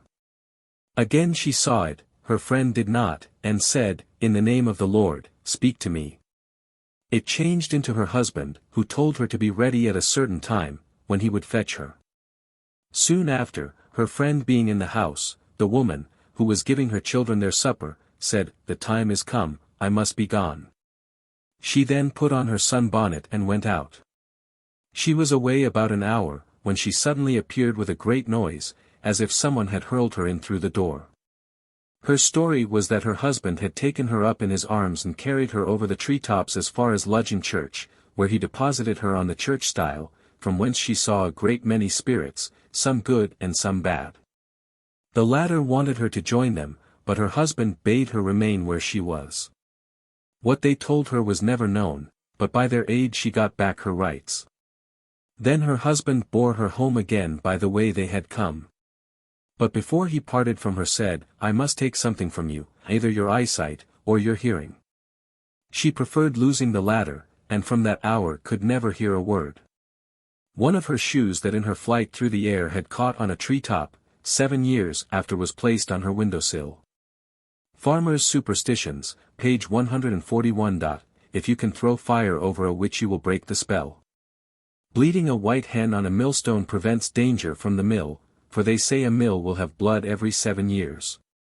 Charms, page 144. Some were provided with little bags of earth, teeth, or bones taken from a grave. Most of the very religious folks had a verse of scripture, concluded with the comfortable assurance that by the help of the Lord the white witch hopes to do them good. Bottrell. Epilepsy, page 154. Another authority says that the 30 pence collected by 30 young men at the church door is deposited for a half-crown, from which the centre is cut. The flat ring left is worn by the epileptic person day and night. Through Reverend A. H. Mallon, M.A. The bundle of charms, Reverend A. H. Mallon, M.A., is unavoidably omitted. Burning the Witch, page 180. Still played. A pole about 5 feet long is placed with its ends resting on low stools, or bottles. On this a person sits lengthways with crossed ankles. He, or she, holds in his hand a long stick with a slit at one end, into which the paper effigy of the witch is stuck. This must be burnt at a candle placed on the floor at a short distance from the sitter. He must not support himself in any way, nor leave his perch.